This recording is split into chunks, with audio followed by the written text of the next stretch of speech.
Miss Miss Land, can you give me a thumbs up if you can hear me? Miss Land, Susan Land, can you? Oh, okay.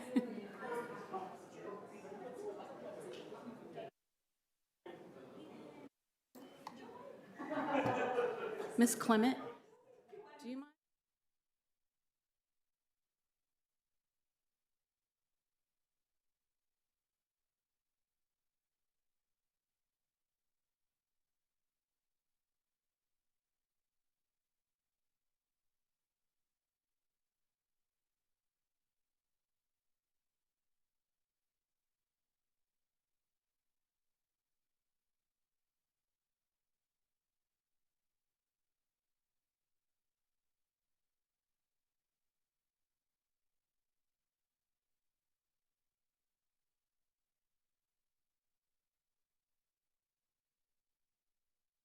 That's all I needed.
Good morning and welcome to the June 12th, 2021 County Board meeting. It has been 445 days since we last had a meeting in this room. Welcome back. Everybody, let's give a hand for that.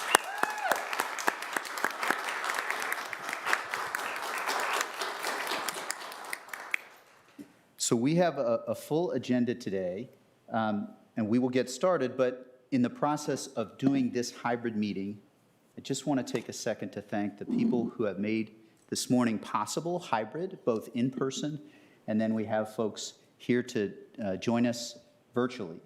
And so our Deputy Clerk, Mason Kushner, is outside. We have David Woods with Arlington TV, Charles Hilliard, Technology Services, Rick Johnson and the Technology Solutions team, David Hurley, also Technology Services, Rina Helfer with our communications team. We're working things out. Yes, this is new. And Kendra Jacobs, our clerk, thank you to each of you so much. Now, we will get started with public comment in a moment. I want to give you just a little bit of context, but because we're in person, want to just make sure we note that all board members are here. I'm Chair Matt DeFranti. We have Vice Chair Katie Crystal, Board Member Christian Dorsey, Board Member Libby Garvey, and Board Member Takis Karantonis. We also, all of us, have been vaccinated, and that's why we feel comfortable up here. We are grateful that you are sitting socially distanced and masked, many of you. We appreciate it. This is another opportunity to say, everyone you know should be asked if they are vaccinated. We have a 0.6% positivity rate right now. Most days, my New York Times email says 0 cases in Arlington, but we still did lose someone for the first time last week, for the first time in 3 weeks. 257 Arlingtonians have passed, and so this disease, we can't just flatten the curve further. We have to end the prevalence of this disease in Arlington. So that's background on why we're unmasked. We also, all of our staff, county manager, acting county attorney, Ms. Jacobs, we have all been vaccinated, and so that's why we're comfortable situated as we are. We understand there's some reasons many of you may have been to places outside and still be wearing a mask. That's what I'm doing. But there's some who aren't comfortable, and so we want to limit their risk and exposure. So that's why we have this remote option. We have asked that applicants as well as our staff, for the most part, are coming to us virtually today. So that's background. For those of you who are participating today, we ask that you continue to try to maintain the 6 feet of physical distancing and wear a mask if you can. There are signs at the back of the room to indicate proper distancing, and we have provided overflow space in the conference room right across the hall. For in-person speakers, you're welcome when you come up to remove your mask when it is your turn to speak at the podium. The podium can be lowered and raised by using the up and down arrow buttons on the right. Please speak clearly into the microphone so that everyone can hear your comments. If you have documents that you want to share with us, pass them to our clerk, Ms. Jacobs, and we will pass them along here so that we all get to see it. For remote speakers, please, I suspect Ms. Jacobs may have asked, but please keep your microphones muted and your cameras off until you are called upon to speak. You will need to unmute yourself using *6 if you are on the phone, or clicking the microphone button on the toolbar if you are using Teams on an app or browser. For those remote, after you speak, you may exit the call and continue to participate via Comcast channel 25 and 1085, and Verizon Fios channels 39 and 40. I believe a Spanish language interpreter is on the line for public comment portion of the meeting only and can help with individual translation. Could our interpreter introduce themselves in English and Spanish, please?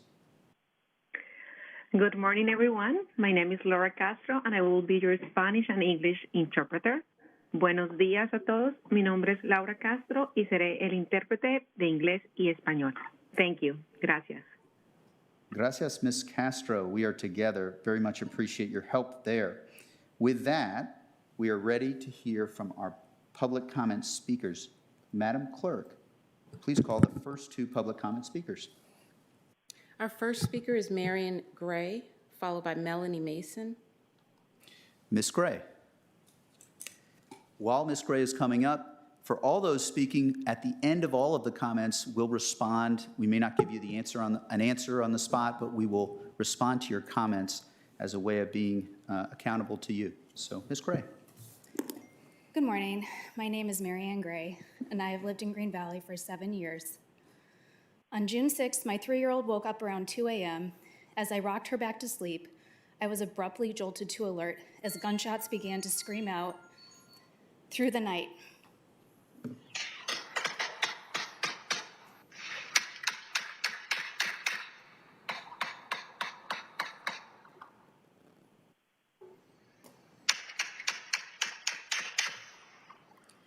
As they escalated, I rushed her out of her room, made sure my husband was calling 911, and ushered her and our son to the opposite side of the house because I didn't know if a stray bullet was going to come through our wall or window and strike one of us. So many Green Valley residents were terrified by the gunfire that calls to 911 had to be placed on hold for several minutes. The events of that night marked the 12th gun incident in proximity to our residence since 2018. This is 12 too many. It is time for Arlington County to step up and aggressively take action to deter these types of incidents in Green Valley. The individuals involved in Sunday morning shooting did not show up there accidentally. It wasn't a surprise to any of them that people would be armed. They came because they consider Green Valley to be a hospitable haven for that type of activity. Public safety is community safety, and it is not something that falls solely under the purview of the police. Community safety is driven by partnerships among substance abuse and mental health agencies, affordable housing entities, social service agencies, local schools, and civic associations. The entire county has a role to play and is accountable for the successes and failures within Arlington. While the underlying systemic issues that lead to these incidents will not be remedied overnight, there are steps that can be taken immediately. We ask that the county board immediately take action to implement and enforce a dusk curfew on Drew Park and Drew Elementary, as well as explore other policies and options to address the issues holistically in Green Valley. Thank you very much, Ms. Gray. Do stay, please, and we'll respond to all the speakers after you're done. Thank you. Our next speaker is Melanie Mason. Ms. Mason. Good morning, members of the board. My name is Melanie Mason, and I live on 25th Street South in the Green Valley neighborhood. I'm here this morning to speak to you about the proposed Shirlington Ridge Bridge project over 4 Mile Run in Green Valley. I'd like to thank the county staff and consultants that attended previous meetings with our Civic Association and working group. Unfortunately, I and the Green Valley Civic Association still have serious concerns about the improvement of the existing bicycle and pedestrian crossing mid-block across the Shirlington Bridge and feel our concerns are not being heard or addressed. We have indicated to staff multiple times that the Civic Association's position on this crossing is to remove it, not to enhance it as proposed in the Shirlington Road Bridge project. This area has significant safety concerns, and making this crossing larger does not address these issues. In fact, it serves to exacerbate them. This crossing is very dangerous for bikers and pedestrians. It is incredibly difficult to see pedestrians and bikers as they try to cross, and I can't even account for the amount of times I've seen someone come within inches of being hit at this crossing. There are 2 signaled intersections at each end of the block that will provide much safer crossing for bikers and pedestrians.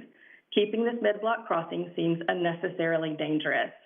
In addition, this intersection causes thoroughfare issues for drivers. The amount of time allowed for cars to drive through this small intersection is already very limited, and bikers do not queue and cross as a group. Instead, they cross one by one, often within 5 to 10 seconds of the person in front of them, using the push-button RRFB to stop oncoming traffic. It becomes a traffic issue, causing cars to get stuck in the middle of the intersection and ends up backing up traffic in multiple directions. Making this intersection larger is not a solution. Quite frankly, it makes the existing problem worse. I urge you not to implement this plan. Why not just route people to the existing lights and intersections? It is much safer. I recognize it isn't the easy or convenient way, but it is the safe way, and the county should not plan improvements that are unsafe and make vehicle traffic more difficult. Thank you, Ms. Mason. please do stay, and we will respond at the end of the next three speakers. Madam Clerk, the next speaker, please. Our next speaker is Susan Land, followed by James Hers. Ms. Land. Yes, hello. Kendra, I did send you a PowerPoint. Do you have that? Yes, one moment, please. Okay, you can start, Ms. Land. Okay. Good morning. My name is Susan Land, and I'm a volunteer with ATAG, the Arlington Action Group. Today, I am speaking on behalf of my fellow neighbors of a property at 6128 North 35th Street. This property was recently sold to Classic Cottages. There are 4 very large white oak trees on the side edge of this lot, 3 of which are located within 15 feet of the property line, that the neighbors and I would like to see preserved. On March 12th, a letter was sent from ATAG and 6 neighbors to David Tracy of Classic Cottages, asking him to preserve these trees for the benefit of not only his development, but the neighborhood as a whole. The Audubon Society and the president of the Williamsburg Civic Association have both expressed concern about these trees to both Classic Cottages and Arlington County staff. Next slide, please. Next slide. Next one. This lot, 35th Street, is one of the largest in the neighborhood at 13,000 square feet. We often hear that tree preservation in Arlington is difficult because the lots are small. In this particular case, this lot is one of the largest in the county. Classic Cottages has a plethora of options for a beautiful large house on this lot that would not disturb the continued life of these majestic and valuable trees. Next slide. These oaks are some of the last old growth trees on this block.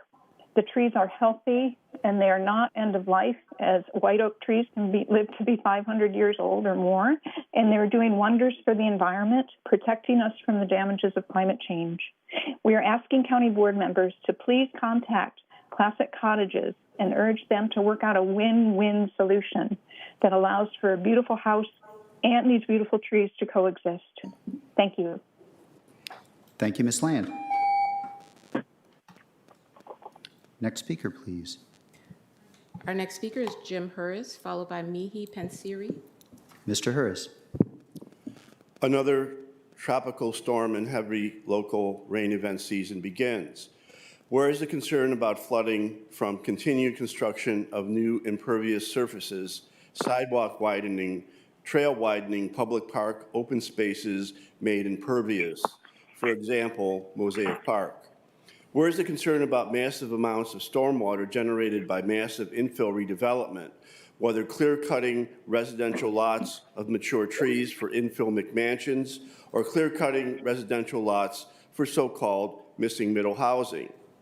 When a small residential home on a 6,000 square foot lot is replaced by a McMansion or a missing middle townhouse cluster with 4,000 square feet of impervious surfaces, those impervious surfaces generate 1,000 cubic feet, or about 7,500 gallons of stormwater from a 3-inch rainfall. From a 3-inch rainfall, okay? Not a tropical storm, not a derecho, a 3-inch rainfall. 1,000 cubic feet of stormwater on that infill residential lot will require a 10-foot by 10-foot by 10-foot capacity stormwater cistern. Where is the concern about the cost of massive amounts of stormwater from continual growth for the sake of growth, infill, everything from neighborhood flooding to residential real estate taxes raised every year to mitigate the consequences of so-called smart growth? Where is all the stormwater generated from massive, continual infill redevelopment going to go? Thank you, Mr. Hers. Next speaker, please. Our next and final speaker is Mihi Pansiri. Good morning. My name is Mihi Pansiri. I own a small house, family-run restaurant on Columbia Pike. I've been doing this for 37 years, and I was lucky enough to pick by Arlington County relaunch program, and they have they have developed a new website for me so that I could, my business could grow. So my story is a couple years ago when everybody was trying to do delivery service, I have a very small budget for, hiring a delivery person or getting a website done. So they approached me and they said they wanted to help me out with the website design. I said, okay, yeah, let's go ahead and do it because I have no knowledge on IT. So they did that, except to find out from one of my customers, it was to benefit them only. So when my customers were going into my website, it was just advertising DoorDash/Caviar, and then they click on and it to just carry a service for them to benefit them. They take 30% of every sales and then took over my website, and there was no way I could reach anybody to help me to bring the old site back. So if you're a small business owner can be taking advantage of a big corporation like DoorDash, and there's nothing I could do. So county board could help somebody like us, a hotline or somebody IT program to help us out with the Arlington business. I really appreciate it. Thank you. Thank you, Ms. Panseri. That concludes our public speakers. So as indicated earlier, I'll start and we'll have responses. I think, Mr. Manager, on several of these first three at least, we will want your team and your staff's comments and thoughts on them. But Ms. Gray, first and foremost, I'm not a parent. I can't imagine how frightening that is. And you've raised you have a specific solution that you're suggesting with respect to Drew. I don't know if it was 217 or 317 that this happened on Saturday morning, but I remember reading it the next day and thinking how frightening that must be. I don't know authority with respect to, I gather that Drew Elementary was the location that some individuals gathered that morning. So we take it very seriously. We'll want to know what authority we may have.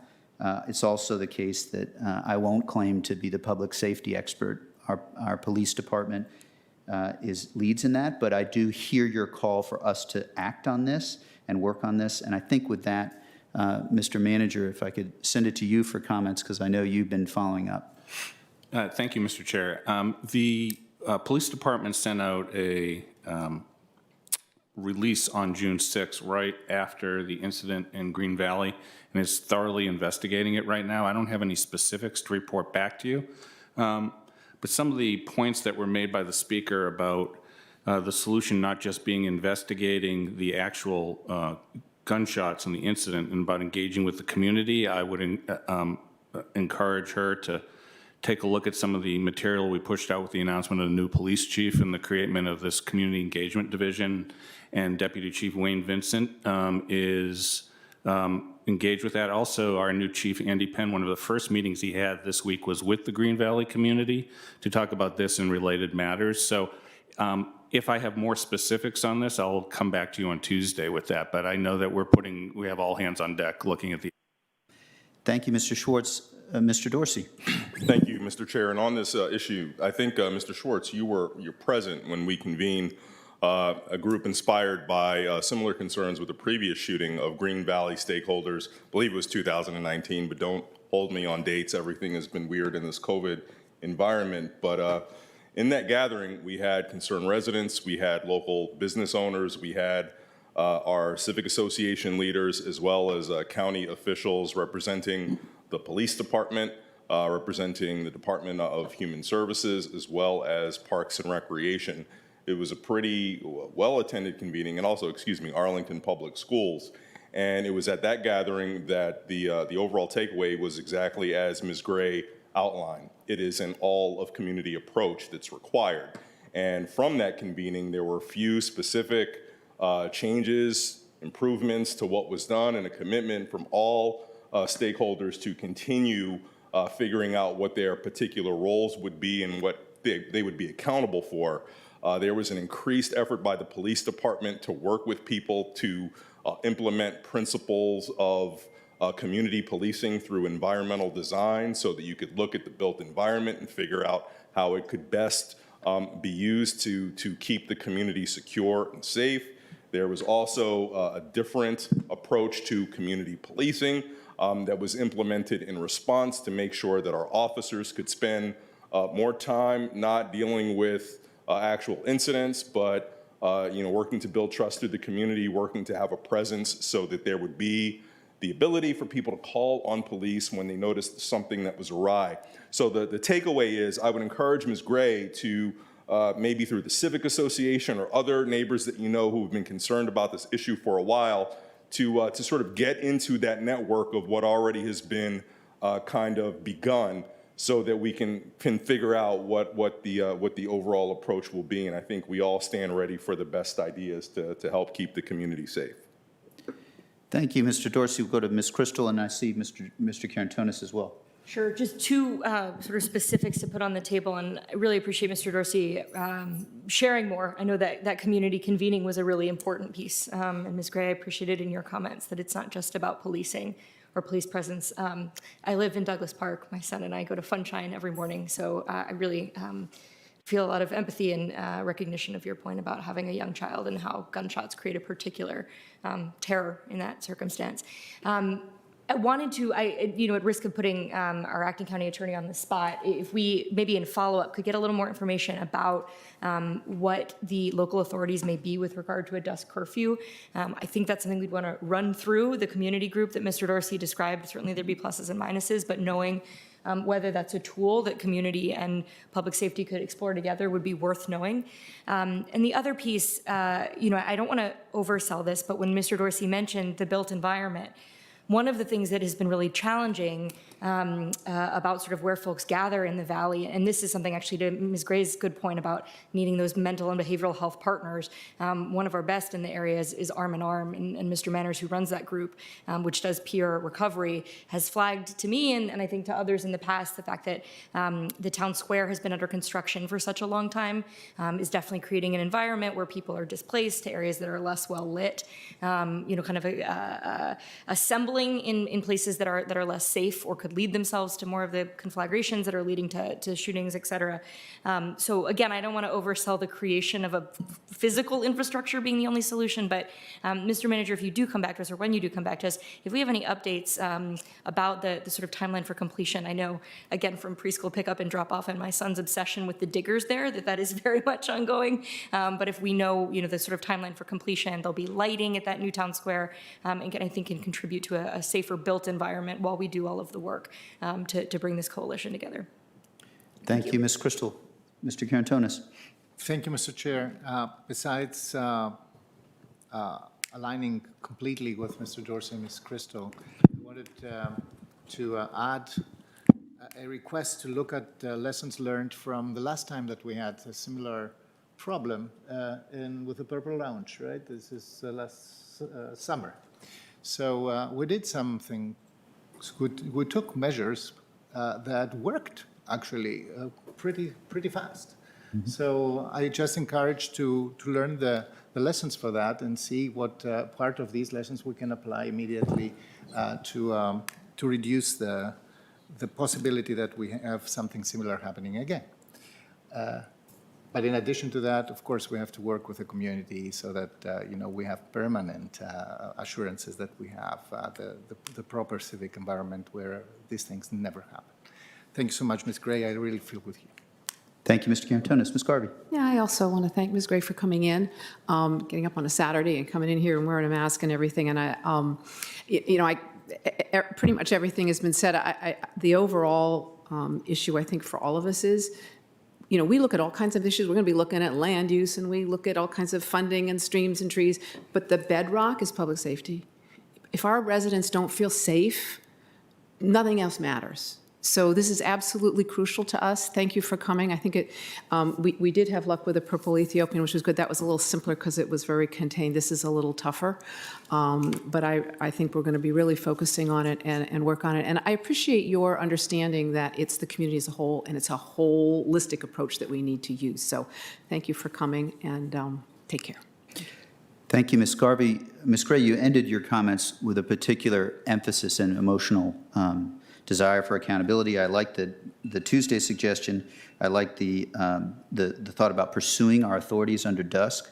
And then I will take it upon, I find that in addition to testimony, it helps to have an email and be in direct contact so that you can reach any of us should you have concerns, because communication is what helped 2 years ago. And just this week, with respect to some burglaries, we saw an increased public safety presence that were responding. I think it was carjackings. We also certainly have to consider that, even if broader mental health, we put $500,000 into mental health, and we need to do more generally. So we take it very seriously. I will email you, and we will hope to have an update Tuesday. But if we don't have, we'll see how far we get by Tuesday, but in the ensuing days afterwards, we'll work on it if we don't get there Tuesday. Thank you. Ms. Mason, you talked about a section of the loop that is very personal to me, because I've been right at that intersection and trying to decide how best to safely approach it. I think I'll ask the manager to discuss it. We have a process that's seeking to address safety there. Your specific request, I certainly would like to learn more about the movement to the two intersections. We also, we have done a lot of work in this area, and we have a process and study ongoing for that. Mr. Manager, did you want to speak to that? I don't know, Kendra. Is Ben Aiken on? Yeah, I think maybe, I'm hoping Ben will have some information on that. We're looking We'll try this. We're looking for Mr. Aiken. I am here. Great. Do you have thoughts, Mr. Aiken? Yes. And I apologize. I was sort of having some technical difficulties there for a moment, and I missed the introduction to this item. Could you just? I very much apologize. Could you reintroduce that item, Mr. DeFranti? Sure. The Shirlington Bridge and that bike crossing intersection that's right there. Well, I thought we had moved on to the issue with the tree preservation. Unfortunately, I do not have much information on the Shirlington Road Bridge project, but I would be happy to get back with our staff and then further with Ms. Mason to discuss her concerns with respect to the mid-block crossing. And I understand her concern about why we didn't look at other options there. So I'd be happy to follow up on that. Thank you. Mr. Schwartz. Okay, thank you, Ben. I want to make sure I get this right. I think it's the Bicycle Advisory Committee, which reports to me, and the Pedestrian Advisory Committee. I've had multiple conversations with them. We've had our Transportation and Engineering Operations staff, Valerie Mosley, and the people who work for her, have in the last 2 or 3 months re-engaged with the community because there was a lot of concern with the crossing there. I think that the point that the speaker was making is that I think that she wanted to go in a different direction, in other words, not have that solution. But we have been spending, I don't think it's an exaggeration to say 2 to 3 years working on how to make the crossing better, not to make it go away. So I'm not going to say that we've satisfied everybody, but we're at the point, I think, where the engagement is wrapping up, and we're going to be moving on to sort of working on next steps for implementation. So I would encourage, if it was Ms. Mason, she can get in contact with me or Mr. Aiken, and we'll put her right in touch with Valerie Mosley, who heads up that specific project, to see if any of the concerns she has can be worked into the process. It's not fully baked, but it's pretty close to it. Thank you, Mr. Aiken and Mr. Schwartz, for providing, sort of illuminating where we are in the process, but do want to make sure that, Ms. Mason, we follow up and try to address your concerns with respect to safety and the crossings. So we will follow up from that one as well with trying to connect you and perhaps Mr. Aiken. The next item Ms. Land comes to us with a concern regarding trees and a large property on 35th Street. I think that in the past, we've talked about there are some limits as to our authority to regulate private property in Virginia. We have been working legislatively to address those limits in Richmond and made some progress. We have a best practices study that's working on it. We also have hired an additional arborist. Your specific request that we contact Classic Cottages. I know there's some instances where we have tried to use conversations and persuasion where we don't have the law at the moment to try and address this issue. Certainly don't know if there's any, Mr. Aiken, you volunteered a little bit, so I'm seeing a head nod from Mr. Manager, so I will ask Mr. Aiken if you can speak a little bit to this item with respect to large lots and replacement of trees and what we may be able to do. Yeah, certainly, and thank you, Chair DeFerranti, there for a little bit of context, because it's important to note that more is to come, and I would also plug the LDA 2.0 process as another tool in the toolbox there.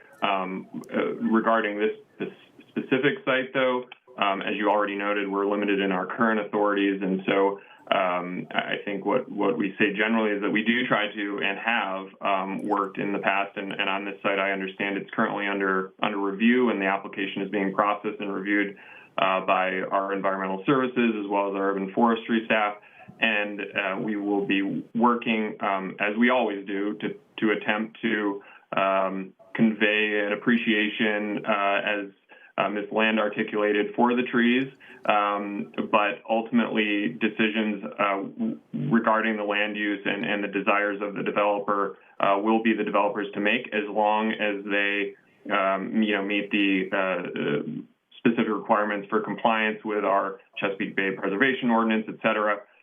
So we will work with them, and we will remain hopeful, but ultimately those land use decisions will rest with the developer. Thank you, Mr. Aiken. I think I saw Mr. Carantonis first, and then Ms. Garvey. Thank you, Mr. Chair. I had the opportunity at the invitation of the Williamsburg Civic Association to go and see that. This is really one of these cases when one has to scratch his head and say, oh my God, I mean, these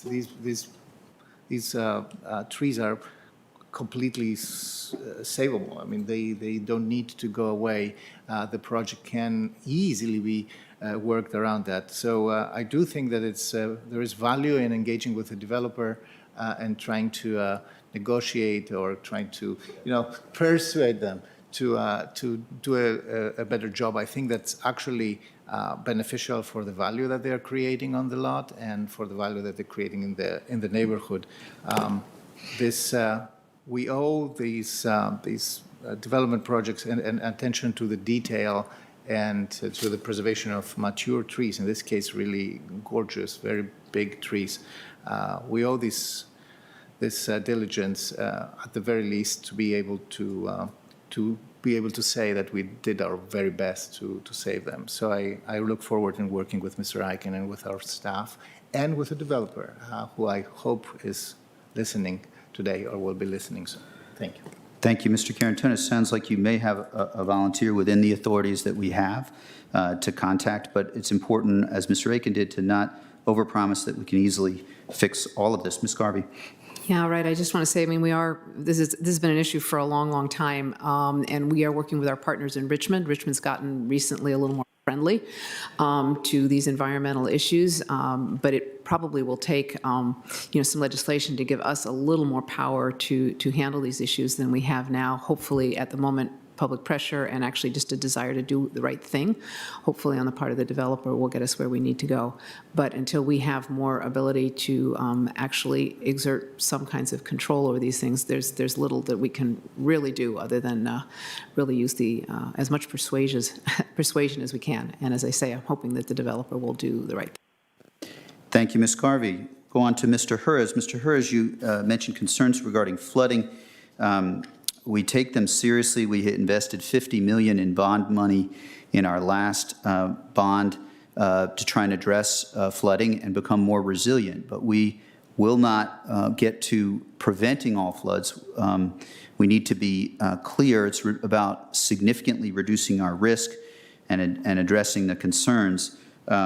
We are also, with respect to impervious surfaces, we're changing the way that we assess impervious surfaces so that we get more revenue and get more infrastructure to address some of the impervious surface concerns.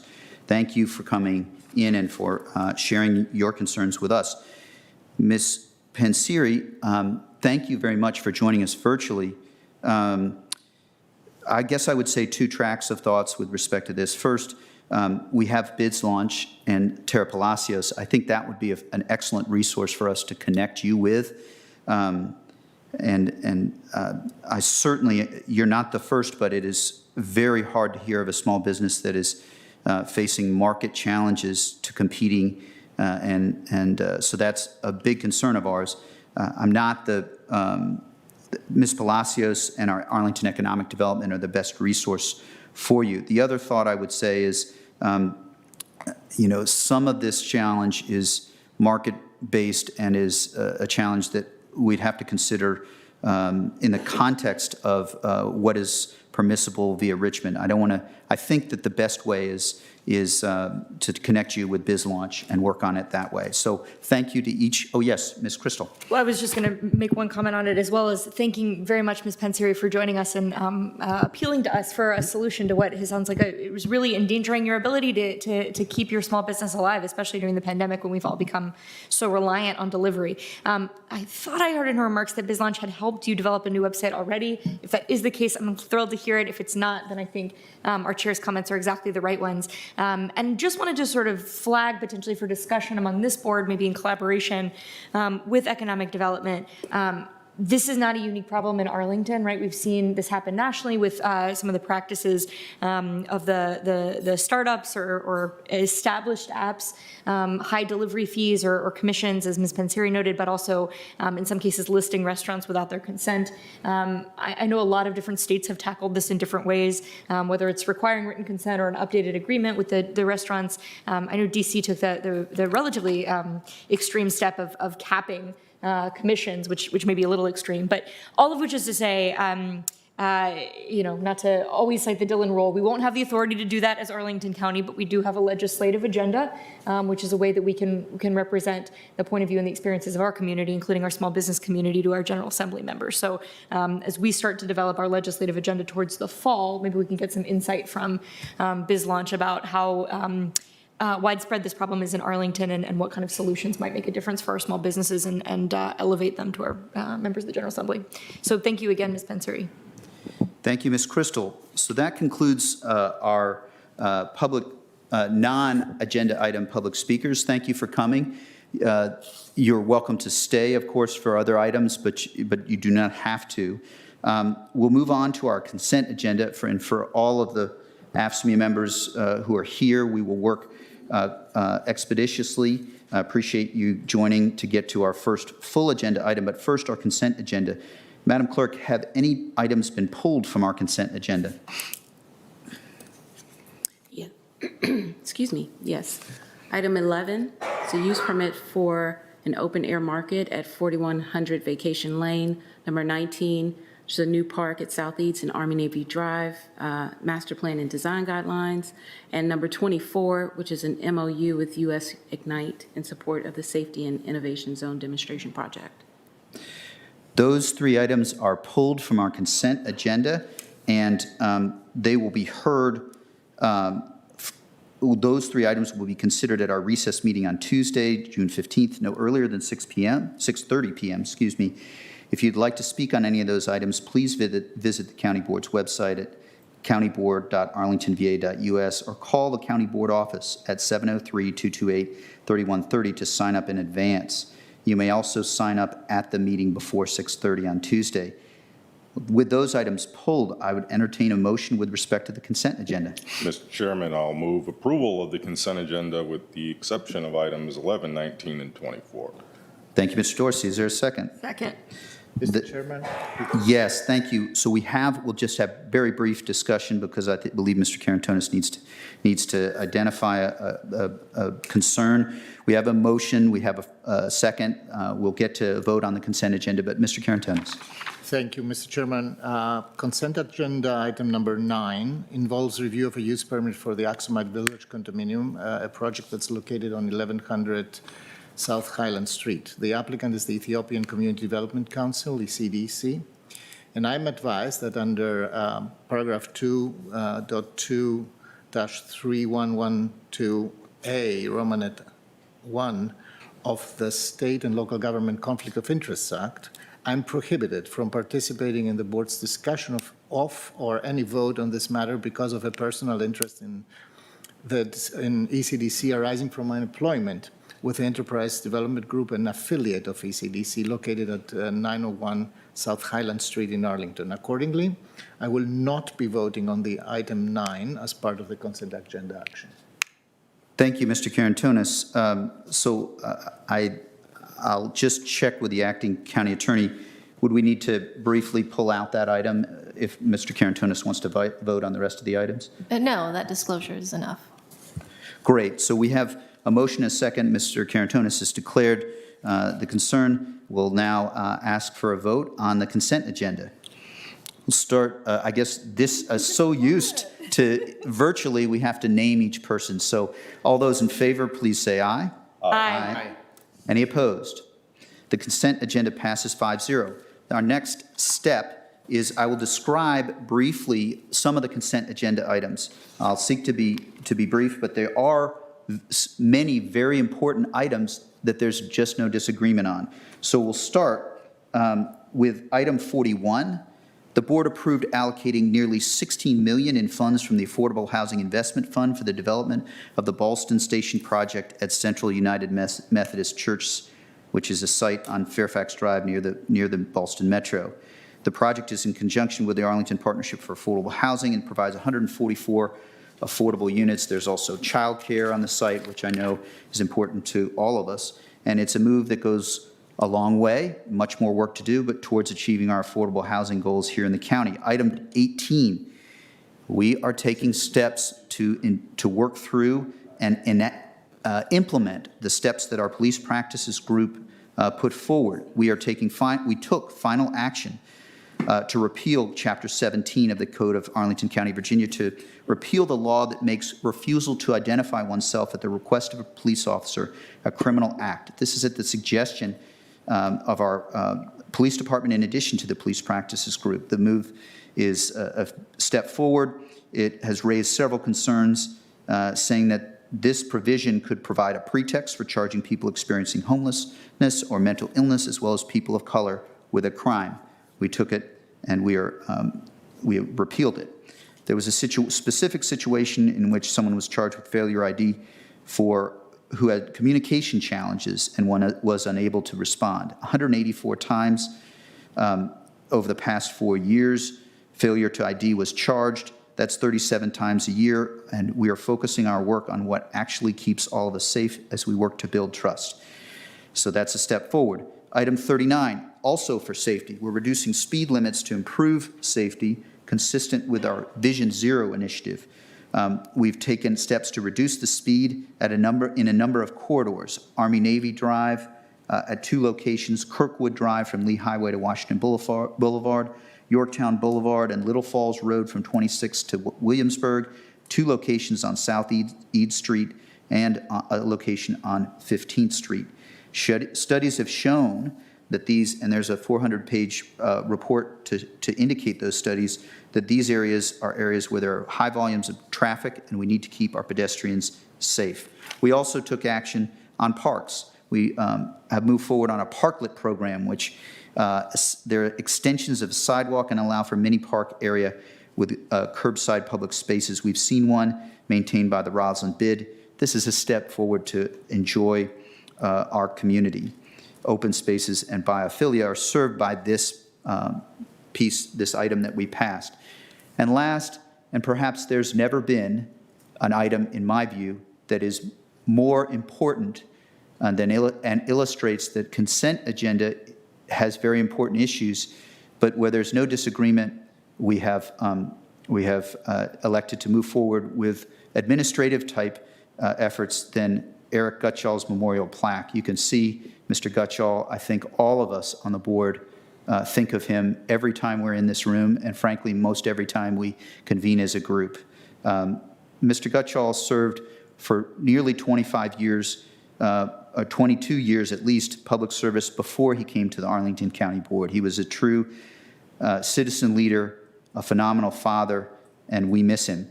The reason why we're taking this action in this context is that we will have an in-person ceremony later this year, and that is the appropriate forum for each of us to speak to Mr. Gutschall's extraordinary legacy and the work we seek to do to carry on and also lift up and hold up Renee and his family. So that is a consent agenda item. We just approved the plaque, which is required by our code, and we will gather together later in the year to seek to truly honor, remember, and celebrate Eric Gutschall and lift up his family. That is our consent agenda. We will now move to our regular agenda items. I sense there could be some relief in the room at that. Madam Clerk, will you please call the first regular agenda item?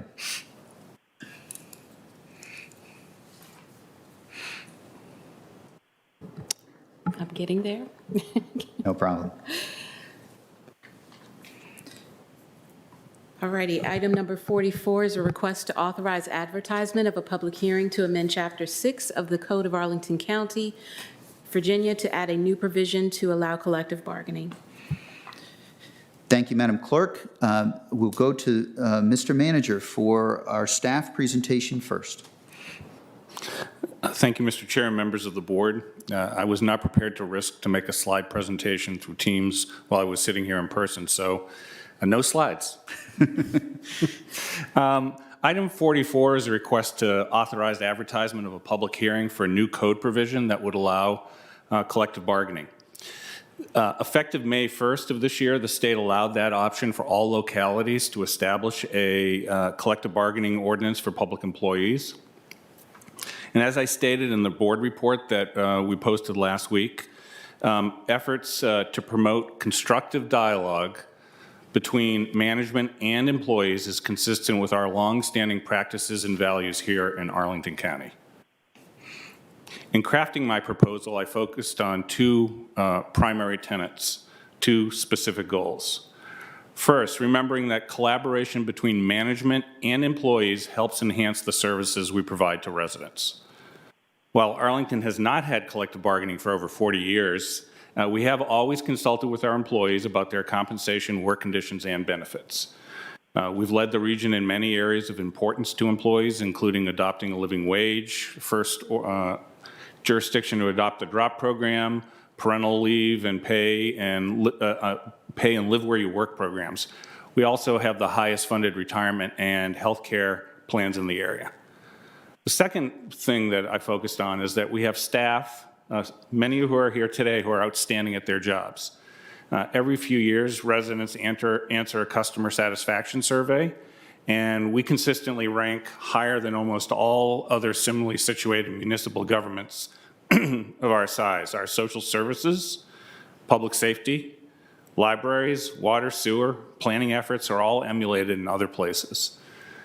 Even when we are nudged to do better, and we can always do better, our employees are almost always praised for their work ethic and professionalism. So offering the employees the chance to collectively organize is a positive thing. At the same time, in order to ensure the orderly and efficient provision of services, which is paramount in the eyes of all our residents, my proposal that I put forward maintains the final say on day-to-day operations of our programs in my purview, along with the purview of the many excellent staff we have in the county that are responsible for managing programs. Over the past few months, I've met on a number of occasions with representatives of labor organizations to discuss the potential scope of a collective bargaining ordinance.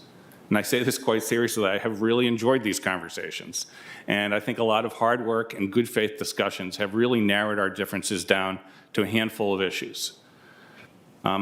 Even though they're a relatively small number, there are still some substantial issues that remain.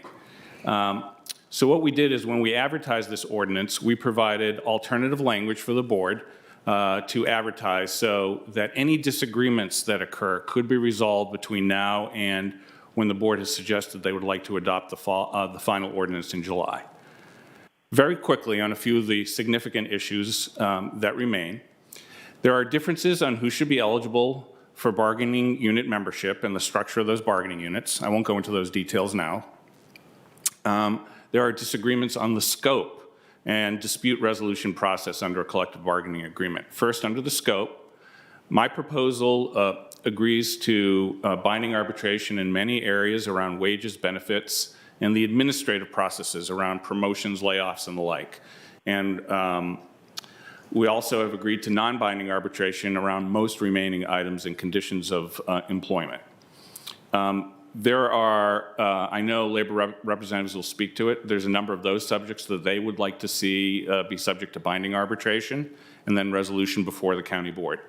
There's a third area where I've proposed reserve management rights on things such as personnel actions and decisions. In other words, our ability to hire people and evaluate them and structure operations of some of our government work, especially during emergencies, I think is important to remain under my purview. Another major area of disagreement at the moment is on the dispute resolution process.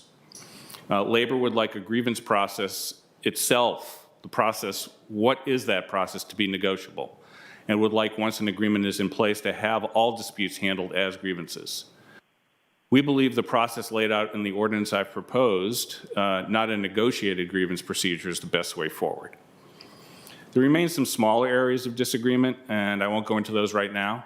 But let me close by saying there's a lot more detail in the proposal. I'm going to encourage everyone, as we did, we had a town hall yesterday with employees, to take a look and review the language, our language, and then the alternative language. And I know I see we have a lot of members here of staff and of labor who will speak to what they're interested in. And I think the point I wanted to end with is that if the board adopts an ordinance, and I've made this point clear to many people, that any decision on union membership by individual employees is up to that individual. It's not up to the board, it's not up to labor, it's certainly not up to me. So I'm happy to take any questions. Thank you. Thank you, Mr. Schwartz. Appreciate the presentation. I know we also have various staff leadership that is involved when we get to the full item. But first, we'll have our public speakers. Madam Clerk, do we have public speakers on this item? Yes. Yes, we do. Our first speaker is Brittany Martin. While Ms. Martin comes up, certainly appreciate all the comments, also all of you who are here to join. And we have tried to advertise broadly, so we have the coming month to work on this. But Ms. Martin. Good morning, County Board members, and thank you for allowing me to speak. My name is Brittany Martin. I am a 4-year employee of Arlington Public Libraries. Previously, I worked in DC's public library system, experiencing firsthand how collective bargaining can strengthen jobs, improve services, and support our communities. It is why I support a strong collective bargaining and ordinance in Arlington County, and I hope you will too. You see, I've always believed in the power of the printed word. Growing up, I had 2 book bags, one for my textbooks and another for all the books that I collected from the library after my tutoring sessions. When I got in trouble, my mother wouldn't take away my TV. She would take away my books because she knew those are what I truly cherished. It is no surprise that I am a library assistant, allowing me to share the love of reading with the kids that come to use our great county libraries. I tell them no matter what is on the printed page, digital reader, or on an audio recording, words matter. I've learned I cannot sugarcoat the truth when parents ask when the libraries are going to fully reopen. I tell them what I know. It gives them something real, even in these difficult times. That is exactly why I support a strong collective bargaining ordinance. Those words give certainty to county employees. It gives us all, including the administration, an opportunity to collaborate on a fair and positive setting. We have weathered a pandemic that continues to reshape our lives. And we look forward not just to returning to normal, but building an even better Arlington. Thank you. Thank you, Ms. Martin. Appreciate your comments. Our next speaker is Virginia Diamond, followed by Mike Cantwell. Ms. Diamond. Thank you, Chair DeFerrante, members of the board. My name is Virginia Diamond, and I'm a proud resident of Arlington County. I love this county. I love living here, and for a number of reasons. One reason is the outstanding and incredible employees who provide such great service. They do a wonderful job. They're really dedicated. I know a number of them are here today. Another reason is because of this outstanding board.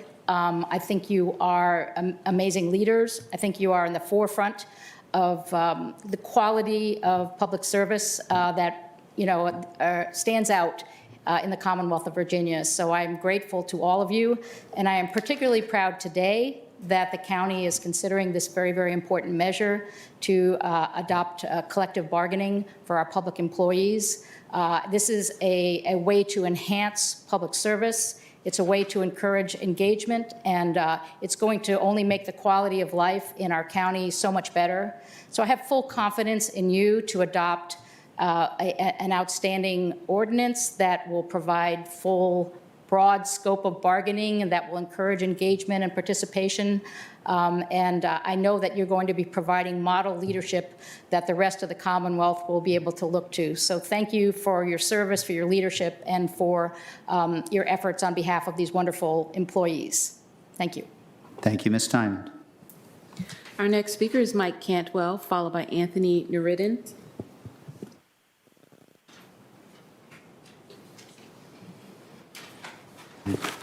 Good Mr. morning, Cantwell. Arlington County Board. Great to see you in person again. Good to be on the tail end of this pandemic. So, my name is Mike Cantwell. I'm a 28-year resident of Arlington, and I currently reside in the Yorktown neighborhood. I rise today to speak in opposition to the new provision to allow for collective bargaining of county employees. Allowing collective bargaining for county employees will place barriers in the way of needed reforms in the Arlington County Police Department and the Arlington County Fire Department. If the county board is serious about reform, they must reject this new provision. Giving collective bargaining rights to county employees essentially puts unions on both sides of the negotiating table by giving unions monopoly bargaining power while simultaneously allowing them to make political contributions to the very people they are negotiating with. Collective bargaining is good for union bosses and certain elected officials, but is bad for county employees, bad for police reform and accountability activists, and bad for Arlington taxpayers. Finally, I encourage Arlington voters to conduct their own research. Google the Virginia Public Access Project database and look for campaign contributions given to Arlington County board members and the actions of the Arlington County board members. It's time for Arlington voters to connect the dots. Thank you. Thank you, Mr. Cantwell. Next speaker. Our next speaker is Anthony Nuridin, followed by Juan Hernandez. Mr. Nuridin. Good morning, Arlington County Board members. My name is Anthony Nuridin. I'm a trades worker 3 with the Solid Waste Bureau for Arlington County. Today I'm here representing the AFSCME committee. This is my first time speaking in front of the board, so sorry if I'm a little nervous, but I want to do this because it is important. I don't do my job just for the paycheck. I took a pay cut from my previous job in the private sector. But as a father of 3, it's about stability, benefits, and a career that lets me be there for my family. I remember my first day. It was Monday, 2018, after the Marine Corps Marathon. It was in that moment I realized I don't just work for my supervisor or director. I work for the people of Arlington County. That's why county workers are always ready and willing to fill any role and do whatever is asked of us. Often I'm removing safety hazards, anything from abandoned mattresses, bags of dirt, debris, rusty scooters, just to name a few. County workers make Arlington a cleaner and safer place to live. We're experts at it. That's why a strong collective bargaining ordinance is important. We want to be able to negotiate around not just our current work situations, but also be able to offer our expert opinions on how to deal with workplace-related concerns. We will be ready at a moment's notice to take care of the needs of our community, regardless of what may occur. We believe with this board's leadership and commitment to county employees, we will pass a collective bargaining ordinance we can all be immensely proud of. and Arlington County will continue to be the standard bearer for progressive and inclusive workplaces. Thank you so much. I appreciate you all time. Thank you for your first testimony, Mr. Nurdine.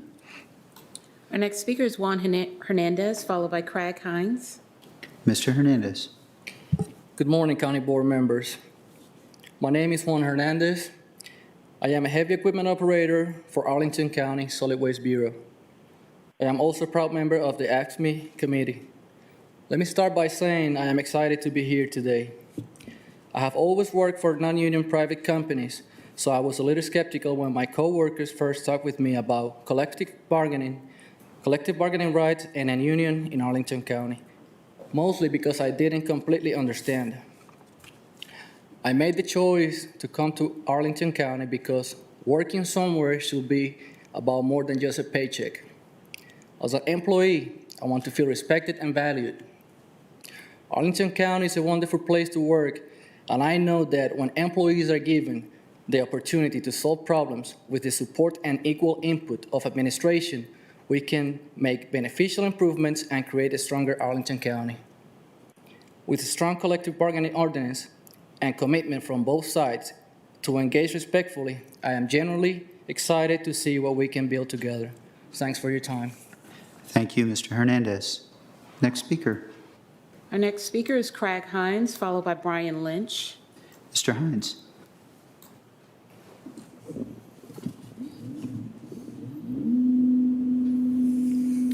Good morning.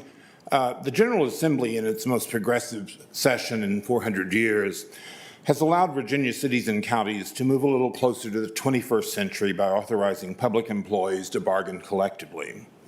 That is a move that Arlington County, as it attempts to be an exemplar in progressive management and policy making, should embrace to the fullest measure possible.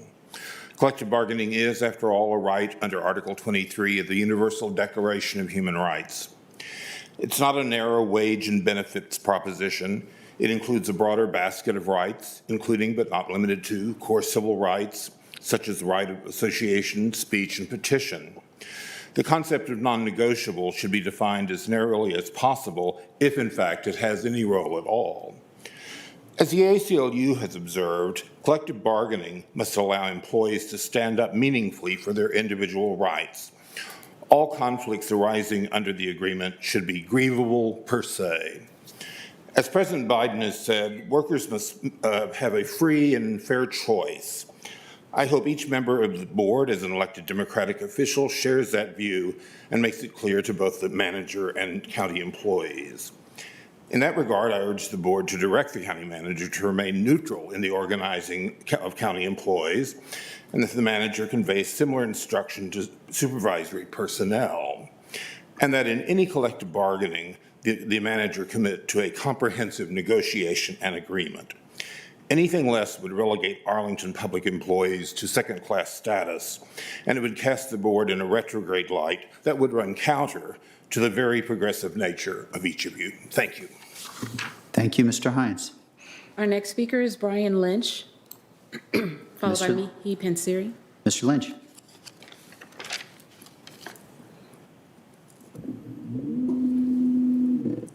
Good morning.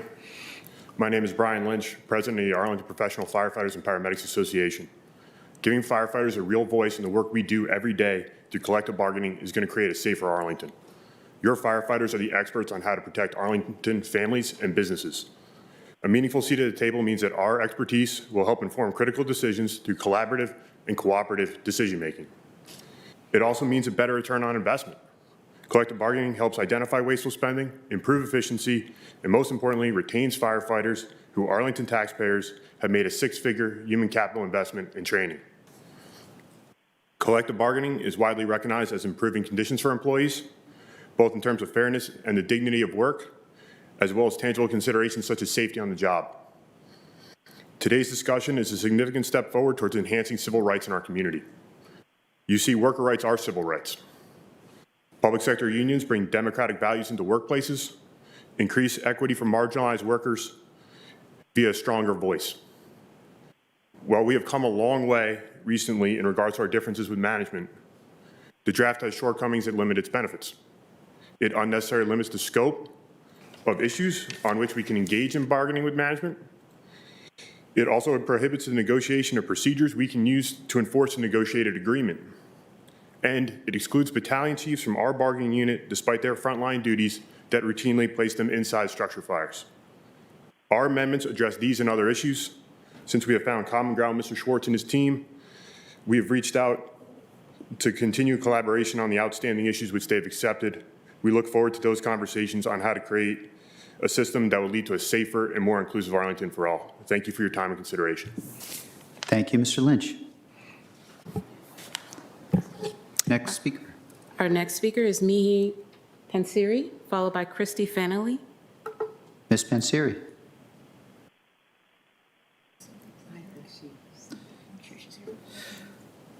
Okay, we are not hearing the proverbial voice of God, so Ms. Pansiri, I don't think that you are with us. We can certainly come back, but I think we have our next speaker, Ms. Jacobs. Yes, Ms. Fennelly, Christy Fennelly. Hi. First, I want to thank the board for considering this ordinance and hearing public comments on the issue. My name is Christy Fennelly. I've lived in Arlington for almost 21 years now, and I'm a proud member of OPIU Local 2. As I mentioned in the comments I submitted via email, nothing really ever improved my life or helped me build any savings or security until I got a union. And for this ordinance that I read through to be most effective and change the lives of workers, they will need to have the ability to bargain over wages, benefits, and working conditions, and in particular to have a fair grievance process for discipline and workplace issues. I'm the chief shop steward of my staff union, and I also work for a union. And a fair grievance system is one of the most important protections workers get through a union. You know, that doesn't mean that employers can't do anything about bad employees. Employers have all kinds of protections. But a fair grievance process makes a huge difference for all workers who are just being treated unfairly by managers. It makes a huge difference in reducing outright discrimination based on race and gender overall. And so it's particularly important for reversing discrimination against women, people of color, immigrants, and transgender people, particularly in how their jobs are classified or often misclassified, mislabeled, and underpaid. And not often talked about, a fair grievance process is vital for good employees who also have disabilities or serious medical conditions that are not covered by the ADA. As workers age, and now especially coming out of a pandemic that has affected many employees in different ways, good workers are sometimes just need reasonable accommodations to keep doing a good job. And I have personally seen too many times that discretion can never be left to individual managers or human resources to get right. Otherwise, good employees often get mistreated and discarded. So I thank you for your time and consideration of this ordinance and ask that you please expand it to allow workers the right to bargain over working conditions, including a fair grievance process. Thank you. Thank you, Ms. Fennelly. I believe that's our last speaker. Is that correct, Madam Clerk? That is correct. Okay, the discussion is now with the board. I guess I want to provide just I'll open the floor to questions as we work on this. I want to provide just a little bit of context. Very much appreciate the process that the manager and union leadership have gone through to narrow the number of issues that are there. I do not at all feel that that was inevitable. And I think it's to the credit of the union leadership, to the credit of the manager, and I will also say the board, all of us support collective bargaining and have made clear our support in conversations with the manager that I believe contributed to that vast narrowing of differences. That's number one. I don't think that has happened in all of Virginia, and I don't suspect that it will happen in all of Virginia. So I want you to know in that sense, if you're in the room and you're wearing a green shirt or you're not, I feel that you've been heard at least to that degree. That does not promise that we will get to perfection, but we have also a process that I think is the right process.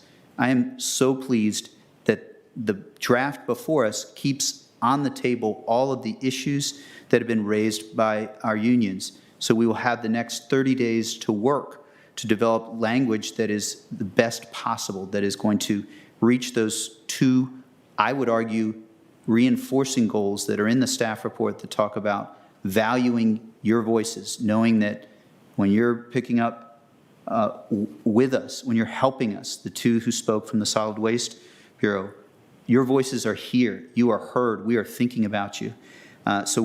That is there, and in addition, reinforcing that is great customer service. So I wanted to just lay out that little bit of context.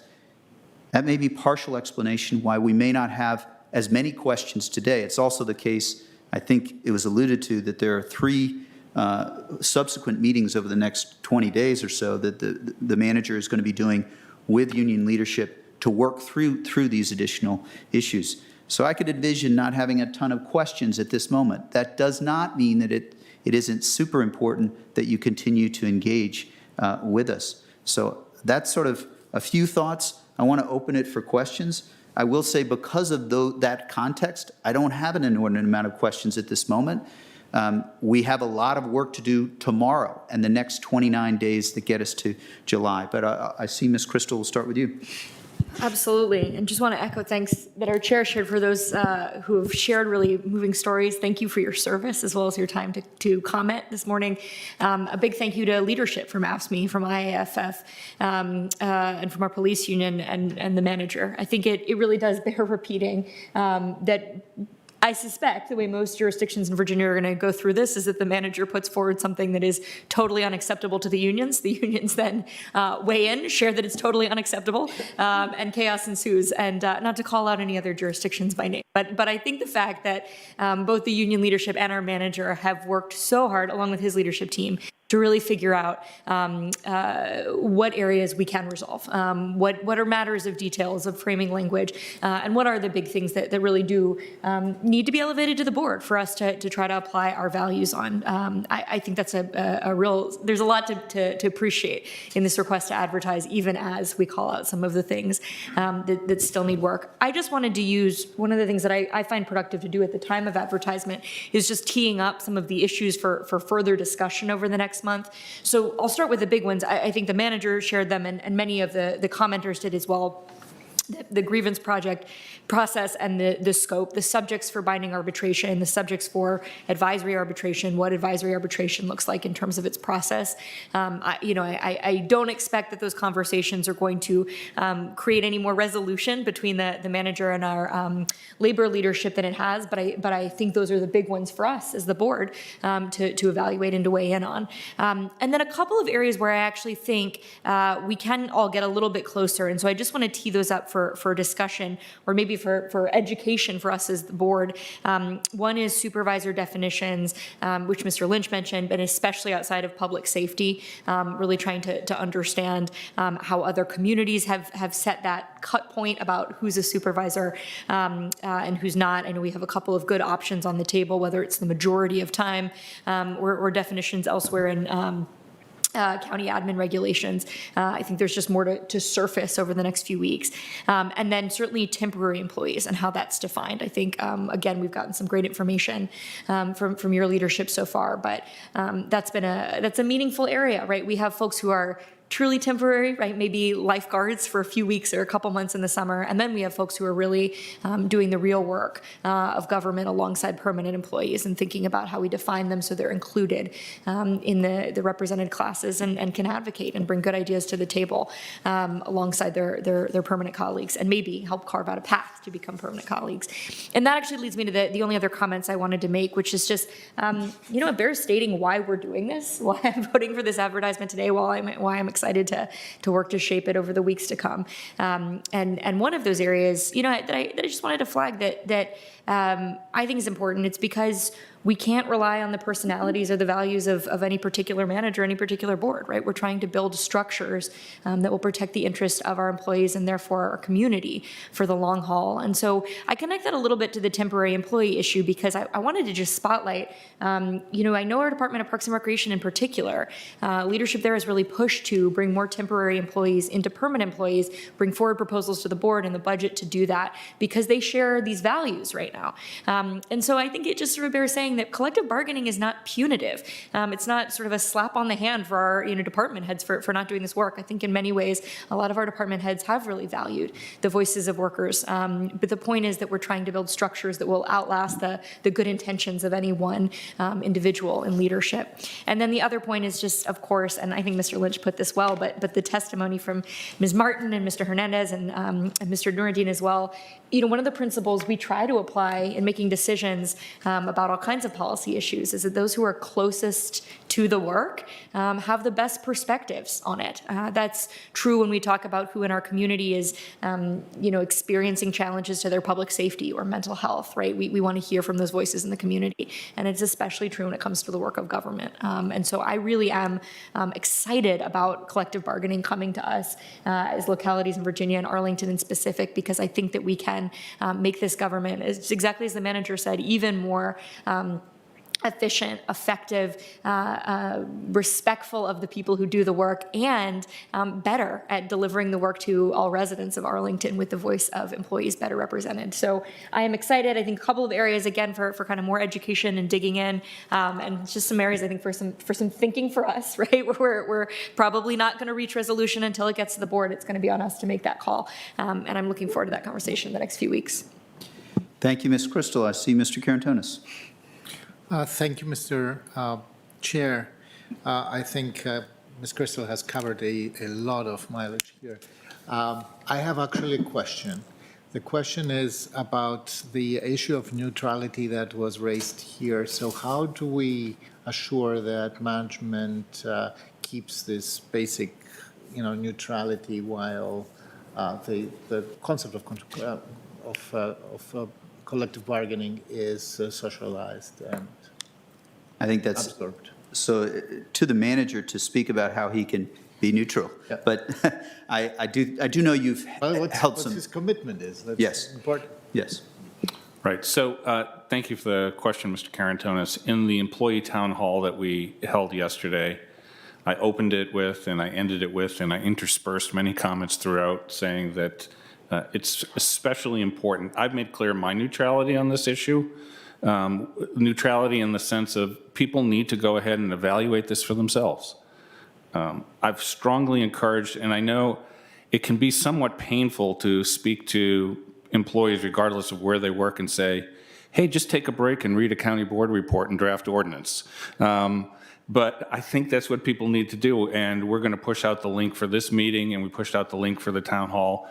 I've been very clear with our executive leadership team. We met with our extended management team, which are the top, I'm going to say about 200 people in the county who do the sort of the heavy lifting on the day-to-day management, that this is not a question for them to decide whether they like it or not. Their goal is to make sure the information gets out and that everybody has the opportunity to look at it. One of the questions we got yesterday in the town hall, which is a completely understandable question, is, will I be retaliated against if I speak up and ask a question? And I was emphatic about that you will not. But if it happens, I won't stand for it, period. Thank you, Mr. Schwartz. And Mr. Karantonis for the question. It's a good one. It helps get issues out there. I don't see a ton of additional questions. I will note. Oh, sorry. Mr. Dorsey, go ahead. Well, it's not a question. Go ahead. Go ahead. Okay. Yeah. So I'm thrilled that we're here at this day. And, it's so interesting because collective bargaining is, in my opinion, poorly understood by most people. And it's not without, understanding. Union density is, half of what it was in 1983. In raw numbers, the number of people who are actually a part of unions today, 3 million fewer than in 1983. And then on top of that, we've had an ideological opposition that has methodically distorted the role of unions in our society, and not only without evidence, but contrary to the evidence, have decried unions as a driver of stagnation and lack of growth, despite ample evidence to the contrary. So given all of that, I realize for some people this may be a big deal. And when they think about bargaining, they think and apply it to to frameworks that we already know, and they view it through the sort of oppositional lenses of one side against each other and where's the power going to be. And, to me, that obscures the fundamental value of bargaining, and that is that it creates attachment and increases productivity in workforces. The evidence is clear throughout, the history of unions in both the private, but particularly in the public sector. Attachment and productivity. People who want to be a part of a workforce and give their all to it. And if you don't want that in your public sector employee group, you're nuts. You absolutely want that. And when you compound that with the fact that many of our employees are not, despite their desire, able to live in Arlington, anything that we can do that will increase attachment to our workforce is incredibly important. And why does bargaining bring a greater level of productivity? Because despite the great talented management that we put at the table, we know that in many job classifications and circumstances, the folks who know how to get the job done best are the folks who actually do the work. And making sure there is not only the opportunity, but a regular systematized way for them to engage with management makes the organization better. Now, we know, and we heard testimony from the manager and or the presentation from the manager and even many of the labor advocates. We're not looking to solve any big problems in Arlington. We're not looking to impose this regime in order to fix things that are fundamentally broken, but we are desiring to go from what we perceive to be good to absolute great and as best as it can be. And in the public sector, that should always be our goal, that we are trying to always get better. And I fundamentally believe that this is going to get better. Today, for me, I just want to make sure the scope of our advertisement is able to include all of the perspectives and ideas that have been the result of the negotiations between labor and management to date. I'm confident that it is. As someone who has done this both as a bargaining unit head and a management representative, as well as some career experience, I can say that we're not very far apart. So this is going to be pretty easy. And, one of the things that I think will be important is for us to just not look to reinvent the wheel. Again, even though the labor movement has been decimated over the last few decades, remember, it is something that has been around in this country, for nearly 100 years in a very, very strong way. So we have a lot of history to rely on, and we also have a lot of guidance from the Department of Labor and text of the Fair Labor Standards Act that we can use to deal with some of these issues, like who and what is a supervisor? How do you think about temporary employees? So as much as I believe in Arlington exceptionalism, in this case, we do not have to wrap ourselves up around trying to come up with an Arlington definition for things that are kind of pretty well understood. So I think we're going to get there. I look forward to an eventual conversation about an ordinance that really reflects, what is going to be our sustainable way forward. Thank you. Thank you, Mr. Dorsey.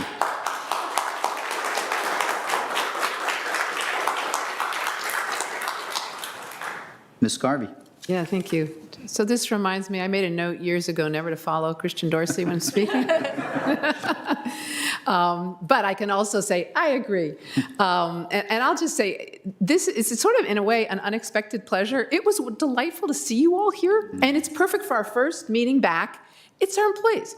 You all are the ones it's the rubber that meets the road. You're the face of Arlington. You make it work. So, one of the fun things about being an elected official on board is we get thanked all the time. We get a lot of credit. We get beat up too sometimes. But we get a lot of credit, but we don't do the work. You all do the work. You make this county great. And I really thank you for doing that. And again, one of the pleasures about this is actually the conversations that we've had. Frankly, to me, collective bargaining, I think, just to say basically what Mr. Dorsey said a different way, it's just the way people ought to treat each other. I mean, we're both sort of equals. We're on the same team. But we need to work things out. We need to talk to each other. So I think this is a great step forward. I know there are some differences. I agree. I don't think it's going to be too hard to figure out. I really appreciate the union leadership that's been meeting with us and meeting with Mr. Schwartz. We had a great discussion yesterday, and it's really, I think, working out very well. I think just the process itself is making us stronger as an organization, and I look forward to adopting it and getting some more things worked out. Thank you to Mr. Schwartz and his team for everything they've done. Again, it's just how we ought to treat each other. We're all on the same team, and I think as our president is saying, this is an inflection point, so hopefully that great diminution in unions that Mr. Dorsey's talked about and we all are so aware of, this is maybe the bottom, and we're going to start working our way back up, because labor is what makes this country work. Absolutely. So thank you very much, and I'll look forward to next month and a lot of conversations in between. Thank you. Thank you, Ms. Garvey. Mr. Karantonis. And I think, Mr. Chair, that we can already entertain a motion, right? Sure. I believe that if it was possible, we would all five make the motion.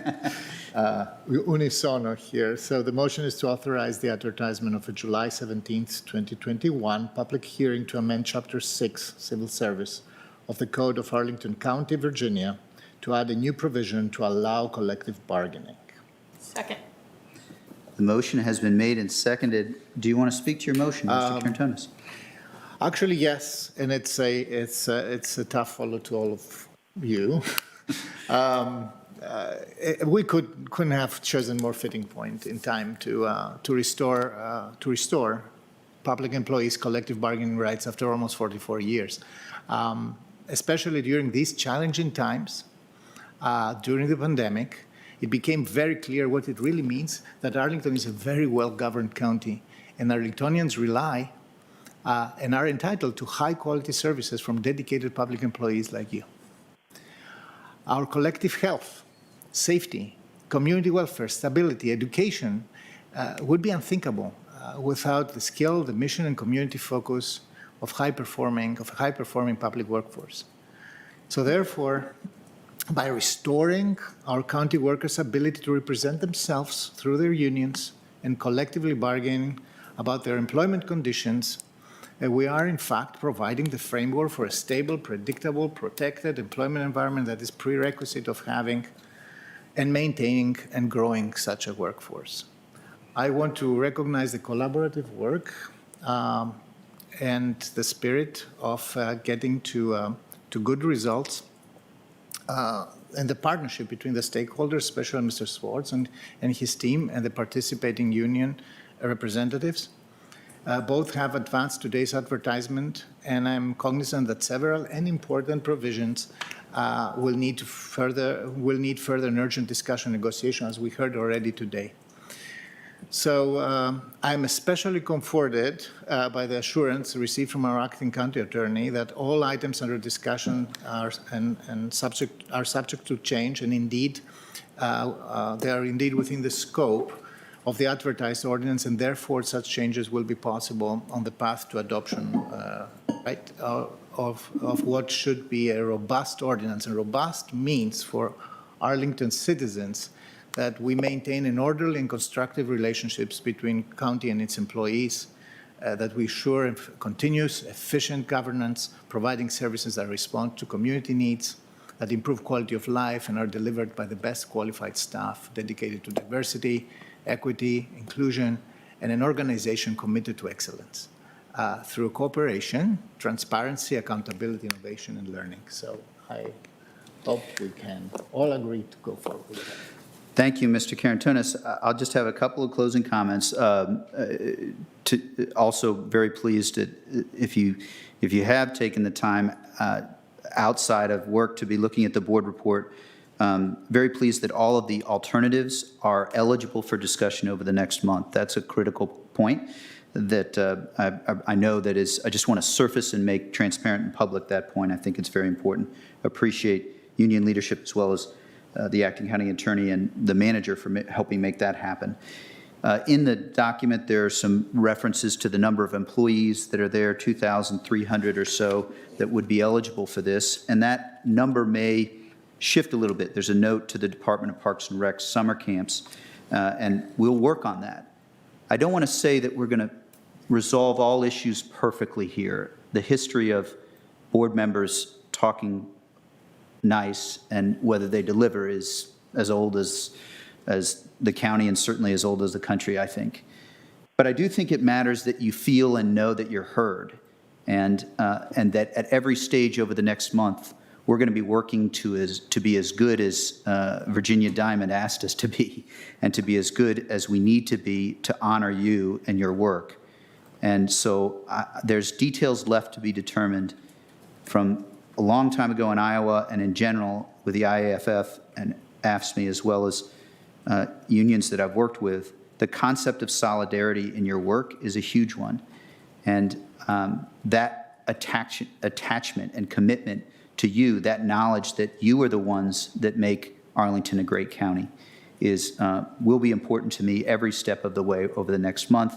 And it is so fitting, I know we're all thrilled, that this is the first big item we're talking about when we're in this room.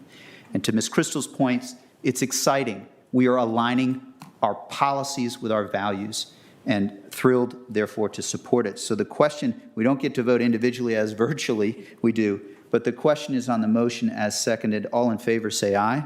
Aye. Aye. No, none opposed. The motion passes 5-0. Congratulations to all of us.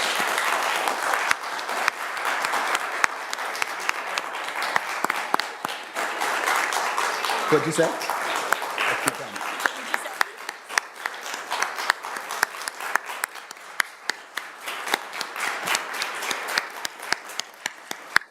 We are thrilled, but it is true, we should say, not to bring us down, but it's just advertised. We still have that work that we talked about doing, so I don't promise that you will think everything we did walked on water, but we are trying to keep that faith. But you're welcome. So, Yeah. in any event, And thank you all. You are welcome to stay. The next agenda item is on changing the name of Lee Highway, and then there is another labor-related item that is the third. You are welcome to stay, but you do not have to. If you want to take your Saturday and weekend and rest while you come back to service, please do. Go And ahead. Mr. Chair, this is a historic moment for Arlington. For those who remember, maybe in January 1977, the Virginia Supreme Court ruled against Arlington. This was a case against Arlington that stopped bargaining rights for 44 years in the Commonwealth of Virginia. So the General Assembly gave us back this authority after 44 years, just to make sure that everybody understands how elections matter.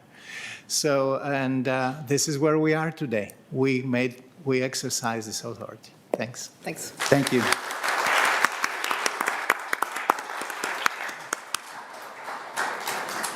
We'll give a minute or 30 seconds or so for those who want to leave to step out. Colleagues, if you need to use facilities, go for it. We'll start in about 2-3 minutes. Yeah, I'll take Go a quick ahead. break. Thank you.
back after a brief recess and on to the next item, which is item 45. I believe we have a staff presentation, but Madam Clerk, if you would call the next item, please. Item 45 is consideration to rename U.S. Route 29 in Arlington County and a portion of U.S. Route 309.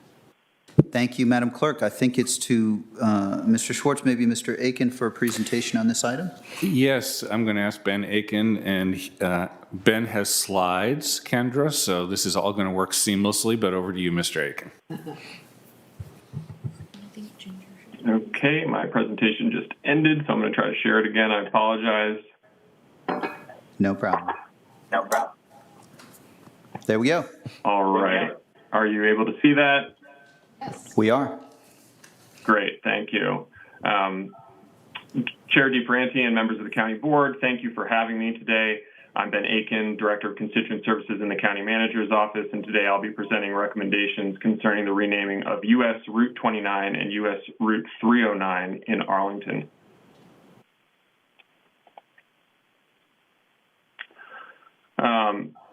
Today we're bringing forward two recommendations for deferral.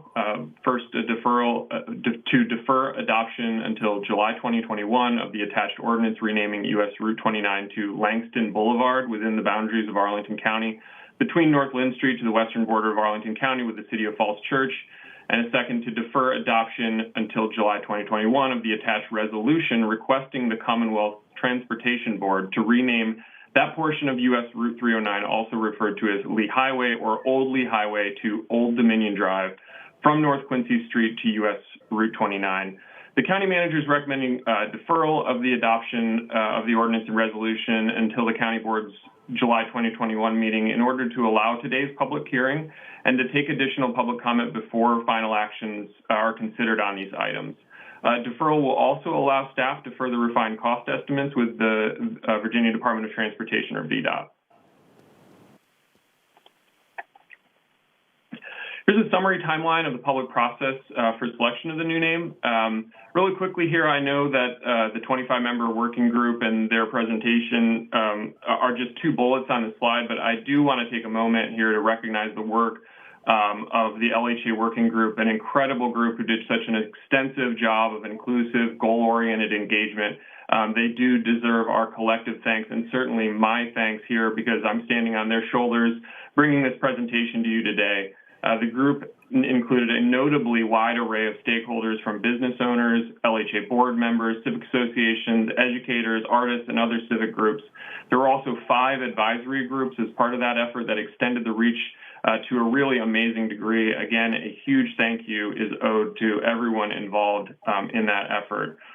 So getting back to the timeline, in July 2020, the county board directed the Lee Highway Alliance, or LHA, as I mentioned, to begin a public process for selecting a new name for Lee Highway. The LHA established a 25-member working group, and that group in December 2020 brought recommended ranked choice of names for the county board's consideration. In January 2021, Delegate Sullivan and I'll mention co-patrons Delegate Lopez, Delegate Hope, and Delegate Levine patroned HB 1854 to grant authority for Arlington to rename Route 29. Governor Northam signed HB 1854 into law in March 2021, and since that time, we've been working with internal stakeholders and external, including VDOT, to determine next steps and the process for exercising the operational changes. In addition, we've been coordinating with LHA to ensure name selections have been vetted for final consideration. Asking the question of why rename Lee Highway leads us back to the origin of the name and the context in which the Lee legacy was chosen for Route 29. Lee Highway was named through advocacy and actions by the Virginia General Assembly in 1922 and by the American Association of State Highway Officials, which approved the operation of Route 29 Lee Highway in the late 1920s. The Lee name and others like it were chosen during this post-Confederate era as a means to enshrine and memorialize Confederate history, and with it, the history of slavery, the Jim Crow South, and of Black disenfranchisement throughout Virginia and elsewhere. In 2021, it is very clear that the name no longer represents Arlington's values and identity as a diverse, welcoming, and inclusive community. It is the will of this community now to replace the Lee name, which promotes equity, with a name which promotes equity and is welcoming to all people who work on, live on, or visit the corridor. I'll note here that in addition to the primary goal of replacing the Lee name, so too did the LHA effort focus on replacement for highway, which was identified as a branding challenge and not reflective of the present and future land uses of the corridor. Guiding principles were developed by LHA and shaped the naming selection process. Those reflected years of work and extensive engagement with stakeholders.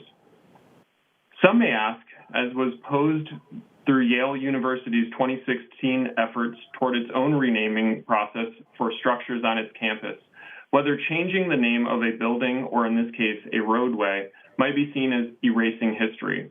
We arrived today at the same conclusion as Yale's committee, which is to change is not always to erase, and that change is indispensable. Arlington County has built much of its success on change, and this renaming seeks to continue that path of progress. As I mentioned, with the Arlington County Board's support in July 2020, the Lee Highway Alliance embarked on an extensive planning and public engagement effort to recommend a new name. This process culminated with a final report in December. At that time, the selected choice for the renaming was Mildred and Richard Loving Avenue. However, in vetting the selection by way of conversations with direct descendants, it was determined that the family was not in support of the name's use for the renaming effort. With foresight, the LHA working group process included a list of other top choices for renaming. The second ranked choice and our current selection is John M. Langston Boulevard. John M. Langston was an American abolitionist, attorney, educator, activist, diplomat, and politician who was the first Black person elected to Congress from Virginia. His ties to Virginia date to 1867 when he was an Inspector General of the Freedmen's Bureau. The Langston name is currently associated with the following Arlington County facilities and organizations, including Langston Brown Community Center, Langston High School, and the John M. Langston Civic Association. And I will quote here from LHA Working Group member Sandra Green, who contextualizes the name and its importance. The name Langston has had an incredible impact on the lives of so many African American children who grew up along and nearby the Lee Highway corridor. The name tells the story of the dark racial history of Arlington County, as well as the county's brightest time, when the 4 students who went to Langston Elementary were the first 4 students to integrate the Commonwealth of Virginia. The name tells the whole story of how Arlington has evolved and grown over the years. To situate this geographically, Route 29 extends 4.6 miles from North Lynn Street in Roslyn to the Fairfax County border. This includes approximately 3/4 of a mile of Old Dominion Drive from the 5 Points intersection in Cherrydale to Route 309 Old Dominion Drive. As far as Route 309, the segment of Route 309, otherwise known as Lee Highway, or also referred to within the community as Old Lee Highway, extends approximately 3/4 of a mile from North Quincy at 5 Points in Cherrydale, again to US Route 29. Based on staff's review of the roadway operations, and in order to facilitate the overall renaming effort, we generated the recommendation of renaming this segment to Old Dominion Drive.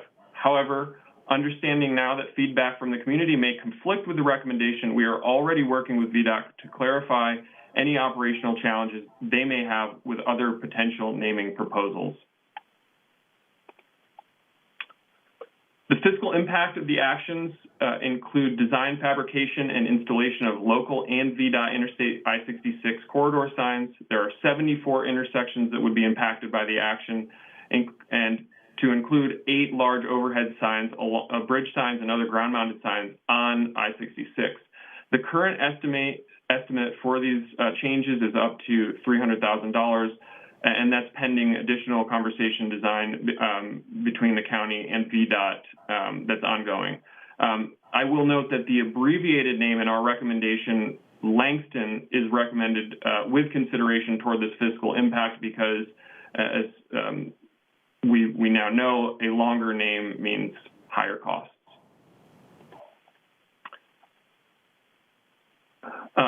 So a quick few next steps.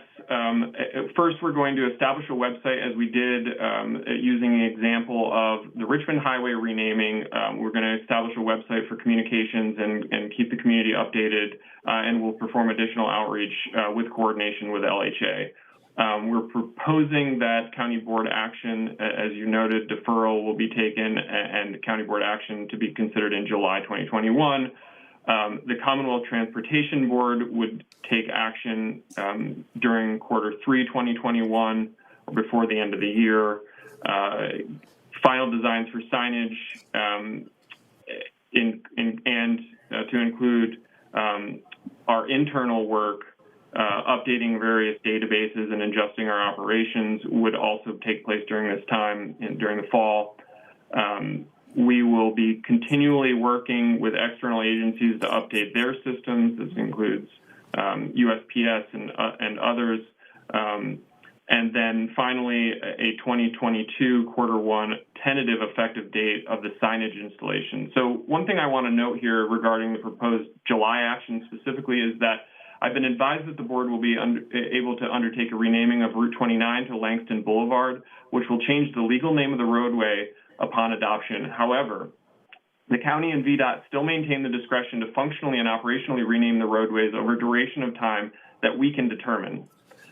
Depending on what you choose to do with respect to Route 309, it's my understanding we can bifurcate these actions because the enabling authority was specific to Route 29. The resolution for the CTB can be further deferred to allow additional discussion, and we will be looking for your direction on that point.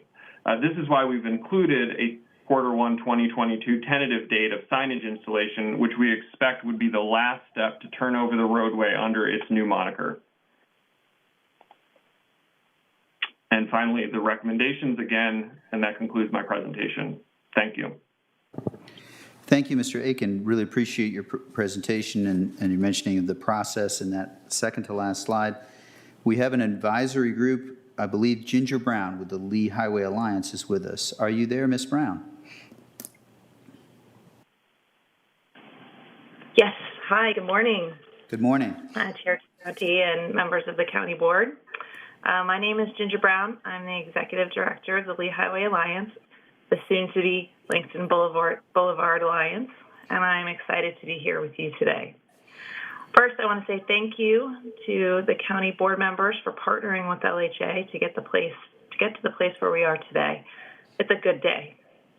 It was never a question of whether to rename Lee Highway, only what the name should be.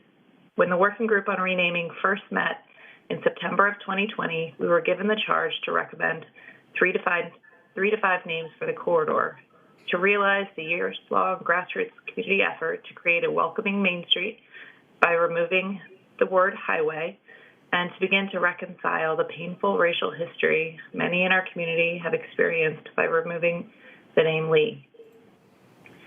Throughout the naming process, LHA engaged with the Lee Highway community. Over 8,000 families received flyers through Peach Jar. LHA engaged with the over 3,400 community members, responded to a survey on the working group's top 20 names. Over 500 messages and 186 name suggestions were sent to LHA, and over 8,000 postcards were mailed out. LHA also held meetings with community groups, churches, local business owners, released all collateral in English and Spanish, and created and shared educational videos. After months of discussion, public meetings, and gathering public input, the working group selected 5 options for Lee Highway's new name, and now is pleased to recommend Langston Boulevard to the Arlington County Board. John M. Langston is a significant figure in the history of both Lee Highway and the Commonwealth of Virginia. Langston was an American abolitionist, attorney, educator, activist, diplomat, and politician who was the first Black person elected to Congress from Virginia. His ties to Arlington date back to 1867 when he was the Inspector General of the Freedmen's Bureau, the managing agency over Freedmen's Village, which was the contraband camp for formerly enslaved people in Arlington. Lee Highway also runs right past the old segregated John M. Langston Elementary School, the school from which the first 4 students to integrate the Commonwealth of Virginia came. The name Langston Boulevard tells the story of Arlington's racial history, how it has evolved and grown, and its bright future. It is a simple and unifying message. The timing just could not be better. We are considering the long-range future of the corridor through the Plan-Lee Highway process.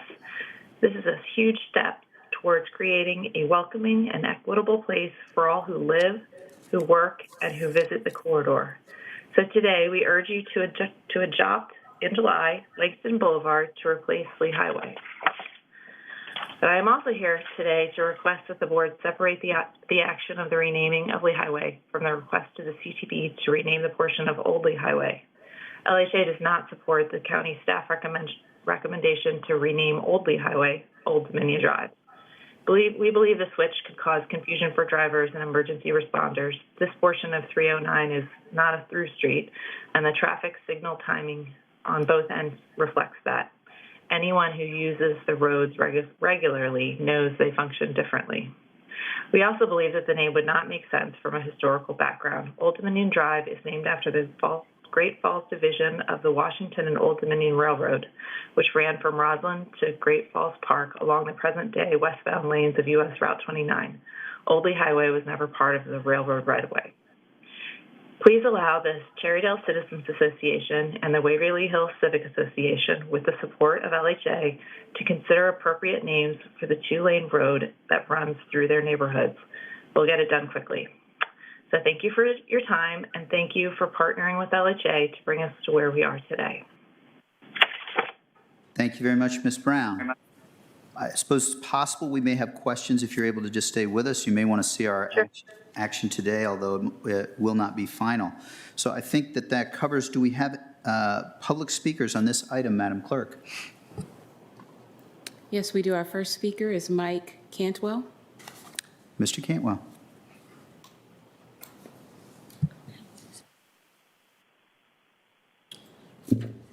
Good morning again. My name is Mike Cantwell, and I served on the board of the Lee Highway Alliance from 2016 until March of this year. I also served on the Renaming Lee Highway Working Group, and I strongly support the renaming of Lee Highway, and I support the proposed name change to Langston Boulevard. At almost every meeting of the Lee Highway Alliance Board of Directors, I asked a variation of the same question. What is our strategy for getting VDOT to relinquish control of the Arlington portion of Route 29 to Arlington County government? I ask the question because you can't make changes or improvements to something you don't own. According to Virginia State Code, localities may request name changes to the roads in the Commonwealth, but they need to get permission from the Commonwealth Transformation Board. But the cost of producing signage shall be paid by local governments. County staff estimates that the cost to change the name of the VDOT-owned Arlington portion of Route 29 will cost the county at least $200,000 in taxpayer money. Before spending $300,000 on this name change of a VDOT-owned road, I encourage the county to begin negotiations with the Commonwealth Transportation Board to transfer Route 29 to Arlington County. Thank you. Thank you, Mr. Cantwell. We have other speakers, Madam Clerk? Yes, our next speaker is Audrey Clement, followed by, Ginger Brown. Audrey Clement is our last speaker. Ms. Clement, are you with us? Yes, do you hear me? We can. Go ahead. Welcome, members of the board and the county manager. I'm Audrey Clement, independent candidate for county board. I'm not here either to support or oppose renaming Lee Highway or deferring the question till next month. Rather, I'm concerned about the use of symbolism to distract people of color from the real issues confronting them, namely lack of employment and educational opportunity and social and environmental injustice. I'm not the only one. In a Fox News interview on June 24, 2020, Robert Louis Johnson, founder of Black Entertainment Television, rejected symbolic justice. He said, quote, "It is not going to close the wealth gap. It's not going to give a kid money to go to college. It's not going to close the labor gap between what white workers are paid and what black workers are paid. It's not going to take people off welfare or food stamps. These people have the mistaken notion that black people are sitting around cheering for them saying, oh my God, look at these white people. They're doing something important. They're taking down a statue of a Civil War general who fought for the South. In my opinion, black people laugh at white people who do this, the same way we laugh at white people who say we have to take the Dukes of Hazzards off TV. To me, it falls into an attempt by white people to assuage guilt by doing things that make them feel good. But you ask those same white people, just write a $350,000 check for black people for the next 30 years. Then it goes into, are you sure they're going to use the money wisely? When I see all this talk about changing names, toppling statues, firing professors because they said all lives matter, it just shows me that white America is continually incapable of recognizing that black people have their own ideas and thoughts about what's in their best interest. If you want to decide on statues and treat black people right, why don't you get a group of black people together and say, before we go knock down a statue, what do you guys think? Give us the belief that you respect our opinion. Ask us if we want you to do that to make us feel better. Or ask everybody, write a check for $11,000 starting tomorrow every year for the next 30 years. That's what would make us feel better. That's what's missing. To me, what white people are doing with the idea that they're making us feel good is tantamount to arranging the deck chairs on a racial Titanic. It absolutely means nothing. Thank you. Ms. Clement. Thank you, Ms. Clement. I believe that's the last speaker. Is that correct, Madam Clerk? That is correct. Okay, the discussion is now with the board. I know that we will have some conversation, but I also think we're probably, given that this is a deferral eventually to get us the time, we also could certainly get a motion on the table if you like, and I see Ms. Crystal, over to you.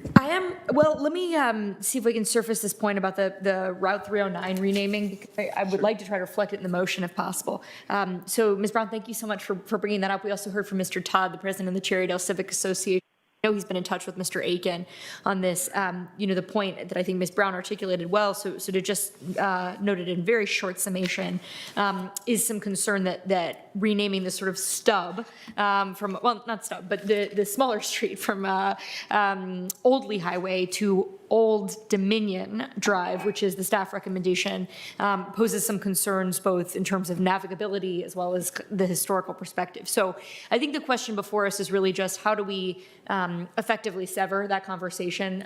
Ms. Brown, I was really excited to hear, I think, let me make sure and confirm that the Lee Highway Alliance and the working group is willing to keep having that conversation with the Cherrydale Civic Association, Waycroft Woodlawn, and bring a recommendation forward. Is that right? We are. That's wonderful news. So I might propose in making this motion that I propose we defer the renaming of Lee Highway to July, an action that we are taking only so that we can have a little more time for public comment, such as it is, and instead move that we defer adoption of the new name for Route 309, i.e. Old Lee Highway, until either September or October. Ms. Brown, do you have a point of view on that? I mean, is October sufficient time? Absolutely. Okay, excellent. And Mr. Aiken or the manager, any comments about that from our staff? Would you all feel all right, having us consider a recommendation from the community on the October time horizon?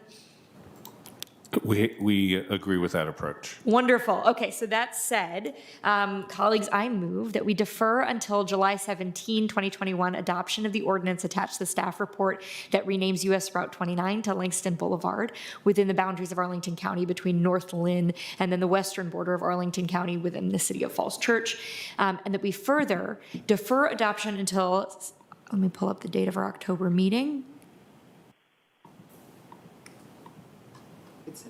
Yeah. October 16th, 2021, the attached resolution attached to the staff report requesting the Commonwealth Transportation rename the portion of US 309, known as Lee Highway or Old Lee Highway. And then I'll make that motion as to Old Dominion Drive from North Quincy Street to US 29, but I think we'll have certainly other names on the table at that point, and I can follow up separately with our attorney about whether we need to advertise that again differently if we're considering a new name. So let me summarize that motion again, that we hear in July 7th, defer until July 17th, the renaming of Route 1 to Langston Boulevard, and we hear in October the renaming of US Route 309. Second. That's great. Question for our attorney, if I can. Just want to make sure that by naming a date specific, that doesn't preclude the recess meeting being the time at which it's heard in October. No, the recess meeting is still the meeting. It's just making sure. That's right. Great. So we have a motion, a second, a clarifying question, a little bit of an explanation from Ms. Crystal as well. I think now, would you like to speak to your motion? I would be thrilled to speak to this motion, and I'm really excited that we're at this moment, and it's just such a credit to the Lee Highway Alliance and to this working group that saw a strong desire for a change of name and did it and went forth and engaged in some really extensive stakeholder engagement. There are a lot of kind of downstream impacts of changing a name, potentially on the business community, right, on residents and others. So even if it's something we want to do, there's just a lot of logistical conversations to have, and I really credit the Lee Highway Alliance for doing exactly that, for bringing together a subcommittee of the business community to talk about what this would mean, for engaging our public school students in voting on names, for sending mailers and taking all of these other extraordinary steps that Ms. Brown summarized for us.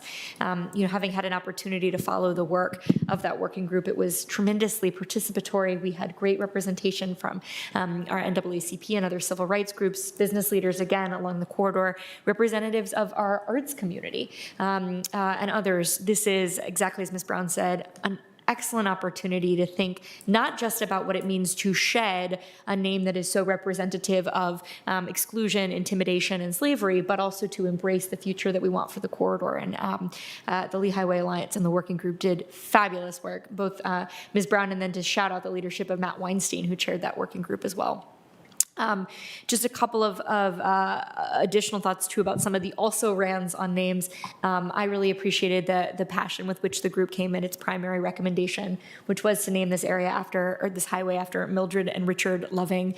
Having personally spoken to the descendants of the Lovings, I appreciate everyone's sort of respect of the fact that they shared with us that it would in fact be nothing short of painful to see an area renamed for their grandparents whom they saw as such private people.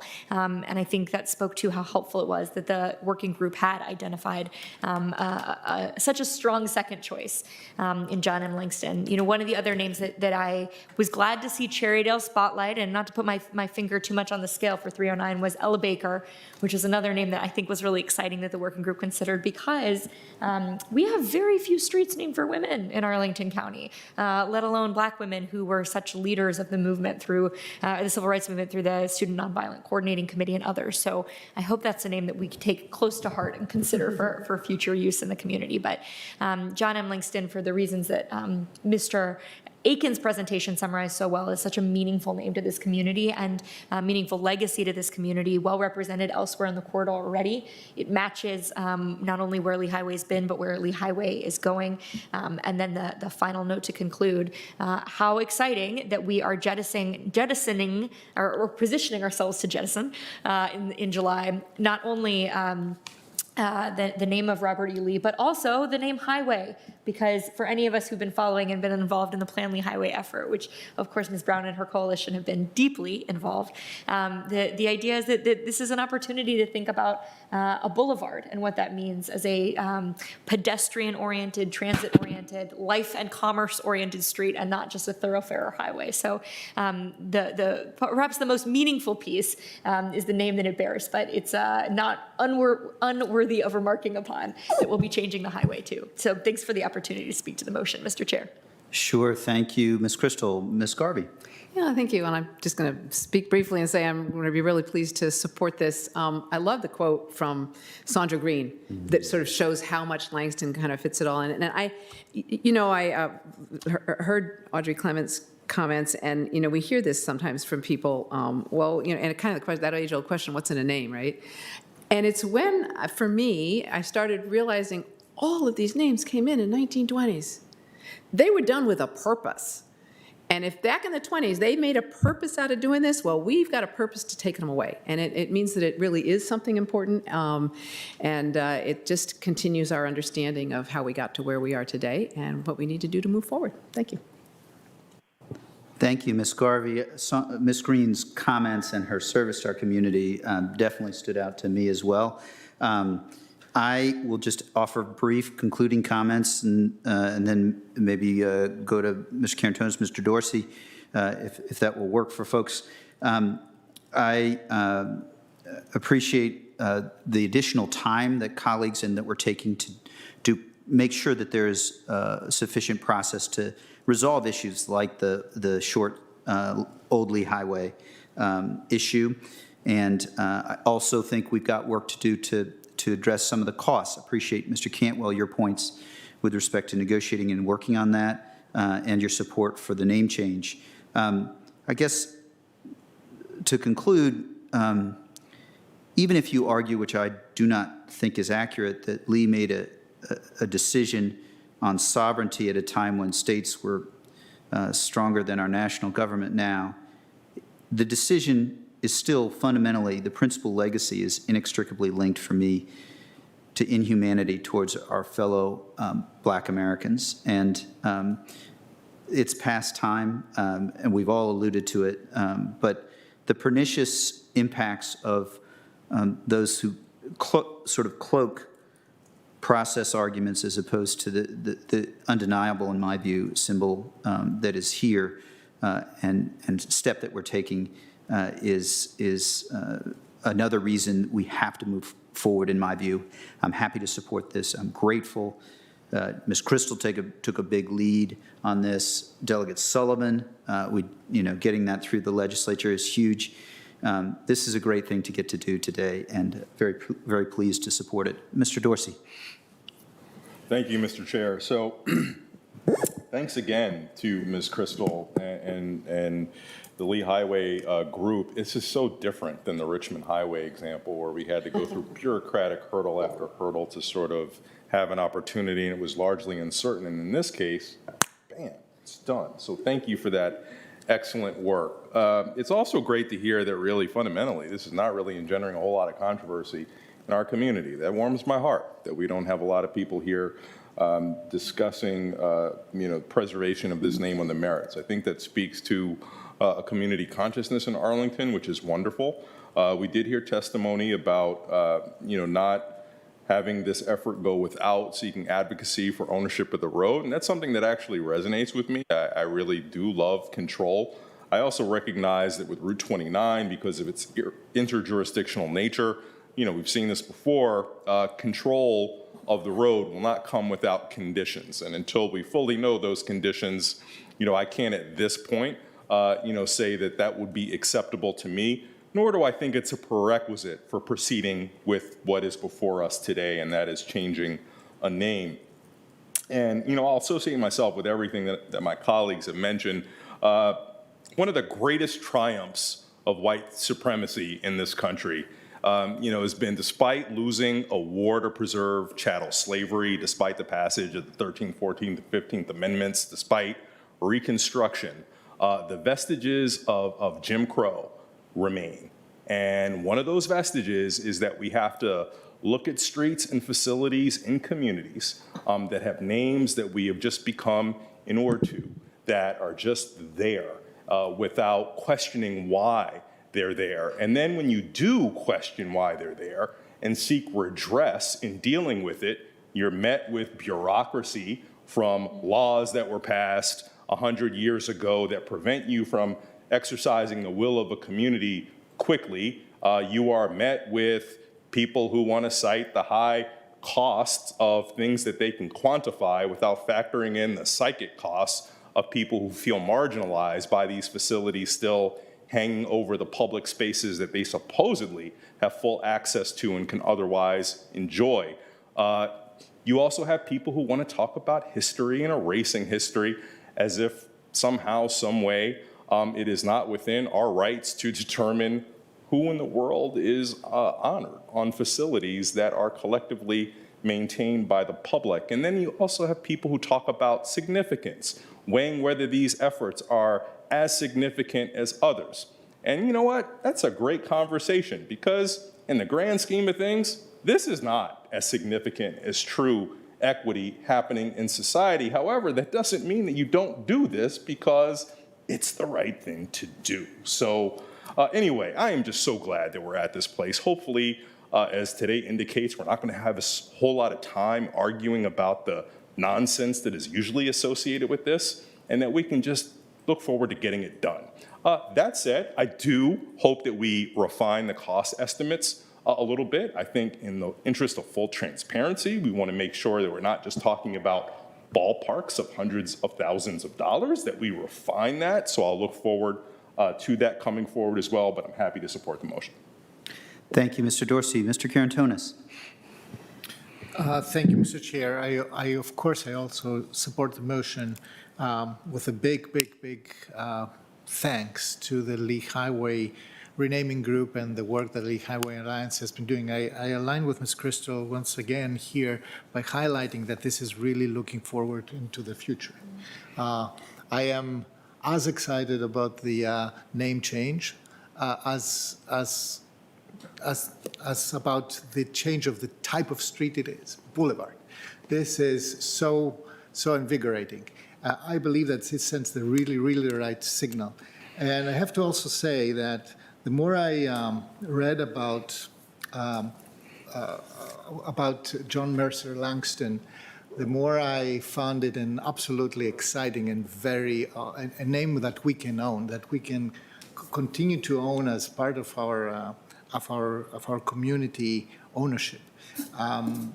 He was literally the first person of color to represent Virginia in Congress. And what a stark difference it makes. Lee was, he argued openly against enfranchisement of Black Americans. He raged actually against the efforts to enforce racial equity in the South. So I do think that this is a very fitting name change and a very fitting restart in the future for what will very soon be the formerly known as Lee Highway. Thank you, Mr. Karantonis. The question is on the motion. It's been seconded.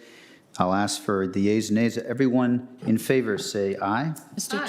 Aye. Mr. Chair, Sorry. can we Yes. confirm the second? We did Oh. not get a second. Didn't get a second? We did. We had Ms. Crystal, and I think Mr. Dorsey, did you second? I thought I did before I asked my question. Yes. But if not, So, second. okay. Thank you. Better to be sure than to be quick. Thanks very much. So we have a motion and a second. The question is on the motion. All in favor say aye. Aye. Any opposed? The motion passes 5-0. Ms. Brown, thank you. And we are on the road to getting this done. Thanks so much. Thank you. Wonderful. So the next item on our agenda, Ms. Jacobs, I believe is item 46, prevailing wage. Thank you to those who've been patiently waiting. We will go ahead. If you could read the next item, please, Madam Clerk. Yes, item 46 is a request to authorize advertisement of a public hearing to consider proposed amendments to the Arlington County Purchasing Resolution to adopt prevailing wage provisions. Thank you, Ms. Jacobs. Over to you, Mr. Schwartz, for the staff presentation. Thank you, Mr. Chair. With us virtually is Maria Meredith and Michael Stewart and Sharon Lewis from the Department of Management and Finance. So I'm going to turn it over to Ms. Meredith. I am pulling up the presentation. Thank you, Ms. Meredith. Can everybody see it? It's the hamster is working. So it says, yeah, hamster wheel. No, it really is the hand. There it is. Thank you, Ms. Meredith. Go ahead. Okay, great. All right, Mr. Stewart, the Deputy Director of DMX is going to start us off. Mr. Stewart.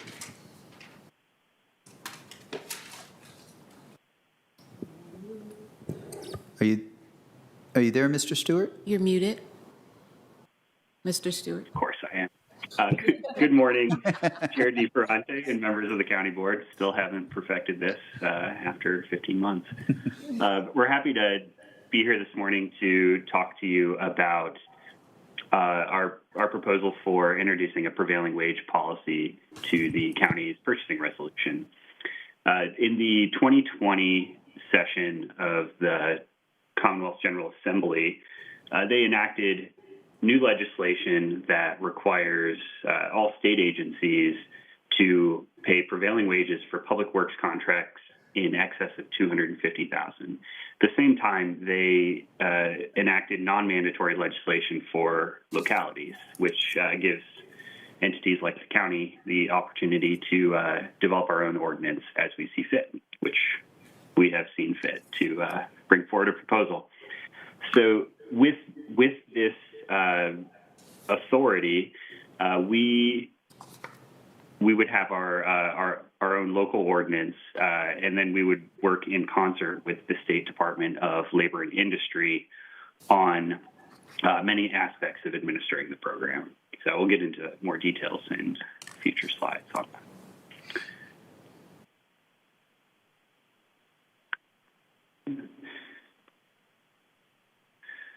Hold on one sec. I'm having some technical difficulties. There we go. Oh, I think you're on. There we are. Okay. So in order to study the potential for a prevailing wage policy at the county, we performed interviews with our construction vendor community. We actually did a survey of that vendor community. We've had numerous conversations with peer jurisdictions, both in the Commonwealth as well as in Maryland, where prevailing wage has been around for a number of years. We've had conversations with our partners at the state, and we've also performed other research just to try and understand the various instances of prevailing wage around the country and some of the potential impacts. So through that process, we do understand that prevailing wage supports uniform market wages and benefits that are highly localized in nature. Essentially, workers on prevailing wage contracts would be required to be paid at least the average wage rate for the Arlington area, if not more.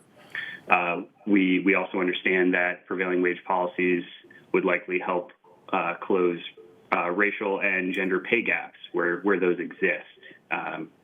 It's hard to, without doing a full comprehensive study, it's hard to understand exactly where those might exist, but we certainly do appreciate that if they do, prevailing wage is a part of the solution. There's significantly differing views on whether prevailing wage policies will ultimately increase or decrease vendor participation rates on future county solicitations.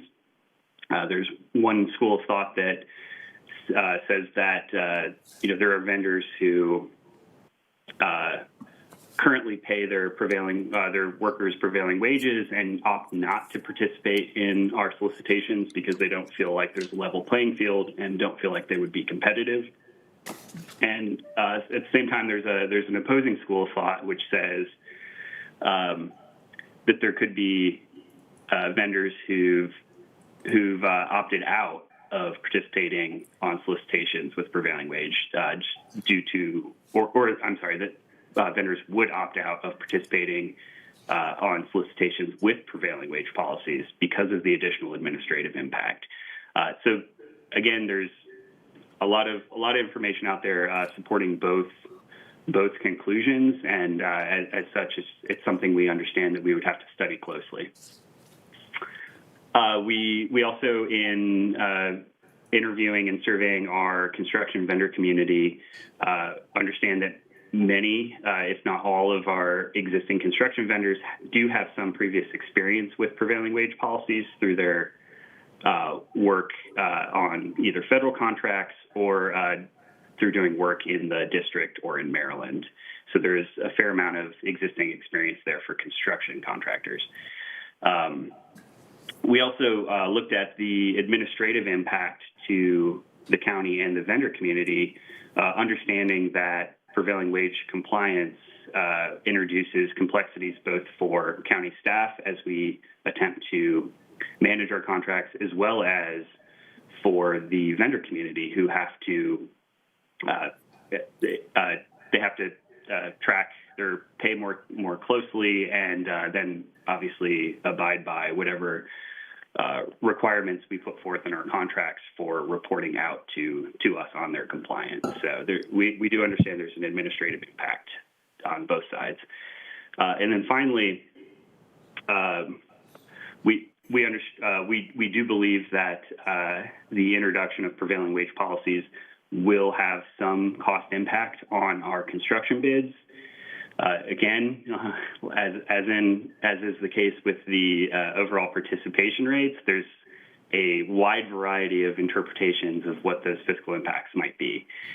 There's school thought that feels like wage rates in Northern Virginia are already healthy, and due to the fact that we share a construction vendor community with Maryland and DC, that many of our vendors are already paying prevailing wage in many cases.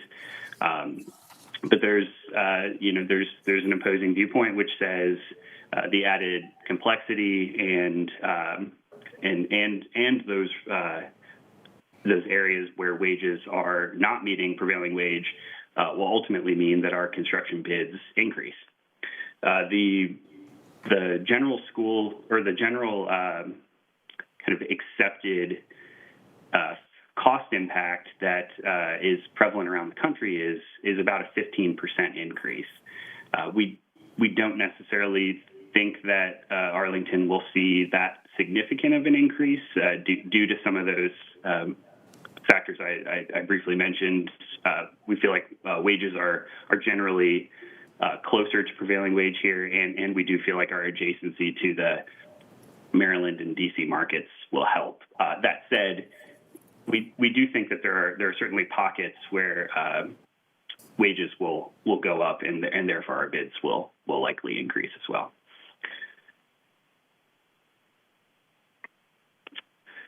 We also evaluated this policy proposal through the equity lens. That involved looking at who would benefit from such policy. Certainly, employees of our contractors would benefit if they receive better wage rates, potentially benefit factors in some cases. Potentially vendors who have felt crowded out of participating in our solicitation processes and now have the opportunity to bid on our work, they would benefit.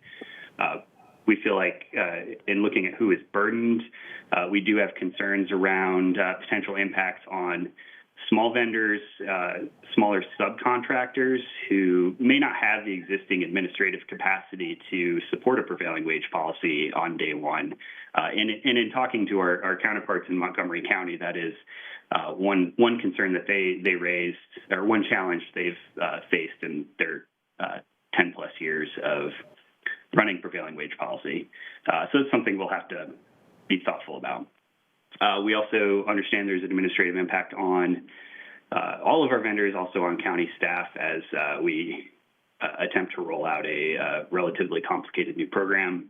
And in some cases, if to the extent our bids are impacted and increase, the taxpayers are burdened in that we may have to reprioritize our capital program to accommodate. Who's missing? We don't feel like this is a major area of concern, but we do understand if we introduce the prevailing wage policy, we'll have to do a closer analysis of our trades workers just to make sure we don't have any conflict where we have county employees who are doing similar work to the contracted employees who are making less than prevailing wage. So that's just something to look at closely in the future. And then how do we know what we know? And I guess, again, there's a lot of uncertainty in this program, and we feel like it's going to be important for us to have a focus on closely tracking the programmatic impacts to understand what the real outcomes are and using that information to help shape future modifications or adjustments to the program. You want to go to the next slide? Next slide. Right. Oh, sorry. Thanks. So in looking at what levels of resources the county will need to administer the program, ultimately that will depend greatly on the size of the program and, more importantly, on what sort of compliance monitoring approach we decide to take. So with a prevailing wage program, we know the solicitation process will be a little more complicated. We're going to have to evaluate construction contracts to determine whether they're eligible. We're going to have to coordinate between our vendors or our bidders and the Department of Labor and Industry to set the current prevailing wage rates. We'll have some work to do with the state on at contract execution around the vendors certifying that they will comply with the prevailing wage policies. We understand we're going to have to train our vendors and educate them on what prevailing wage policies are and what our local policies are. And in some cases, again, Montgomery County is an example. That's an element that they introduce at all of their pre-bid conferences for construction contracts. And then ultimately, we need to ensure that all of our bidders aren't currently out of compliance with another jurisdiction or with the state prior to accepting their bids. That's one of the requirements of the state's policy. If a vendor fails to comply with the terms of a prevailing wage policy, they're precluded from bidding on other contracts. So it's just another hurdle we'll have to jump through on the solicitation process. But ultimately, the bigger concern or the bigger, consideration for county staff is really around compliance monitoring. And ultimately, compliance can fall anywhere along a continuum from being very passive, and passive approach would essentially be to make sure that we have signage posted at job sites so that the workers know what the prevailing wage rates are and what their rights are. But ultimately, then we're dependent upon those workers bringing forth complaints of violations. And then you can range all the way to active, and in an active compliance monitoring approach involves things like the regular collection and review of certified payroll reports, site visits to ensure signage is maintained, interviewing employees to ask them what their wage rates are, and ultimately compare that against the certified payroll reports for verification, and then verifying all that information against our invoices. So that once you get into that level of compliance monitoring, depending on the number of contracts, the size of the contracts, that can be a fairly considerable administrative impact on staff. So that's something we're going to have to be thoughtful about as a county, determining where along that continuum we think we should fall. And then finally, the enforcement side of prevailing wage policy. So in Virginia, enforcement is ultimately all handled by the state. So the county has no authority to enforce non-compliance. And so essentially what happens is if we receive reports or we uncover through our compliance monitoring, if we uncover issues, we turn those cases over to the state, to the Department of Labor and Industry to pursue. So that's a key consideration with this.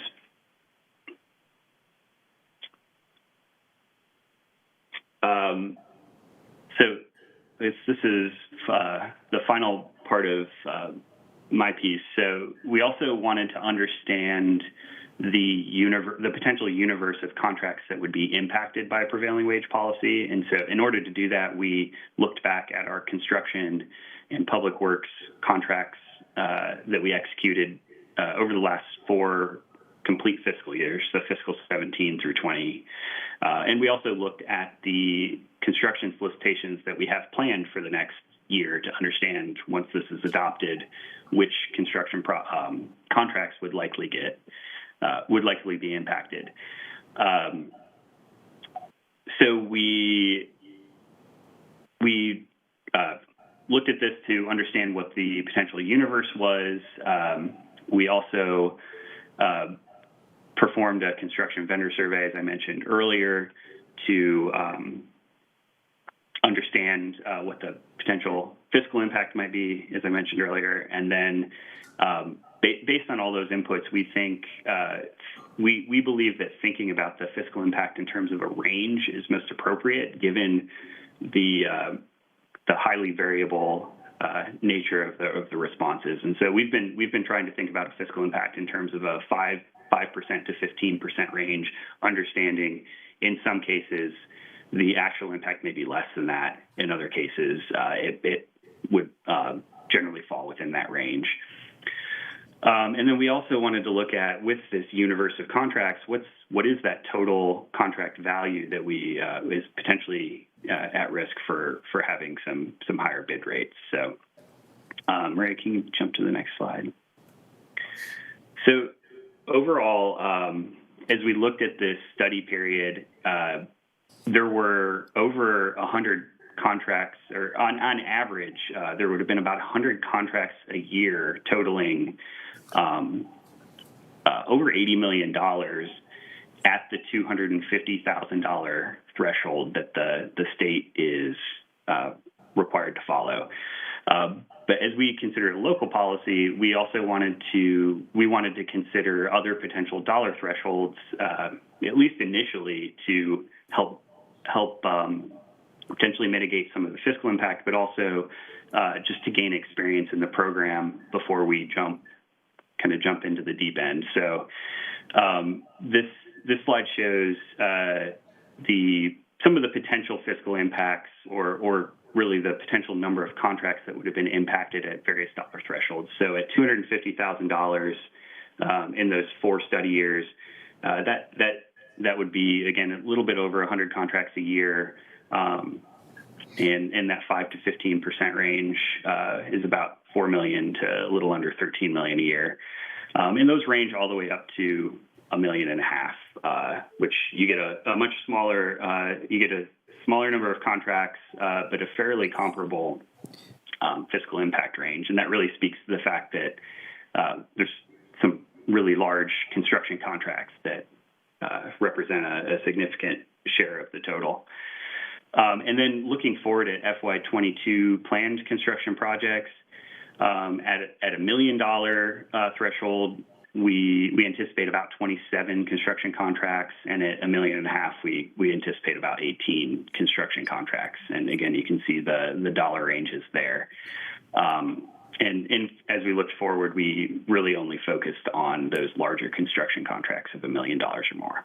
So that, I will turn it over to Maria to talk about our staff recommendation. Thank you, Mr. Good morning, everybody. Go ahead, Ms. Merritt. So our recommendation is that for the first phase of this program, and we do anticipate there being subsequent phases, we implement prevailing wage for construction only with a threshold of $1.5 million. We anticipate or recommend this be effective for solicitations let on or after October 1st, later this year. We intend to return to the county board with initial analysis of the program results in probably 12 to 18 months or sooner at your request with consideration of expansion. Initially, we would start out with passive compliance tracking with a transition to more active tracking. So why these recommendations? Construction only is consistent with what the state is implementing. From the discussions we've had with them, their definition of this program really is more in line with construction and the use of Davis-Bacon rates. It is also what we anticipate our regional peers are implementing from those conversations and what most prevailing wage policies cover. Construction only will avoid some of the solicitation delays that we're concerned about as a result of non-construction prevailing wages not being included in the federal Davis-Bacon Act, and those that are being posted by the Virginia Department of Labor and Industry. We believe that that the number we've chosen for the threshold provides significant benefit while reducing overall fiscal impact to the county and administrative complexity. This is new to us, so we think this would give us the opportunity to gain some more experience on the actual impacts, both fiscal and administrative, and the implementation challenges before applying it to an even greater percentage of county contracts. And as I said, we would come back and look at a phased implementation for subsequent expansion. The October implementation gives us some time to complete the existing solicitations. Those that are in progress right now, we wouldn't want to have to amend those solicitations, and will give us time to identify and put in place resources for compliance tracking, as Michael had mentioned. This could include our staff, additional staff resources, or potentially hiring a third party to assist with compliance tracking, as Montgomery County has. Now I'm talking and can't switch my slides myself. I just wanted to mention one other thing, that we do currently have a living wage policy. It's an existing provision in the purchasing resolution. It applies to our contracts that have a value of greater than $100,000 that are performed on county-owned or controlled property. It doesn't apply to professional services, construction management, design build, or those contracts procured by emergency or sole service, and is awarded after competition. Recently, the Attorney General provided a new opinion that allows for further expansion of the living wage, and so we are in the process of doing some further analysis. You might recall that the county board approved increasing the living wage to $17 an hour, effective with the fiscal 22 budget, July 1st. So we are in the process of doing some more analysis on how we would expand this policy. We expect to return to the county board in July with a recommendation, but some of the initial work we've done suggests that we would possibly include that broader definition of public works for maintenance and operation contracts in an expanded living wage policy. That's our presentation. Michael and I are happy to answer questions. Thank you, Ms. Meredith and Mr. Stewart, for a thorough presentation. And I noticed that there's 18 total slides, but you left a few for us to ask questions about if and as we have them coming forward. So we will next go to public comment on this item. Madam Clerk, are there speakers signed up for this item? Yes, our first speaker is Virginia Diamond. Ms. Diamond. By Donald Slayman. I think I saw Ms. Diamond in what looked like a car, so I don't know if you're there, Ms. Diamond, remotely, or virtually, I should say. She may have dropped off. Why don't we go to Mr. Slayman first, and if Ms. Diamond should appear, we'll certainly hear her comments as well. Mr. Slayman. Good morning. Don Slayman. I'm with the International Brotherhood of Electrical Workers, Local 26. Ms. Diamond is speaking at a rally right now. I'm going to be speaking at it, but so she'll try to get on after she speaks. She's speaking simultaneously. I'm here on behalf of my local union, but also my Contractors Association. George Hogan, the business manager, and J.T. Thomas, the head of our contract association, asked me to speak for them as well. We have 178 contractors signatory to our union, and we have 11,000 members. I'd like to first start off by thanking the board. The four of you all that are here that got Amazon to come and talk us, we really admire what you're doing. But when y'all got Amazon to come here and diversified our economy, but also made them respect to help the entire community and to take a look at their wages on their construction site and adopt prevailing wages. I know you can only encourage them, but that encouragement has made a huge difference, not only with Amazon, this very large company, but also it's made a difference that we've signed up 2,000 new members because of not just because Amazon, but 2,000 new members in the last 2 years because of what that meant and also helped us with our activities down to the legislature. This concept of prevailing wage is 90 years old. Oops, I'm sorry. May I take a little bit of Ms. Diamond's time? 30 seconds. 30 seconds, go to it. This is a 90-year-old concept, and this is and it's just to look at the market and follow the market for setting wages, and so that then we can do what we do best, and that's workforce development and address income inequality. These can be good jobs. People can stay in the area, work in the area, raise their families. We have 1,100 apprentices, and that's 300 more than we had before, and we really think this helps the entire community, and thank you so much.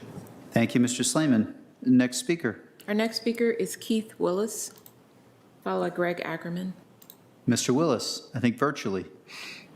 Yes, hi, everybody. Thank you. I just wanted to thank the board for taking on this issue and being leaders in Virginia on this issue. However, I wanted to say this provision doesn't do enough to address the rampant wage theft and worker misclassification going on in the construction industry.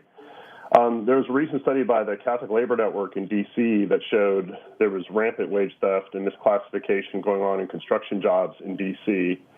And we can only assume that it's worse in Virginia, given that there are fewer and less robust labor laws. And wage theft and misclassification can take many forms, from not paying minimum wage, not paying taxes, or shorting people's paychecks. And in one case in Arlington, there were drywall workers hired by a labor broker, and they were paid by a personal check, and they had to go take the personal check to the labor broker's house where it would be cashed after taking out a service fee. And for many of the large non-union contractors in our county that work in our county, this is built into their business model, and they can do these low bids because they count on there being subcontractors that are going to engage in these practices. So what I think is that we should use our tax dollars to fund good jobs and help bring people out of poverty. And I feel like we should lower the threshold to $250,000 for this ordinance and begin to cut out some of these low-road employers. Thank you. Thank you, Mr. Willis. Next speaker, Madam Clerk. Our next speaker is Greg Ackerman. Mr. Ackerman. Mr. Chairman and members of the board, thank you so much for all the hard work that you all have put in to this ordinance. And I also want to thank the county manager and the staff for their really diligent and fair and well-balanced report. I know this was a very difficult challenge, looking at one of the first prevailing wage ordinances in the Commonwealth, and really appreciate the way that they applied all lenses and talked to contractors of all stripes to determine what the best course of action is for the county. As previous speakers noted, this is an old issue. It's been in effect at the federal level since 1931, and about 28 states have it, including in numerous localities across the country. It passed at the General Assembly with bipartisan support, and this is an idea that's supported by both labor and by numerous contractors. As was previously mentioned, the issue of wage theft and misclassification is rampant in the region, but also generally the public procurement process with its low bid models sometimes leaves a downward pressure on wages that would allow contractors to gain a competitive advantage by simply underbidding the market. And so what prevailing wages do is they take that out of the equation and allow for contractors that pay local area standard wages to be competitive on local projects. I do want to note that prevailing wages in Arlington are actually, we believe, somewhat artificially low because of just the history of Virginia. And so when Amazon came in here and wanted to be a good neighbor, and they did a really great job at adopting really robust labor standards, they decided to actually adopt DC prevailing wages. And so I think that's going to help with the transition as the county looks to adopt prevailing wages, is these wages are wages that shouldn't really be prohibitive to contractors that want to do business in Arlington. So really want to, again, thank the staff so much. And on the issue of the threshold, the proposed threshold is 1.5 million, and we certainly understand the diligence that the county staff wants to take with respect to implementation. But just to provide some context, I believe the highest threshold in the country is at 1 million. Maryland was recently at 500,000. They took it down to 250. They were second. And so Virginia at the state level, having a $250,000 threshold is one of the highest in the country. And we believe that Arlington should follow that model of using the state threshold. We've also talked to our contractors who believe that it would be really helpful to have some continuity between the federal government, which is $2,000 threshold, the state government, which is $250, and not to have something significantly different at the local government, particularly given the fact that many of these construction contracts actually oftentimes have various different funding sources between the different levels of government. So we believe that $250,000 as a threshold would reflect Arlington's values, the value of the community, and would be the best course of action going forward. But again, really want to thank the board for all of their work in raising area wages and standards for working families, and want to thank the staff as well. Thank you, Mr. Ackerman. I believe that is our last speaker, unless we suddenly hear Ms. Diamond. With that, the conversation is with the board. I know there's been discussion, a little bit of discussion with staff. Appreciate staff's thorough presentation. I'm happy to open it up, my own, for conversation. Why don't we start with Ms. Crystal? If you want to talk, there's the threshold issue. There's a couple of other issues that we've worked on, but go ahead, Ms. Crystal. Sure. So just one question to really put a fine point on it, and a big thank you to staff for the incredibly analytical approach taken to figure out what this could look like in Arlington County, and not just studying it nationally, but actually within our context. I wanted to clarify, though, it may be helpful to pull up a slide with the anticipated fiscal impacts, if staff could speak to that. I just want to clarify, none or very few of the kind of dollar impacts associated with prevailing wage are actually about increasing the wages of the workers on these contracts. They are all administrative impacts. Is that correct? Is that understanding correct? Or do we anticipate that some of the fiscal impacts, here we go, would be the fiscal impact of our contractors needing to pay their workers more? Let me know if that question doesn't make sense. Yes, it makes sense.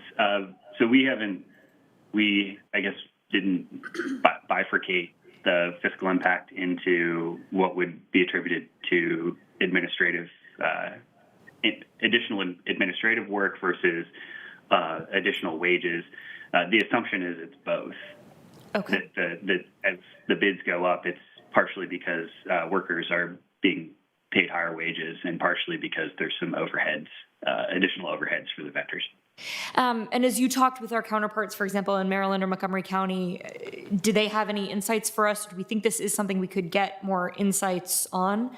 About certainly I can imagine it is impossible to, on the dollar amount of a given contract, right, say exactly what the drivers are. But, is if you say that there's, for example, a 5% increase, is it roughly half and half is actual higher wages and administrative costs? Do you think that's an area we could get more insight on, or is it just impossible to quantify?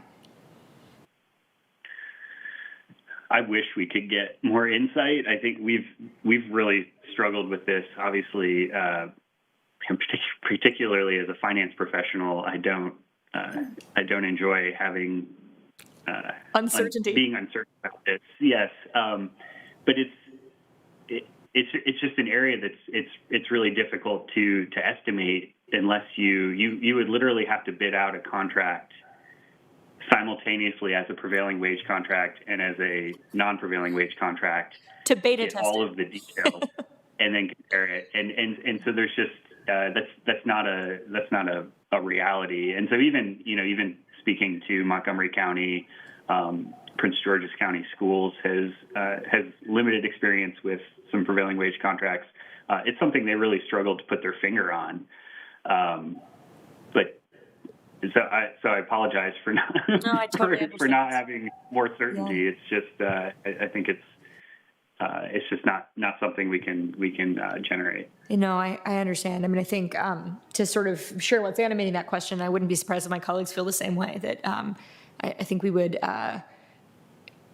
welcome the opportunity to redress the fact that the cost of our projects bake in exploitation of workers, right? Like we would, not that we ever excited to spend more tax dollars, but we would like to see our projects, if increasing means that workers are no longer being exploited, then that is something that would be welcome. I think the administrative impact is something that we'd like to try to control for a little bit more, right? Because if that process is just the cost of additional process, it's not accruing to workers in their wages, you know, that's sort of what hence my desire to get that apart. I'll have some thoughts about that a little bit later. The only other thing I wanted to say was, could you give us some for instances, when you think about the difference between $250,000 threshold that the state has set and the 1.5 that you've given us, could you give us some examples? Oh my, I have a seizure here. Okay, so could you give us some examples about what types of projects fall between those? You know, are they projects that basically look the same? They're just, you know, smaller in scope? Are they fundamentally different projects? What's falling in that gap between the state's threshold and the one that you're proposing for advertisement here? Sure, and you know, there's no absolute answer across the board for this, but you know, in general, our more expensive construction contracts that are above 1.5 million tend to be more complicated as well. They're not just more expensive; they have more variable project impact. So it could be a new facility construction. It could be you know, a major streetscape improvement project that has different types of design and engineering. Obviously, the design and engineering are not part of this, but they're just more complicated. The projects under $1.5 million tend to be more singular, simplistic in nature. It could be things like a roof replacement, maybe a carpet replacement on an artificial turf field, but they're generally not as complex. Okay, so would it be fair to say maybe there's more likely to be one type of labor on the project, more money on materials, fewer subcontracts? I mean, do any of those things sound right? Yes, we do feel like that is often the case with the smaller projects, particularly when we looked at the sampling of projects we have lined up for the next fiscal year. Those smaller construction projects tended to have higher materials, a ratio of materials to labor, and so we felt like there was likely less impact and value add from those as we initially get our feet under us on this program. Thank you. I really appreciate that. That's it for my questions for now. Sure, I think we have a couple more questions. I know I'll have one, but Mr. Dorsey and Mr. Carantonis. Thank you, Mr. Chair. So, you know, I appreciate all of staff's work in trying to get their arms around prevailing wage data. It's something that's perplexed many great institutions for years for all the reasons that have been mentioned. But as we sort of think about this in terms of fiscal impact, I'd like to challenge and push back on that a little bit, because really what we've done is accepted, you know, essentially, in many cases, what's little more than anecdotal evidence from you know, biased perspectives as to cost increases in labor without associating any offsetting studies with looking at what other forms of government spending go to in the form of income supports or other social supports go to deal with the differentiation between wages which may come in below a prevailing wage or below a living wage. So we're not really providing a true fiscal impact analysis or having a fiscal impact conversation. We're kind of having a sort of what if we can take their word for it, what it does to labor costs, what that can mean in actual dollars without the offsetting fiscal point. But this is not really to discredit this or really to ask you to do that work because, you know, participating at the Economic Policy Institute and being involved in some of these studies, it's hard. It's hard to do. You often have to ask yourself, well, is it worth doing? And I think where Ms. Crystal was earlier is a fundamental point that I don't want to lose sight of. Should government contribute to a degradation of job quality and standards in a community? And for me, the answer is fundamentally no. So, prevailing wage is an important regime to implement. A couple of questions, though. I'm sorry to pontificate. Has anyone looked at the preferred staff recommendation of a phased approach? Because I am concerned, as Mr. Ackerman brought up, what this would do in terms of cost, burden, and impact on small vendors and small businesses to have a variety of different prevailing wage regimes that they are responsive to: federal, state, and then federal, region, and then Arlington. So has anyone kind of thought about that in terms of whose burden, in the equity analysis that you tried to do?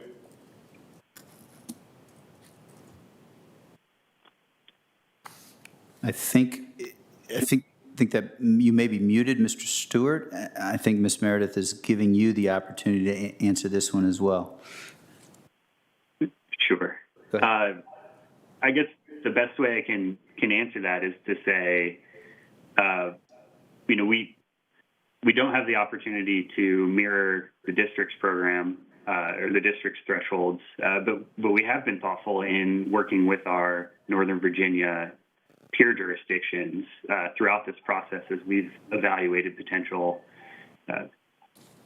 program design, and we've discussed the fact that having a consistent approach across the region would be beneficial to the vendor community, so that they have more consistency. That's ultimately nothing. It's not something that we can guarantee happens, but certainly at the staff level, we've discussed that, and in our conversations with jurisdictions in Maryland, they certainly cited consistency of thresholds as being an advantage. In that case, Montgomery County for many years had the same policy threshold as the state of Maryland, and so they viewed that as a positive for their vendor community. Okay. So speaking of data, to what extent are we able to look at the, in any time point you think is practicable, but are we able to look at prior projects to really discern wage rates paid? And I know it's difficult because it's only been within the Amazon era that we have really focused on this as a county, but do we have, through invoices or other reporting mechanisms, the ability to do a reasonable sample of past contracts to determine wage rates? Unfortunately, that's a difficult proposition because the way we have bid projects in the past, we bid our construction work on a low bid basis, and we don't require our vendors to provide wage data in most cases. The exception being where we have had federally funded projects with Davis-Bacon requirements, and so we do have a much more narrow sampling of more often than not transportation projects that where we have some wage data that we can look at. Okay, thank you. All right, that's all for questions for now. Thank you. Thank you, Mr. Dorsey. Mr. Karantonis, question. Thank you, Mr. Chair. So a little bit along the same line of questions, one thing that I want to understand is when we talk about thresholds here, is that a cumulative threshold? So for example, if a company does some construction work for us for $100,000 and for $150,000, then are they reaching $250,000 threshold, or would these be two individual contracts? The threshold would be applied at an individual contract level because we would have to make the decision to apply prevailing wage policy to that contract at the front end of it during solicitation. So it would not be aggregate for a vendor. Okay, and help me also, it has been said, and I am really very sensitive to that, about worker misclassification and wage theft. This has been happening a lot, and with increased construction activity, we have seen that in many places and really rampant, in my opinion. So do we have a mechanism today to check on that, whether our contractors are, legal and compliant? Do we process complaints? Currently, no. The county has no program or really mechanism for identifying or enforcing those. I guess the best I could say is, if to the extent we find out about them informally, I think we would certainly refer people to the Department of Labor and Industry, who is ultimately the enforcement arm for Commonwealth. So if I understand it correctly, this would be even a relatively big contract that we wouldn't have an established, mechanism to make sure that they're, subcontractors, et cetera, that we don't have this phenomena there. If it's a contract for 1.5 million or 2 million, we wouldn't do that by default. This would be we would, consider doing something if it comes to our attention, right? More or less. Could I just jump in here? I mean, I think, so my understanding, and perhaps one of our legal minds could explain this better than I could, even under this new regime, the enforcement, compliance, right, is what... State. Right, the compliance falls to us, the enforcement will fall to the state. So I suspect potentially our Commonwealth's attorney could try to take this up, but the actual enforcement of a breaking of the law, wage theft, et cetera, would fall to... The problem is not the enforcement. The problem is us having the radar on to know what's happening. Right, which is what compliance will allow. Right. I don't want even to get to the compliance issue. I want to make sure that we know who is in the field trying to basically exploit the workers and get our business at the same time. So just so I'm clear about this conversation, is this looking at having the county audit non-public construction activities? Well, that's why I'm I think that would be outside of the authority, but yeah, I think my impression is that would probably raise some concerns under the Dillon rule, and I see the knowing and emphatic nod of our acting county attorney. So, but that, I think you were trying to find out, Mr. Carantonis, how this might work, and I do feel to some extent, given the last 40 years without prevailing wage and protections like this in collective bargaining, that we're to some extent turning the state in a new and more just for workers' direction. So, but what I'm after is to say that establishing a monitoring regime that would, be after this has more value than just checking on prevailing wage. So it is, a check on business practices that are right now harmful in general.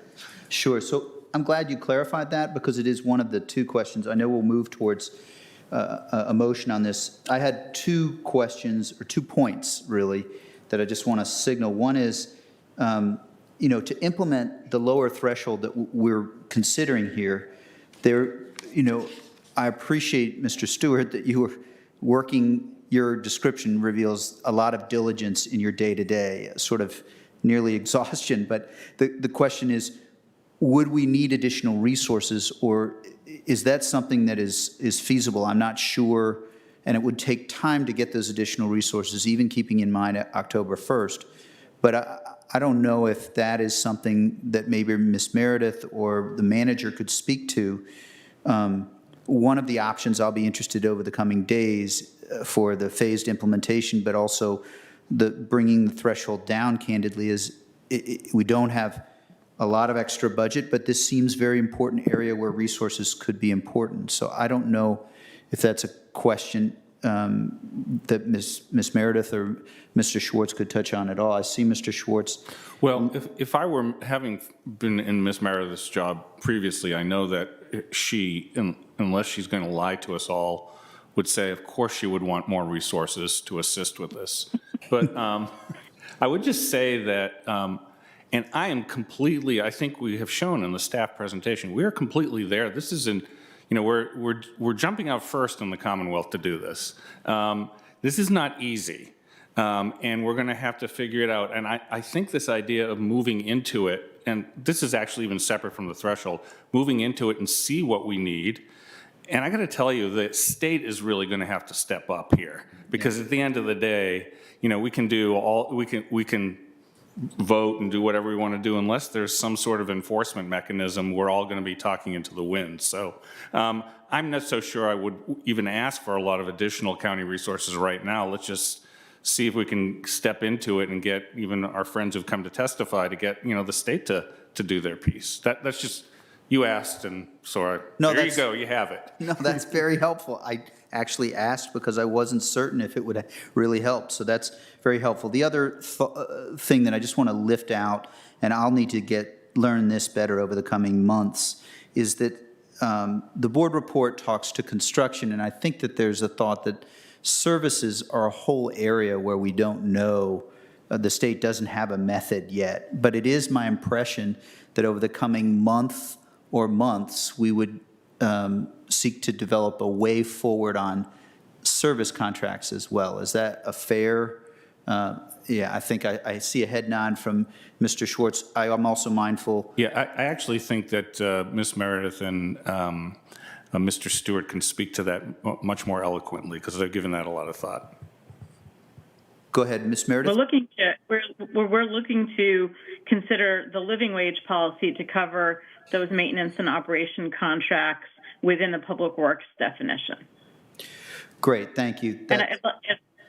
Go ahead. Sorry. I was just going to say, I'd like to add that I do think we do think that compliance tracking is important to ensure that we're getting, those employees are getting value out of us implementing this policy. And so that is an important component. And as Mr. Schwartz said, we do need to study what resources we may need, which lowering the threshold, we may need more, as we're going to have to actively track compliance on additional contracts. Great, thank you. That's helpful. Those are really the two areas that I had questions, and they're very, very helpful. I think perhaps we are ready. Oh, I see Ms. Garvey. Did you have a question? Yeah, this is really obviously very complex, which I sort of knew going into it, and now listening to the conversation and picking up even more how complex it is. Just a question on living wage policy that we've had. Have we done sort of research to find out the effect of that? Because it seems to me overall, if we improve wages for people, that should improve living conditions for people, and it should improve a lot of other things that should actually make our social services less expensive over time. Is that a fair thought, or am I just being too Pollyanna-ish about the whole thing? But it seems to me that we're on a track that's actually quite good, as complex and difficult as it's going to be. It actually may end up that we pay people more, and then we don't have to do as much to support people who are struggling because they don't get paid enough.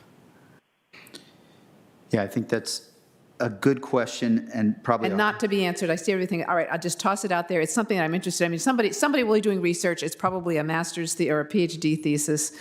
But anyway, I'm good. Thank you very much for the work on this, and I'm very happy to support moving forward, and then we'll have interesting discussions over the next month, I think. Sure, and it's a very good question that we should follow up on. I know that there's some work on that Bridges Out of Poverty has been doing that is seeking to touch on this, but there's additional work, and I probably would do more listening than talking with our economists. Mr. Dorsey, I don't know if you have thoughts. Another question. So when it comes to compliance tracking, I know it's going to be difficult and certainly going to create an administrative addition for Arlington County. Have we looked at tech solutions that might be able to support that work? Because really, at the end of the day, we're at a great place in the world where, as long as a record is available, the ability to have humans audit that record later and then to hold people accountable is always a great thing. So where are we thinking in terms of that? We have looked at some software solutions. We've also talked to Montgomery County about their solution, which is to completely outsource it. They have a company that does that has software and staff that actually do the payroll certifications and the site visits. Michael, is there anything you'd like to add? No. Now, secondly, because my good friend and colleague, Ms. Crystal, noted, it's expensive, software systems. But because we are leading the Commonwealth of Virginia, have we sought opportunities either through the state or through the industry to be a part of piloting this work in Virginia, hoping, of course, that this becomes maybe a standard that is set with other jurisdictions? Have we sought opportunities to maybe reduce costs through that kind of a partnership or grant opportunity? So the state right now is planning on passive compliance. They are only relying on the posters being posted on the site and the initial certification that has to be provided to the Commonwealth that they will abide by the prevailing wage. So we've spoken with DGS, and they are not planning active compliance at all. But we have been in, as Mr. Stewart mentioned, we have been in conversation with peer jurisdictions here in Northern Virginia, and I think we could work with them to provide a solution jointly if that's what we deem is best in the interest of the county. We could seek a joint procurement. Thank you, Ms. Meredith. Thank you. I believe we've policy wonked this a little bit, and I know that, but it's important because it signals from all of us, this signals direction as we lead through to the conversation over the coming weeks. So I appreciate you lifting that up, Mr. Dorsey, and I believe we may be ready for a motion, Ms. Crystal. I think we are, and I know our clerk has some language to display on the screen because I'm going to make a motion that does differ from the county manager's recommendation. I move that we adopt the manager's recommendation effective October 1st, 2021, subject to the following amendments to the proposed resolution language that's attached to our board report. First, that we strike $1.5 million from sections 4-104 and 4-104-1 and replace with $250,000 in both instances, and that we further strike the text in 4-104 subsection 2 and replace with language that says, regarding covered prevailing wage contracts, construction contracts funded in part or whole with federal funding, which funding requires payment of federal Davis-Bacon Act wages are exempted from our prevailing wage policy. Second. Thank you. May I speak to it? Sure. Go ahead. All right. Thank you, Mr. Chair. So let me just, I think that the secondary point bears some clarification, but it's, I believe, relatively straightforward, and I appreciate some helpful back and forth with our staff. And some of our leaders of industry. The only point here, or excuse me, some of our stakeholders from the industry. The only point here is that not all federal funding is subject to Davis-Bacon. One of the best examples is FEMA funding. And so we just want to be clear, the spirit of this is if Davis-Bacon Act applies, then we don't need fair prevailing wage to apply. But we don't want to assume federal funding is equal to subject to Davis-Bacon Act. So that's what that is. Obviously, this other point is about lowering the threshold, and so I'll just share a few thoughts about why I'm proposing that. Of course, noting as well that this is an RTA, so we can have some conversation over the next month about what the right actual level is. Let me say this, the whole point here, right, is compliance is really important. How do we set up a structure that allows us to monitor and allows the Department of Labor to enforce and allows those who know best, the individuals in the field that may be subject to wage theft or other exploitation to bring forward cases. Compliance is also a big driver of the administrative impacts and therefore the fiscal impacts. And so I think, the staff recommendation, which is very thoughtful, is trying to manage this fiscal impacts by setting a lower threshold. I am not convinced that's the only way to do it. I think there are some ways that we can adjust compliance between that state threshold that matches the Commonwealth, that is closer to matching Maryland and the rest of the region, and $1.5 million. And I'll try to draw an analogy here. I hope it's not too inapt, but one of the items on our consent agenda, one of our RTAs, is to hear advertising hearing to lower the speed limit on a lot of our streets, largely in the 22202 area.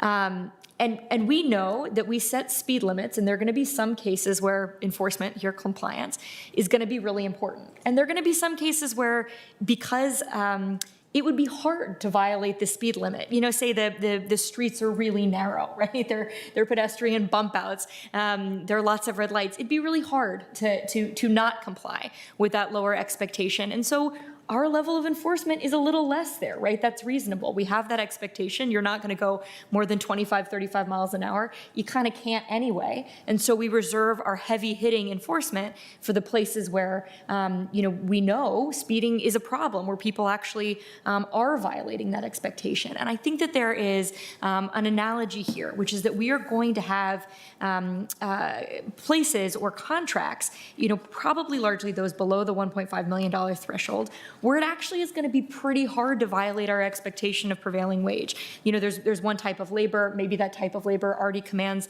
well above what the prevailing wage is. There are fewer subcontracts, so there's just sort of less room for exploitation. More money is being spent on materials than labor. The conditions are such that probably, you know, the amount of compliance we do could be a little more modest, not that we'd be welcoming anybody to violate it. And then we reserve, you know, the full firepower of our compliance, right, where we're asking for quarterly submittals, for example, of pay stubs, et cetera, for the contracts where we know violation is greatest. It's worth it to me to still set that prevailing wage expectation on every contract above $250,000. Because in the same way with speed limits, that is the expectation of our community. You can hurt someone if you don't fulfill that expectation, and that is certainly the case with workers as well as those who might be endangered by speeding. So I'd really like for us to think about, you know, the options that we might have between $250,000 and $1.5 million to titrate our compliance efforts, not to signal to anybody that we don't expect full compliance, but to reduce that fiscal impact or that administrative impact and really, again, save that full firepower for the places where we know abuses are most rampant, right? These big multi-labor area construction projects with lots of subcontracts, which leave a lot of room for, as Mr. Ackerman was saying, right, the workers work with labor brokers and other bad actors. So all of which is to say, I'd like us to advertise at the lower threshold, spend the next 4 weeks kind of talking about that area in between. I'll just conclude, and this will serve as my concluding remarks as well as speaking to my motion. I am really excited about this. I'm so glad that our staff were willing to put in the time to help prepare us to go first in the Commonwealth. I very much hope that we are setting precedent for others. That's part of the reason it's actually important for us to get this threshold level right, because I hope others will be looking to us. And I am really excited about the opportunity, I hope, to set an example for the private sector. You know, we leaned hard on Amazon to do what they have ultimately done, which is made huge strides for a market that actually has been pretty exploitative of workers. We lean hard now on some of our other development actors and stakeholders in the community to try to do this too. And I think that we will speak with quite a bit more moral clarity when we're doing it ourselves, right? And taking the steps to not only set this expectation, but especially on the contracts where it's abuse is most endemic, really doing that case building and that compliance. So I am just thrilled to be able to set that precedent when we vote next month, and look forward to having a little more conversation about how we can minimize fiscal impact, but still set the expectation for all projects above $250,000. Thank you, Ms. Crystal. Mr. Dorsey. Thank you, Mr. Chair, and thank you, Ms. Crystal. I associate myself with the bulk of your remarks. And, you know, I recall that shortly after we were collectively successful in getting a private sector prevailing wage regime implemented with Amazon's investment, had a conversation with the county manager who brought up proactively immediately, and we're next. That we actually have to put our money where our mouth is and actually bring this to our local community. Fortunately, the enabling authority came thereafter, and here we are today to begin this work, which is really exciting. I will say that, you know, the history of prevailing wage laws in this country goes back 90 years, as Mr. Slayman mentioned, but it's not always been great. It's been, you know, actually a sordid history at the very beginning, inspired out of a desire to, you know, marginalize African Americans from the labor force. There are a lot of reasons for that, different ways of computing the wage rates, different union receptivity to people of color. The insidiousness of the beginnings of Davis-Bacon legislation shouldn't obviate the very fundamental, and I think Mr. Ackerman brought this up as well, the pretty widely acknowledged, you know, belief that somehow you shouldn't have market actors which are artificially enabled in, you know, driving down wages and living standards. It's a fundamental distortion that is not compatible with any belief in a free market or just, in my opinion, fundamental decency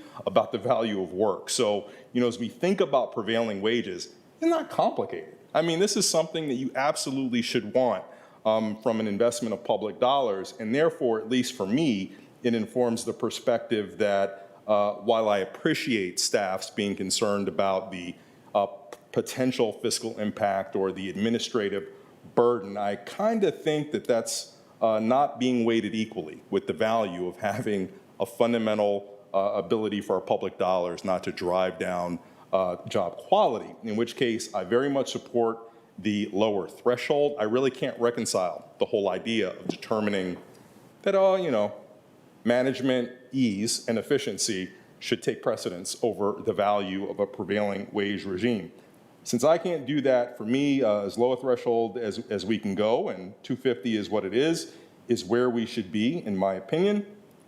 And I think also as we kind of continue with this, we also, through this conversation, have really uncovered that a lot of the concerns that you may have are not fully understood, and we probably are not going to be at a place where we can fully understand them. The data are just not available. So while it's certainly taken as a maxim that the cost will increase on construction projects, that's not exactly clear. But even if it is clear, we really don't have an understanding of the true fiscal impacts, because we don't know how the existence of non-prevailing wages impacts other forms of government spending. So with this, we really have to decide what's the right thing to do and what's the best way to do it.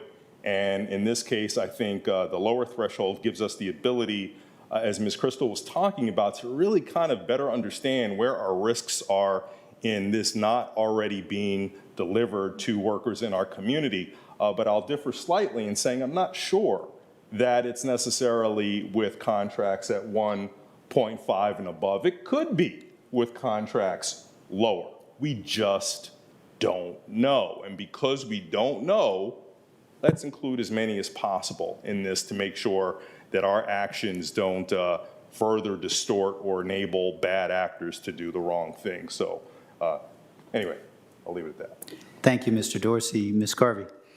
Thank you. I actually have a question that all of this conversation has brought up for me, and we've discussed it a little bit. It's for our attorney. So we're worrying a lot about compliance, and that's what we can, but when it comes to enforcement, we can't do that. Is that what I heard? Is that correct? Enforcement is the state? That's right. The only enforcement we have is to disqualify them from bidding. Okay, so that's something. That's pretty good to just disqualify them, because I have a little worry that we're going to do a great job. We're going to put in a lot of resources. We're going to really work on compliance, and we're going to find a problem, and we're going to go to the state, and they're going to kind of go, That's a little worry of mine. Is that possible? Is that, I don't know how this all would work. I mean, I think it's a big deterrent for them to be disqualified from bidding until they they pay the wages, because it's not just disqualified from our contracts, it's disqualified from all public contracts. Okay, well, that's helpful. That makes me feel actually a little better. I'm a little more reassured. Depending on Richmond for the enforcement made me a little uncomfortable. So thank you. And I'm good to advertise absolutely the 250, and then we will have more discussion. I think, as Mr. Dorsey pointed out, there are a lot of unknowns, and then it gets to the question of how many unknowns we want to have ourselves exposed to right away. Thanks. Thank you, Ms. Carvey. Mr. Karantonis. Thank you, Mr. Chair. In addition to all that was said, I mean, this was my critical point. Yes, it is. There will be an administrative effort at the beginning. This effort will have a cost, but it's a learning system, and it's actually something we want to have. It's part of our quality control. This is how we get to understand how good our vendors and our suppliers are. In terms of, it's also important in terms of, commercial equity. The smallest businesses, the smallest subcontractors are, notoriously those who are suffering under the cost of, a subcontractor. They take the brunt of the cost savings or the cost pressure from the main contractor. So it is good for us to know that. It's good for us to be able to monitor that.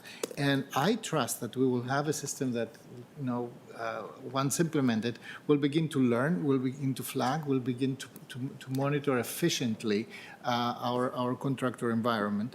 And, after all, this will pay out. Thank you, Mr. Karantonis. For my part, I'm happy with the lower threshold. I appreciate, I don't envy Mr. Stewart's and Ms. Meredith's job and work, but I do appreciate it.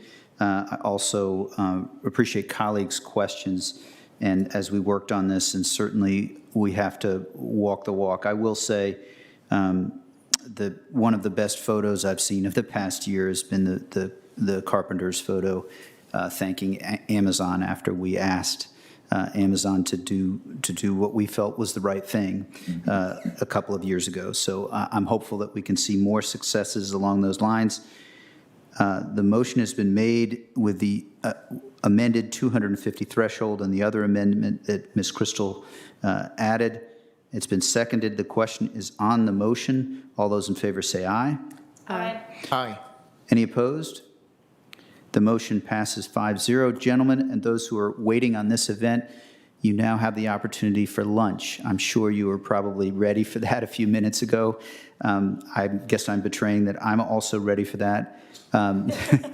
With respect to others waiting, we want to be efficient with your time. We also want to give full and fair consideration to the last two items. Colleagues, I'd suggest we try to come back and be ready to go at 12:30, if that works for everyone. Okay. With that, we're on a brief recess until 12:30. Thanks, everyone, for being patient with us.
back from a short break. Hopefully refreshed. We are now on to item 47, the Roslyn RCA site plan. Madam Clerk, would you please read that item? Items 47A through C for the RCA site at 1901 North Moore Street, including a rezoning from CO and S3A to CO Roslyn, site plan amendment for a residential building with ground floor retail and an associated ordinance of vacation. Thank you, Ms. Jacobs. Over to Mr. Schwartz for the staff presentation. Thank you, Mr. Chair. Making a presentation this afternoon is Chrissy Wallantish from CPHD, assisted by Dennis Sellen. We also have Linda Collier here to talk about the associated item. So over to you, Chrissy. Okay, thank you, County Manager Schwartz. Good afternoon, Mr. Chair and members of the County Board. It's nice to virtually hear and see you all again. Again, and for the record, I'm Chrissy Wallantish with the Department of Community Planning, Housing, and Development, and I'm joined by Dennis Sellen and Linda Collier with the Department of Environmental Services, and we are here to discuss the Roslyn RCA redevelopment project. Subject items that you will be considering today include rezoning of the subject parcel from CO and S3A to CO Roslyn, a site plan amendment to construct a 423-unit, 27-story residential apartment building with ground floor retail in the below and above grade parking garage, and multiple vacations that surround the site. There is a separate staff report for the vacations, but we do not have a separate presentation, so you can take action on all three of these items after this presentation and subsequent discussion. Subject site is located at 1901 North Moore Street in Roslyn. The site is bound by Lee Highway to the north, North Moore Street to the west, 19th Street north to the south, and North Lynn Street to the east.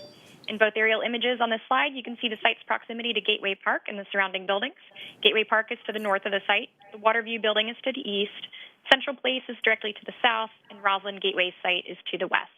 The site is located within the boundaries of the North Roslyn Civic Association. The site is currently developed with a 13-story office building constructed in the 1960s known as the Roslyn East Building. The existing building contains retail uses on the ground floor and the second level and is connected to the Roslyn Gateway Building to the west by a skywalk that crosses over North Moore Street, as you can see outlined in red in the image on the left. The site is currently zoned mostly CO, which is a mixed-use district. The northern portion of the site, including a portion of the internal loop roads that are currently on the site, is zoned S3A, which is a public district and encompasses all of Gateway Park and Interstate 66 to the north. The surrounding zoning district other than Gateway Park is CO Roslyn. The map on the right shows the site's designation on the county's general land use plan, which is Office Apartment Hotel High. The site is also within the Roslyn Coordinated Redevelopment District, and a rezoning of the site to CO Roslyn as is proposed is consistent with the site's SCLUP designation. Looking at the development proposal, again, we have the rezoning and the vacations, and then a site plan amendment to Site Plan 66 to demolish the existing building and construct a new mixed-use development with 423 units in a 27-story building with about 12,000 square feet of retail space on the ground floor and approximately 286 parking spaces located in both a below-grade and an above-grade parking garage. The project also includes a community benefits package that we were able to work out with the developer, Jefferson Apartment Group. In order to earn additional density above the base that the zoning ordinance allows, the applicant is providing extensive benefits and improvements, including the removal of the internal loop roads and existing skywalk, which is called for in the Roslyn Sector Plan, as well as transportation improvements and commitments to affordable housing, sustainability measures, open space, and public art. All of these benefits and improvements help fulfill the goals of the Sector Plan recommendations and will benefit the county and the Roslyn neighborhood. And we'll take a closer look at the full list of those benefits in just a moment. The building design consists of a common podium for the first 4 levels and a north and a south wing that are separated by a sky window that are connected again at the top of the building by an amenity bridge. 2 levels of above-grade parking are proposed on levels 3 and 4 and are appropriately screened from view from the street. A landscape terrace is proposed on level 4, and a rooftop terrace viewing deck and green roofs can be found atop both towers. In the site plan shown on the right, you can see the ground floor layout, with the residential lobby accessed from North Lynn Street and retail units shown in orange along 19th Street North, North Lynn Street, and Lee Highway. Parking and loading access is proposed from North Moore Street.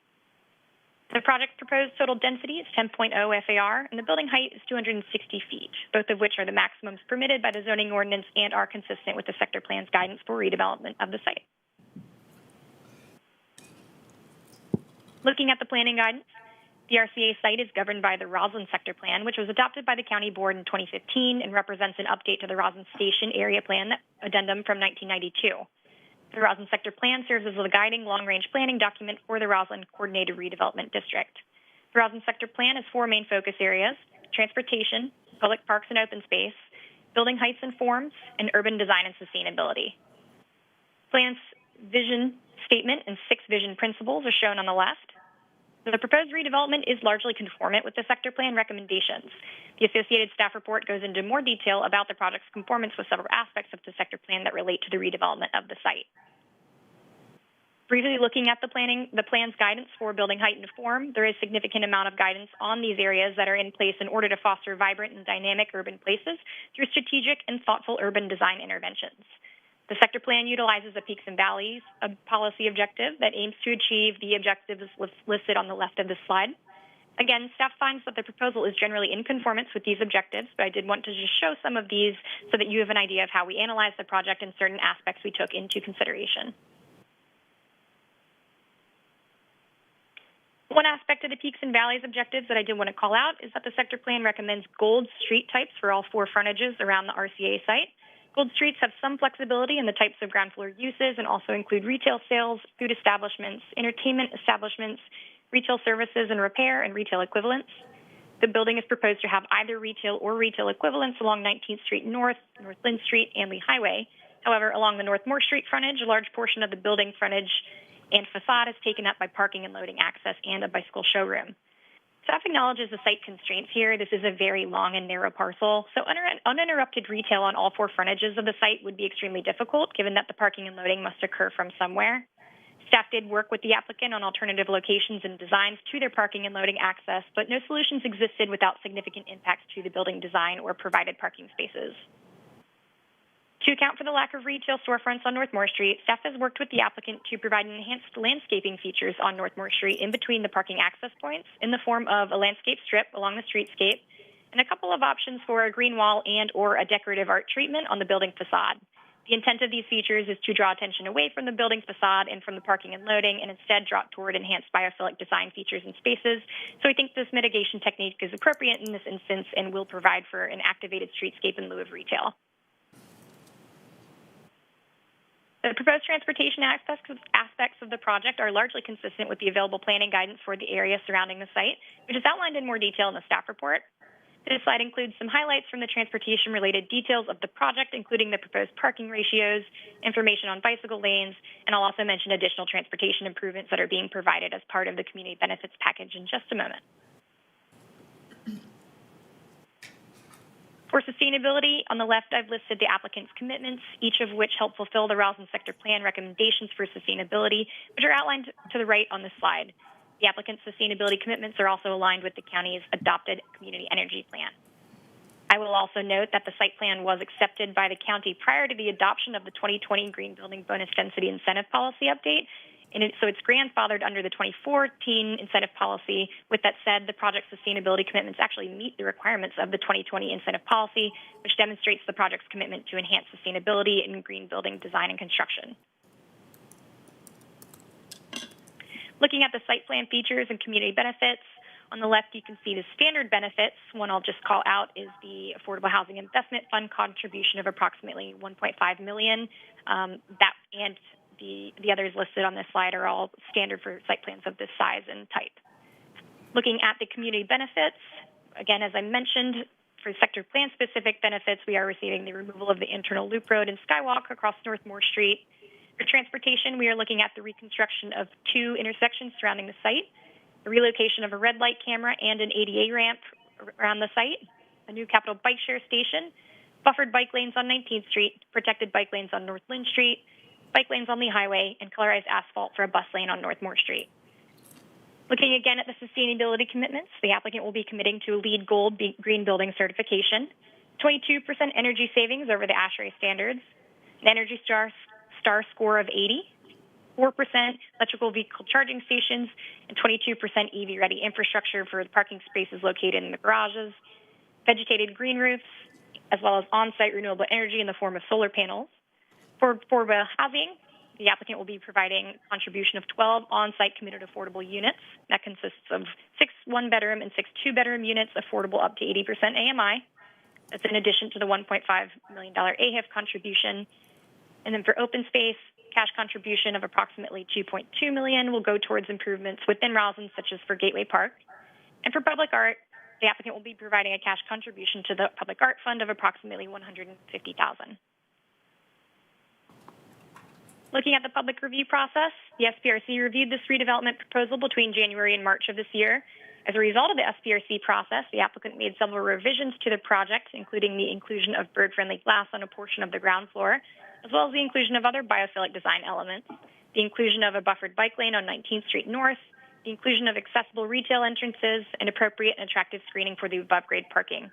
The project was also reviewed by the Transportation Commission and Housing Commission and was unanimously approved in both instances. The Planning Commission discussed this item at their June 2nd hearing. Ultimately, the Commission unanimously voted to recommend approval of the rezoning, the site plan amendment, and the vacations. Given all that we've reviewed and the project's general conformance with the Roslyn Sector Plan, the GLUP, and the zoning ordinance, except where modifications are being requested, staff recommends that the County Board adopt the attached ordinance to rezone the property to CR Roslyn, adopt the attached ordinance to approve the amendment to Site Plan 66, enact the attached ordinance to vacate the listed portions of land surrounding the site, and to authorize that the Real Estate Bureau Chief execute the deed of vacation. This concludes the staff presentation. We're happy to answer any questions. Thank you, Ms. Wallentish. We'll now hear from the applicant, and that we have, I believe it's Mr. Painter will be presenting. Is that correct? Is Mr. Painter there? Yes, Chair DeFerranti and County Board members, good morning. My name is Andrew Painter. I am a land use attorney at the law firm of Walsh Colucci. Speaking today on behalf of Jefferson Apartment Group, we have a brief presentation. Ms. Wallentish provided a very good summary of the applications, but I did want to highlight just a couple of points. Jeff Lawson is our project architect. Jeff, if you could advance the slide once. Just to highlight on a couple of things, this is a site that most of us are very familiar with. This is a 13-story office building that was constructed back in 1969, which, if you look at it from an architectural and planning perspective, it really reflects many of the planning concepts that guided Roslyn's early redevelopment during those years. And it is surrounded by a series of loop roads, and as Ms. Wallentish said, there is a sky bridge over North Moore Street.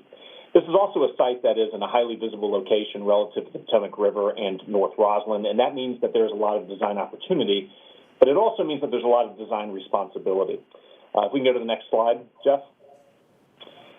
This site is not only unique in its location, but also unique in its characteristics. It is surrounded on 4 sides by public streets and sidewalks, and that means that you have to have 4-sided architecture from different vantage points. It's also the narrowest block in Roslyn. So as Ms. Wallenser said, that created some site circulation challenges that we think we've addressed. And the site also experiences topographical changes as one moves from the south to the north and from the west to the east. And this project also seeks to introduce new housing, which of course is something that is needed regionally. And so we have made a commitment to be the second Roslyn project to provide actual committed affordable units inside the building. And we're proud to do so because from our perspective, this project is as much of an economic imperative as it is a housing imperative. What is shown on the screen is a summary of the project. I need not repeat this, but as Ms. Wallenser said, we have looked to the sector plan for guidance and believe that what is being proposed is in accordance with the sector plan. I'd like to turn it over to Jeff, again with Shalom Baranis Associates, our project architect, to walk through how his firm approached the design of the site. And what I hope that you'll see is that it has been designed as a gateway site into Roslyn in terms of pedestrian and bicycle improvements, biophilic elements, the greening of Roslyn. And I believe that its scale and its massing and its architecture really is intended to imbue a sense of light and air into central Roslyn and seamlessly blend with the existing dominant visual pattern, the sense of rhythm, and the consistent spacing at Roslyn's northern edge. So with that, I'll turn it over to Jeff. Thank you, Andrew. Thank you, Chairman DeFerranti, and thank you to the board for having us speak today. Our site is highlighted in orange at the center of the screen, and as you can see, it is at the corner of North Lynn Street and Route 29, soon to be Langston Boulevard. To the south of our site is the dense network of Roslyn streets, and just to the north is Gateway Park, the Key Bridge, and the Potomac River. Our building is directly in line with the Key Bridge and is one of the first things you see when entering the Commonwealth of Virginia. Under the Roslyn Sector Plan, many buildings are planned along the waterfront, and they range in height from 350 to almost 400 feet in height. Our building is only 260 feet high, so it's quite a bit lower than a lot of the other proposed buildings. It will stand out precisely because it is lower than many of the other buildings around it. The bottom left view on the screen shows the view from the Center Place Observatory, with the blue building in front being the Center Place residential building. Our building is shown in red, and you can see it has very limited impact on the view shed, looking towards the Potomac River, towards the Key Bridge, and across the river to Georgetown. A little bit of site history for a moment. In the upper left-hand corner, you can see that in 1903, there were 2 buildings on the site.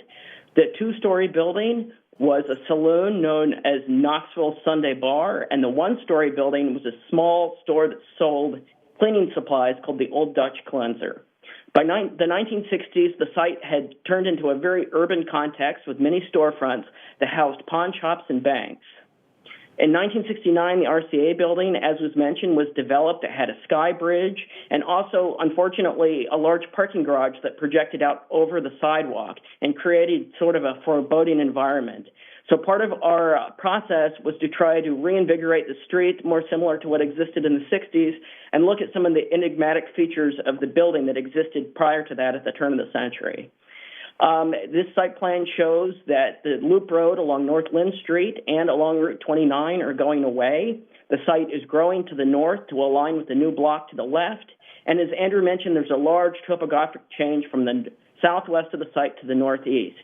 The building is only 89 feet wide, which is the most narrow building in Roslyn, but it is 320 feet long. That's important because the sector plan would have allowed for a single 320-foot-long building. But our proposal pushes the bulk of the building, the mass of the building to the north and to the south and creates an open space in the middle of the site. This series of diagrams shows our process of creating the massing. On the upper left, you see the full zoning envelope. And in the upper right, you see a sky window that is cut into the building, which is 60 feet wide and 18 stories high. Our next part of the process in the lower left shows a carving away at that massing to create exterior space. We then color-coded the volumes of the building to further break down the mass. This aerial view shows the roof of the project. The southern portion of the building has a pool deck on the roof. The northern portion has a viewing terrace, which is mostly a green roof.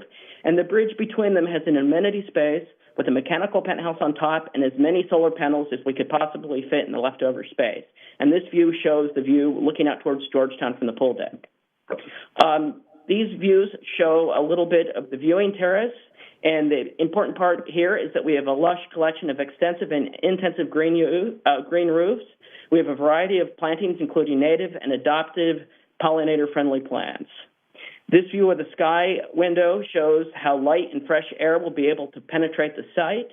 And we have a rainwater collection system at the upper roof, which brings water down into the base of the sky window, where we have a rain garden of birch trees. And this view in the middle, where you see the blue, is from North Moore Street looking northeast through the center of the building with the sky and a tiny sliver of the Waterview building and beyond. We seek to create a thriving landscape for a habitat for insects and other wildlife. A big portion of our project was making sure that we had an exterior space for each of the interior amenity spaces and creating as many corners as possible so the inhabitants had more of a connection to the exterior and natural realm. Our exterior spaces use wood, stone, and water to enhance the connection to the natural environment. This is a view of the building, and the southern portion of the building is very much grounded and solid, and the northern portion of the building is cantilevered and seems to hover over the southern mass. We then used materials to try to define these masses with brick on the southern portion of the building and a light metal on the north. We then have accents in both yellow and black. This, as was mentioned, is the ground floor plan with retail on four corners. We have a bike showroom. We have a series of pocket parks. And I'll call your attention to the precedent image at the bottom where we have this red curvilinear bench, and that is what is proposed along the Route 29 frontage, as well as the small pocket park that Chrissy mentioned between our two parking ramps. We looked at the option of cutting a service alley through the middle of the site. But because the site is only 89 feet wide and the steep topographic change, it was not feasible. Trucks could not make the journey from one side of the block to the other. This is a view from North Moore Street looking east, and you can see our loading entrance, our parking entrances with the pocket park in between, and our bike showroom to the left. You might ask, why do we have any above ground parking at all? And there's actually a pretty simple reason for this. The current RCA building used dynamite in 1969 to go 2 stories underground. There is now a large rock shelf that's very dense, and under North Lynn Street runs 2 metro tunnels, and the zone of influence extends under our site. To go any deeper would require more dynamite over top of the metro tunnel. So that resulted in 2/3 of our parking being below grade and 1/3 being above grade. We have kept these floors completely flat and with high ceilings so that they could potentially be converted to other uses in the future. Now to affordable housing. As was mentioned, we have 6 one-bedroom rental units at a total square footage of 4,152 square feet and 6 two-bedroom units at a total of 6,498 square feet and a minimum of 2 CAFs that will be maintained as Type A units. Our sustainable features, as were also mentioned, are all listed here. I'll just call your attention to LEED Gold, Energy Star 80, 22% energy savings, and rooftop photovoltaics. Now for the bird-friendly design. We had a lot of negotiation with county staff. The highest risk zone for bird collision is between 8 and 36 feet, and most of that is taken up by our parking garage with our screens that are not reflective, so they should not cause any bird collisions. We've incorporated bird glass into our bicycle showroom, and our tower of separation distance of 60 feet is has a very little effect on the birds that would be similar to having 2 separate buildings. We've workshopped through the SBRC process, and we'll add film to the glass if any problems develop. It's also, the bird glass is a major economic cost to us, more than double the cost of typical windows, and that would cause significant impact to the project. The last view I will show is the rendering again. One of our public benefits is to contribute money to the redevelopment of Gateway Park. That is still in the early planning phases.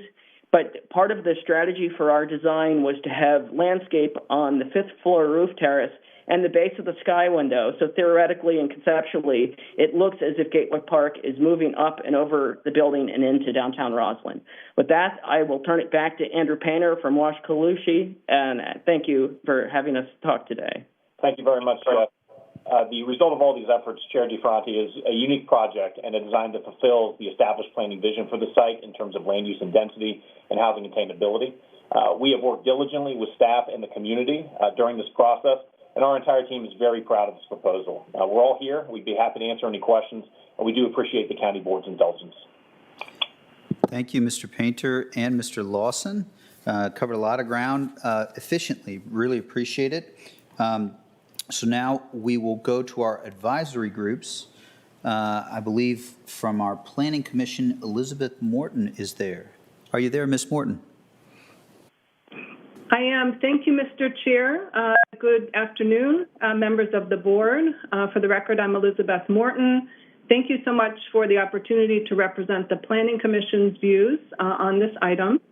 The Planning Commission heard this project on its June 2nd, 2021 meeting. There were no public speakers on this item. We did hear reports from several advisory groups, Transportation, Parks and Recreation, and C2E2. In general, this project was very well received. The SPRC project seemed to work very well with the applicant, staff, and committee working well together.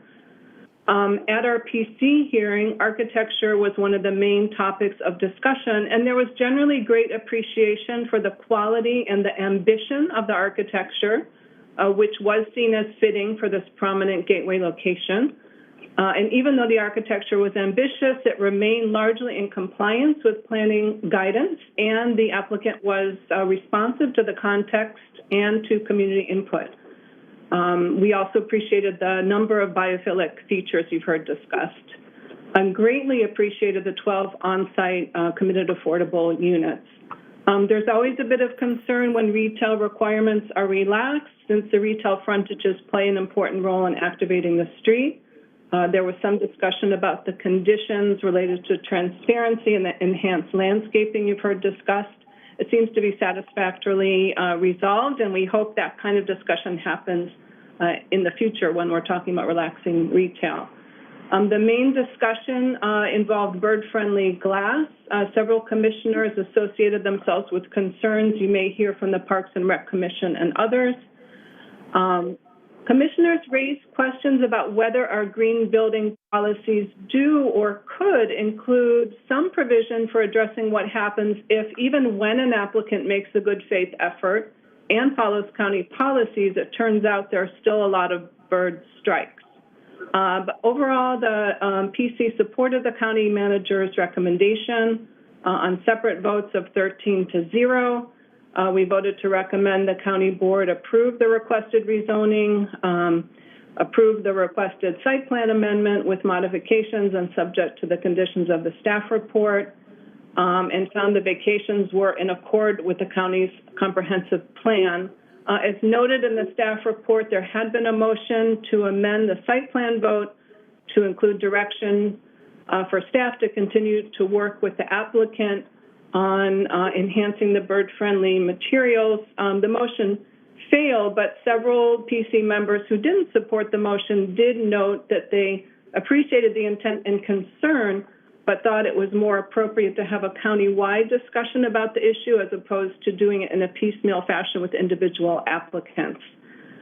Again, the PC is excited about this project and the way that it advances many goals of the Roslyn Sector Plan. That concludes my report. I'm happy to stay and answer any questions you might have.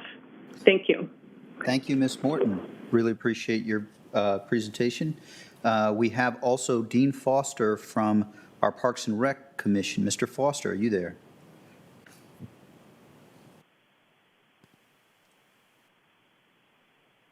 I'm here. Go ahead, Mr. Foster. Okay, thank you. The Parks and Recreation Commission, this is Dean Foster, I'm a member of the PRC. The Parks and Recreation Commission sent a letter to the chairman and the board members dated June 1st, which talked about our concerns on the PRC bird friendly. I could, rather than read that one-page letter to you, I can summarize it as follows. The Parks and Recreation Commission. Mr. Foster? Yes.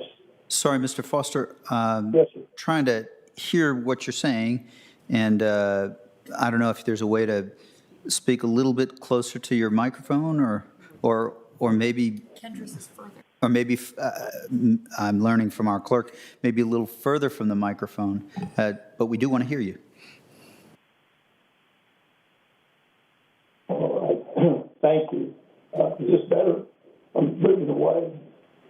It's a little better. Okay, thank you. Anyway, excuse me, the commission submitted a letter to the county, to the board in advance of this meeting, expressing our concerns. Let me summarize that as follows. The PRC is generally supportive of the proposal. We're excited to see the sky window feature as well as several biophilic features. The building is adjacent to Gateway Park, and the applicant is providing a $2.2 million contribution towards park planning and development.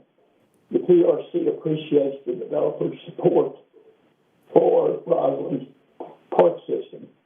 Bird-friendly glass is being provided on a portion of the ground floor. However, this should be provided on the northern facade of the towers because of the adjacency of the building to the migratory flyway along the Potomac River. The PRC is generally supportive of the development. However, it does recommend that more bird-friendly materials should be provided. Why is this important? Bird strikes are an enormous concern in the United States, with approximately 1 billion strikes fatalities per year. And within our local community, we are on a migratory pathway. In fact, Arlington is the migratory pathway through Arlington, speaking Roslyn and Crystal City in particular, is in the top 10 of usage for migratory birds. Birds collide with glass because they're attracted to lighting inside the buildings, vegetation outside buildings, and large glassy expanses. And birds fly into buildings at different heights.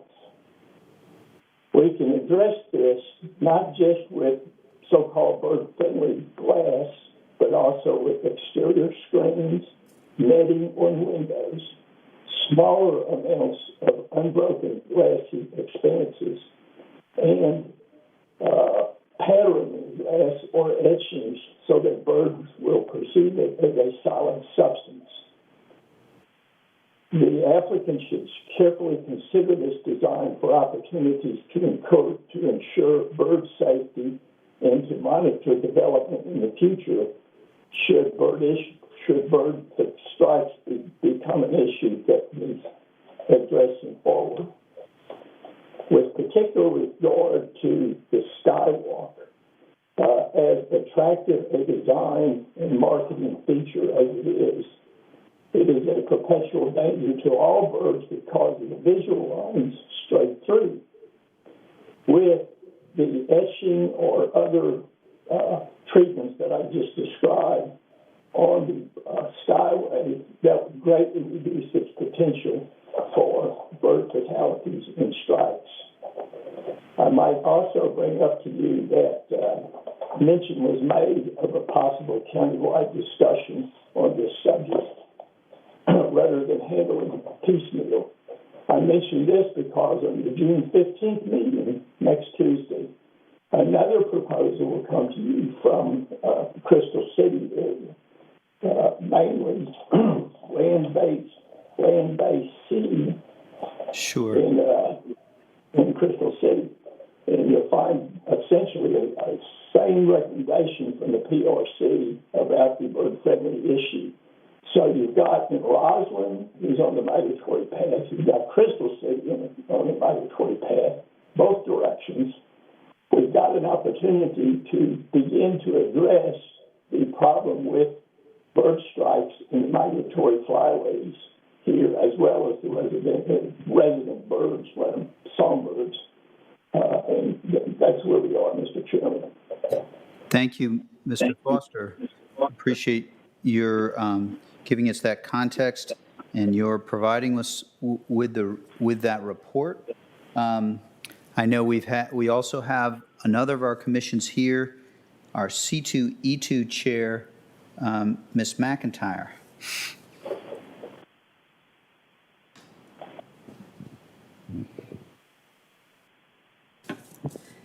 Good afternoon. I'm Joan McIntyre, Chair of the Climate Change, Energy, and Environment Commission. It's kind of refreshing to be here in person, although I appreciate the opportunity to do it virtually as appropriate or have more convenience. We commend the applicant's commitment to lead gold and to improve energy efficiency by 22% over ASHRAE, as well as the multiple biophilic elements such as the rain garden and green roof. We are most concerned, however, that the current plan is to use natural gas for HVAC and centralized hot water systems. While the zero carbon analysis indicates or suggests that this is a challenge, the Steve Winter study, the associate study that was done last winter, indicates that with careful design, that even for buildings of this size, HVAC systems can be electrified. And the centralized hot water systems, again, those technologies are maturing rapidly. So we would encourage the applicant to really monitor the technologies and seek to find ways to electrify this building at the offset. At a minimum, we urge that the applicant make the building at least electric ready. So once, an all-electric building will automatically be zero carbon once the county reaches its goals in 2035 to be powered by all renewable electricity. Whereas those that still rely on natural gas, and this, of course, would be locked in for at least a decade or more to come, is problematic. While the proposed 22% increase in energy efficiency is, in fact, respectable compared to some of the other projects we've seen, their zero carbon study does indicate that they could achieve at least 25%. Getting high energy efficiency is the first step towards zero carbon buildings, because the less energy, of course, you have to use, the less you have to supply it with energy sources. And that will also then save on utilities for the residents by having lower energy costs. We welcome the installation of solar PV on the rooftops, although we also recognize that it's only going to be able to power a small portion of the energy needs of this building. We would hope that the applicant would look at ways for investing or participating in a VPPA or other mechanisms to ensure that the building itself is powered by renewable energy in the future. And battery storage, smart technologies can also be used in order to manage peak demand and, again, help save on the demands and the energy that the company needs. Finally, the applicant is proposing 4% of parking to be have EV chargers and another 22% to be EV charging ready, which is commendable, although we do think a 50% would be a better target to meet the expected rapid transition to electrical vehicles. And that would help avoid any retrofitting that would be necessary in order to accommodate changing shiftovers to EVs. And again, smart technology can be used to maximize the number of cars that can be charged while keeping the demands on the electrical capacity way down. The world is facing a catastrophic climate crisis, and the recent EPA report reaffirms that we're already feeling the impact of higher temperatures, more intense storms, and more frequent wildfires. It is the responsibility of governments and businesses to take immediate steps to avoid the worst consequences, and all future development needs to align with the county's goal for carbon neutrality by 2050. We are rapidly running out of time, and half measures aren't sufficient. Thank you. Thank you, Ms. McIntyre. We will come back to several of these issues, of course, but we first want to hear from our community. Are there public speakers on this item, Madam Clerk? Yes. Our first speaker is Scott Pedowitz, followed by James Matthews. Mr. Pedowitz. Good afternoon, Mr. Chair and members of the board, and it is great to be here with you today. I am Scott Pedowitz, the Government Affairs Director of the Arlington Chamber of Commerce. The Chamber is pleased to support the 1901 North Moore Street project and encourages the County Board to approve the site plan and related items as they are proposed. The proposed building will be a welcome addition to Roslyn, replacing a rather dated office building and advancing the goals of the Roslyn Sector Plan. The 423 new housing units will help continue Roslyn's evolution to a complete live-work community, and the 12 on-site committed affordable units will help to promote housing diversity in Roslyn. The ground-story retail will engage the streetscape better than what is there now, and the construction will add light and air to what heretofore has been a rather dark corner of Roslyn. Moreover, the project will remove that old, awkward internal loop road and add bike lanes and provide $2.2 million for open space. I'm excited. This project will be a win for Roslyn and a win for Arlington.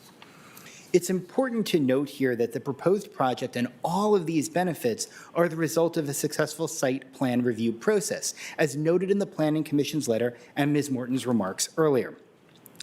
Through this process, the applicant has responded to the bird-related concerns by adding bird-friendly glass to the bike showroom and decorative metal screening to the second and third floors. The late request for yet more bird-friendly glass is inconsistent with this process and the policies under which the project was brought forward. Moreover, requiring such changes would alter the project's economics and risk the applicant's ability to deliver the housing and community benefits I described earlier. As such, we encourage you to approve the site plan as proposed and recommended unanimously by the Planning Commission, by the County Manager, and by staff. Thank you. Thank you, Mr. Pedowitz. Next speaker. Our next and final speaker is James Matthews. Mr. Matthews. Thank you. Good afternoon. I'd like to start just by thanking every member of this board. Having been a resident of the Arlington community for a number of years, you share and shepherd the vision of this county as one of the leading counties in America. And to acknowledge that that is forward-thinking and it's also really addressing the needs of today. My name is Jim Matthews. I'm president of the association, the Waterview Condo Association. We're right across the street from the RCA project. We're excited about it. We are proud members of the Roslyn community, and we really advocate the kind of change. And as you can see, it's a very exciting addition to it. The reason we're here today is for two reasons. My colleague, Zach Andrews, and Kelly Crone, they are part of the infrastructure committee of our building, and we're wrestling with a major issue called EV charging stations. In the proposal, which you saw and was actually highlighted a few minutes ago, in that plan in the details is a 4% allocation of 286 spaces for EV charging stations. There is the provision to go up to 22%, which is about 60. But let's put it in context. This is a building and investment for a minimum of the next 50 years. This country is on a run to go to electric fast. And by 2035, General Motors will not even be producing anything other than electric cars. Next year, Volvo is only producing electric cars. And it's moving. Yesterday, the head of the GSA announced a plan to convert 600,000 vehicles to electric. This is a major issue. And to look at a new building that is maybe going to get you up to where when one person drives into the lot, 4 people pass because they don't have the opportunity to charge their cars. That is a major gap. It's moving at lightning speed, and it's really critical, we think, to not only that building, but to preserving the value of it and helping it to really recognize the change that's what's going on in our lifestyles today. So it's major. Why are we here? One, because we live across the street, and we have for 3 years, Zach and Kelly and I, wrestle with the fact that we have a parking garage of about the same size, 280 spaces. Do you know the cost of retrofitting our parking garage? It's well over $500,000, which is 25% of our annual operating budget. We can't afford it. So we're here to ask for help, and we're asking 3 things. One is we'd like for you to rapid cycle the development of a strategy that moves the issue of EV chargers out of community benefit, because that's an appendage. It's mainstream to creating and recognizing the change in lifestyles and how we're changing the whole approach to how we fund and deal with all the issues around both the ecology, the pollution, transportation alike. If you could rapid cycle developing a strategy that then we, as buildings looking to retrofit and for new buildings come on the site, we would have very clear guidelines in terms of what's realistic, and then follow that with a private-public partnership where you could provide us with the guidelines, the help in terms of implementing, and the options for funding what we're trying to do because we can't do it on our own.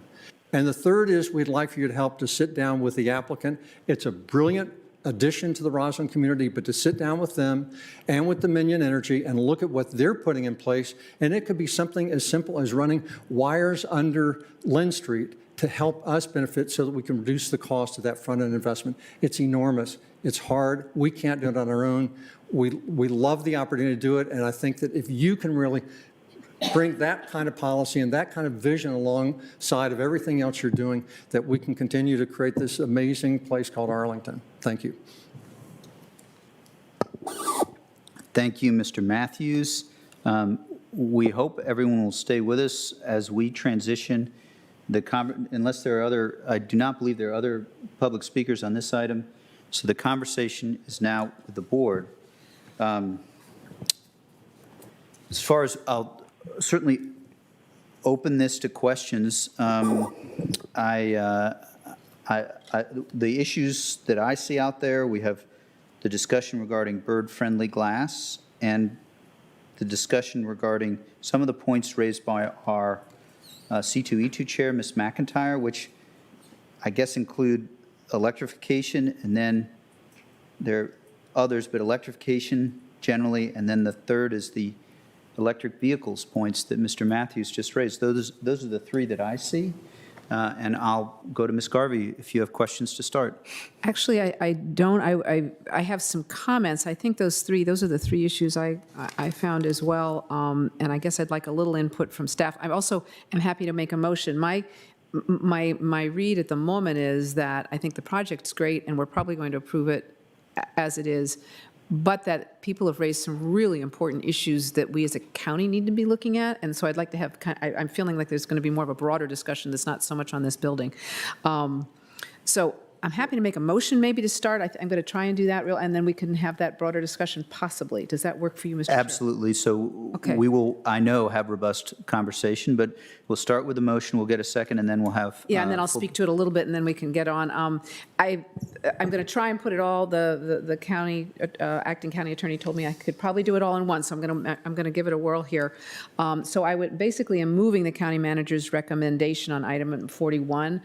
First, I move that we adopt the ordinance attached to the board report dated June 8th to rezone the property called 1901 North Moore to the C.O. Roslin zoning district. Two, that we adopt the ordinance also attached to the June 8th board report to approve an amendment to the site plan number 66 to allow for construction of a 27-story residential apartment building with lots of good things that are outlined here. Third, I move that we enact the ordinance of vacation, which is attached to a June 3rd board report on the said property. And then fourth, that we authorize the Real Estate Bureau Chief, and my computer just, there we go, Real Estate Bureau Chief, Department of Environmental Services, or his designee, to execute on behalf of the county board the deed of vacation and all other documents or deeds as necessary to effectuate this. Does that work? Ms. Garvey, County I Attorney? think I heard you say item 41, and I just wanted to confirm that you meant item 47A, B, and C. I meant item 47. I hope I said that, but I may not have, and I meant 47, A, B, and C, and thank you. Yes. All right, that's a friendly amendment. There's, Second. there's a motion and a second. Ms. Garvey, would you like to speak to the motion? Yeah, so I would like to hear a little more about the electrification of the building and the issue, I guess it's hot water. I am pleased that the applicant said that if there are problems with the bird strikes, that they will look at doing film over the glass. So I'm pleased about that. And possibility of adding more EV charging. And then I think there are the larger issues. Basically, the bird-friendly glass keeps coming up all the time. The electric hot water and the need to electrify the buildings keeps coming up all the time, and the need for more EV charging comes up all the time. And that's a larger discussion that I'd love us to be able to figure out a way to maybe kind of work through a little bit as a government. Thank you, Ms. Garvey. That very helpful. And as we lay out the issues, at least I see hands from Mr. Dorsey. Want to go ahead next, and then Mr. Carantonis. Sure. Thank you, Mr. Chair. I'll start us off with at least a dimension of the electric vehicle charging conversation. So can someone, and I don't know who it might be, but just explain to me what exactly is meant by EV ready, and how does one satisfy the condition? I don't know if that's a question, Mr. Sellon, perhaps?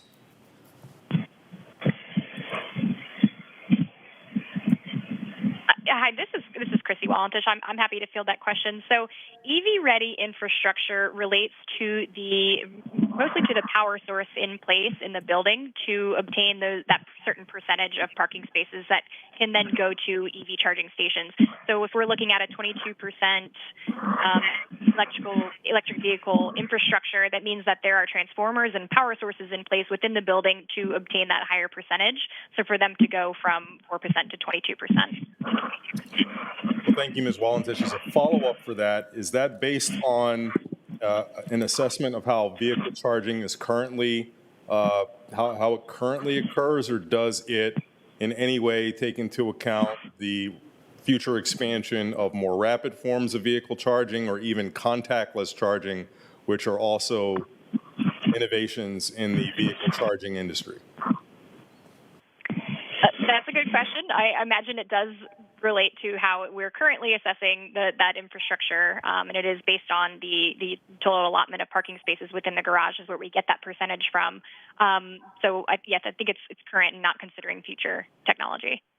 All right. Thank you, Ms. Wallendish. That's actually very helpful because I'm trying to wrap my head around, Mr. Chairman, the whole idea of what's going to be needed actually be EV ready, and whether it's the whole notion of having parking spaces as the way of measuring whether you're EV ready may be obsolete sooner rather than later, given the advancements in charging infrastructure. But I'm not smart enough to know how that would implicate what we do now.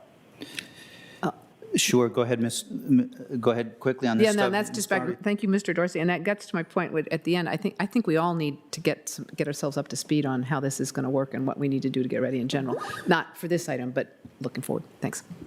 Mr. Karantonis. Thank you, Mr. Chair.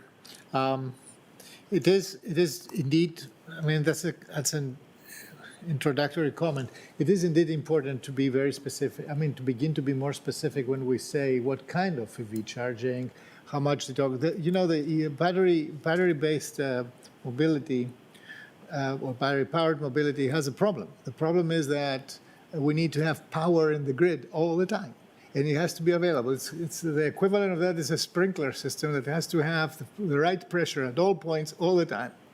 And as you know, we are right now conducting a study actually in EV infrastructure. If I remember correct, Mr. Manager, Ms. McBride is on that, and an energy assurance study. So it begins to be really, there is a compelling argument that we have to accelerate that as much as we can, because there will be also other places where EVs can be charged. And your economic decisions will remember that this is not a one-way expenditure. This charging will also produce some revenue at some point. You pay for that. You will be paid by your customers, by your members. So I think that this needs to be more specified, and I begin to have actually a doubt if this is really a public benefit, because with a number of electric vehicles that are around, I want to see the developer today who wouldn't build in any EV. So I don't believe that we need that we have to think whether we have to incentivize that. At this point, I'm still for incentivizing that, but the pressure is there. I have a different question, and if I can intersect. So the delivery of the 12 affordable units. So this, if it can be explained, why are we receiving only 12 out of 423? I believe I understand that, but I would like to have it clarified, because many times constituents are asking. Sure. So it's less than 3%. So why is that so low? Sure. I know we'll want to come back to electric vehicles quite a bit, but Ms. Walentish, can you speak to the affordable housing? I think it's our ordinance, and what results in the 12 units, if I'm not mistaken. Go ahead. Sure. So the committed affordable units are negotiated as part of the community benefits package for the project, and it's based on the FAR for the project. So the housing staff was analyzing that 3.8 FAR for retail uses and 4.8 FAR for residential uses, and it is also based on market trends. So I know they mentioned that COVID did have a slight impact on that number of committed affordable units, but that is it's based on again, the market trends, and then also our policy. So we think the 12 committed affordable units is a pretty significant contribution in this instance. I'm not sure, so it's not always in relation to how many overall units there are. It is based on that FAR.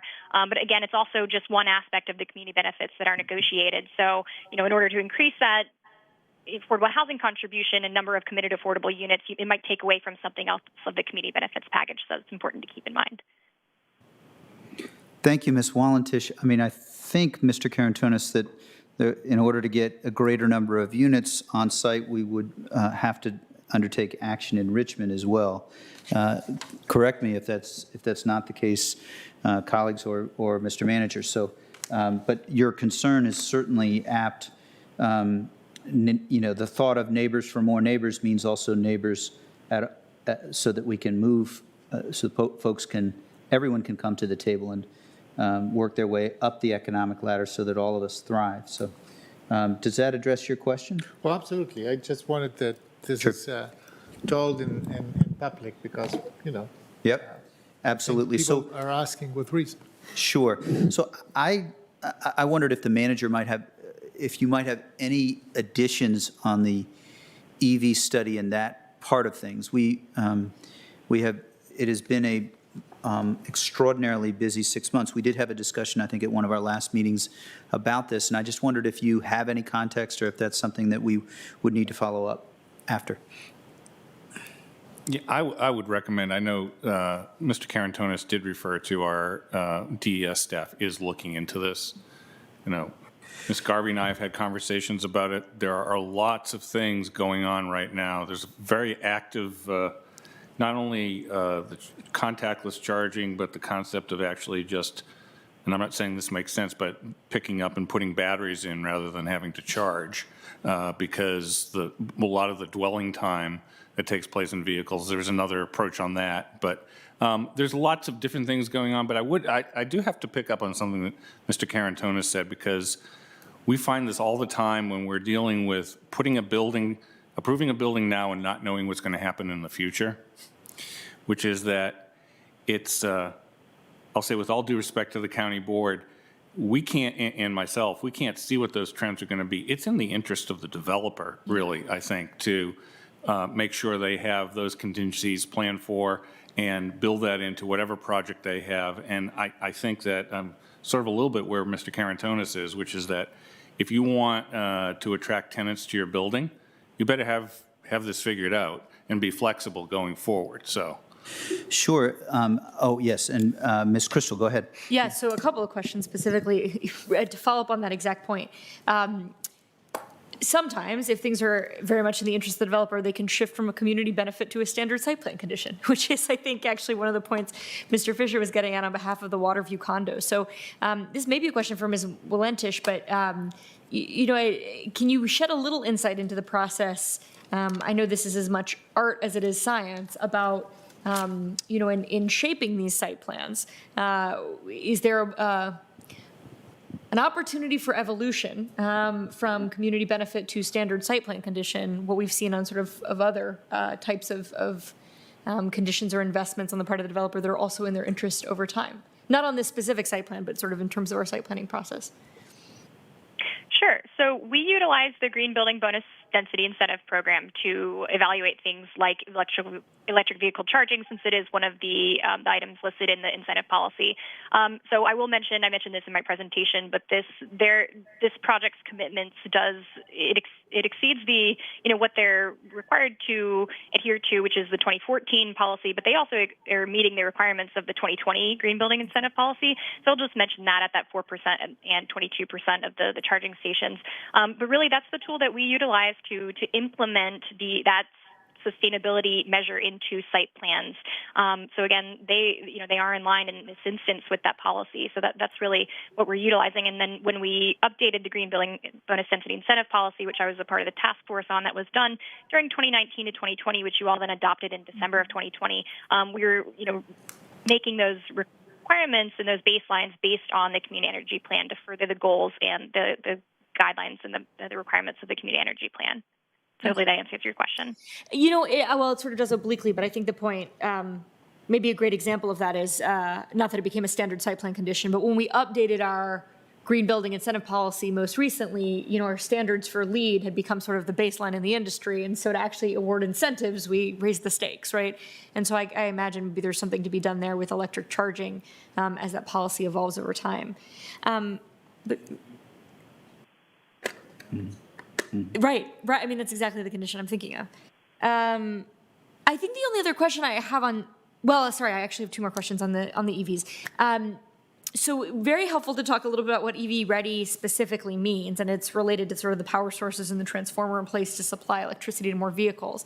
As Mr. Fisher encouraged the applicant as well as us to take the long view, this may be a question for the applicant to speak to.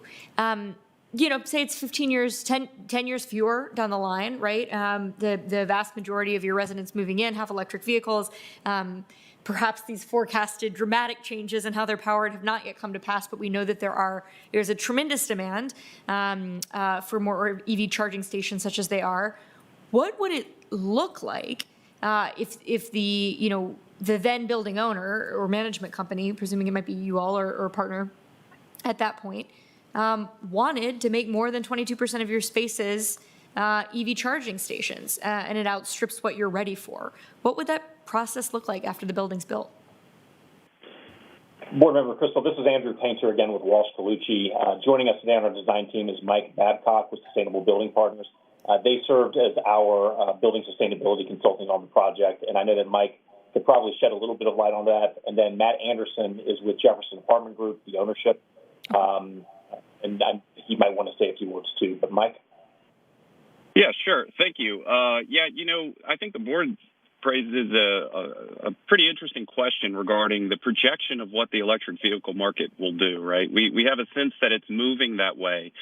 But what is the individual burden of the residential building versus the network around? Our relationship with transportation for the longest time has been you fuel your car up and you move on.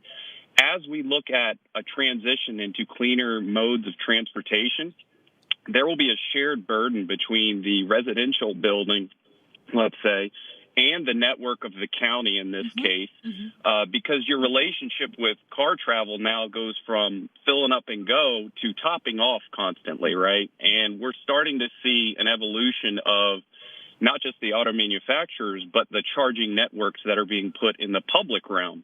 So this shared relationship between, in this case, a large multifamily building and the network around it so that you're constantly topping off.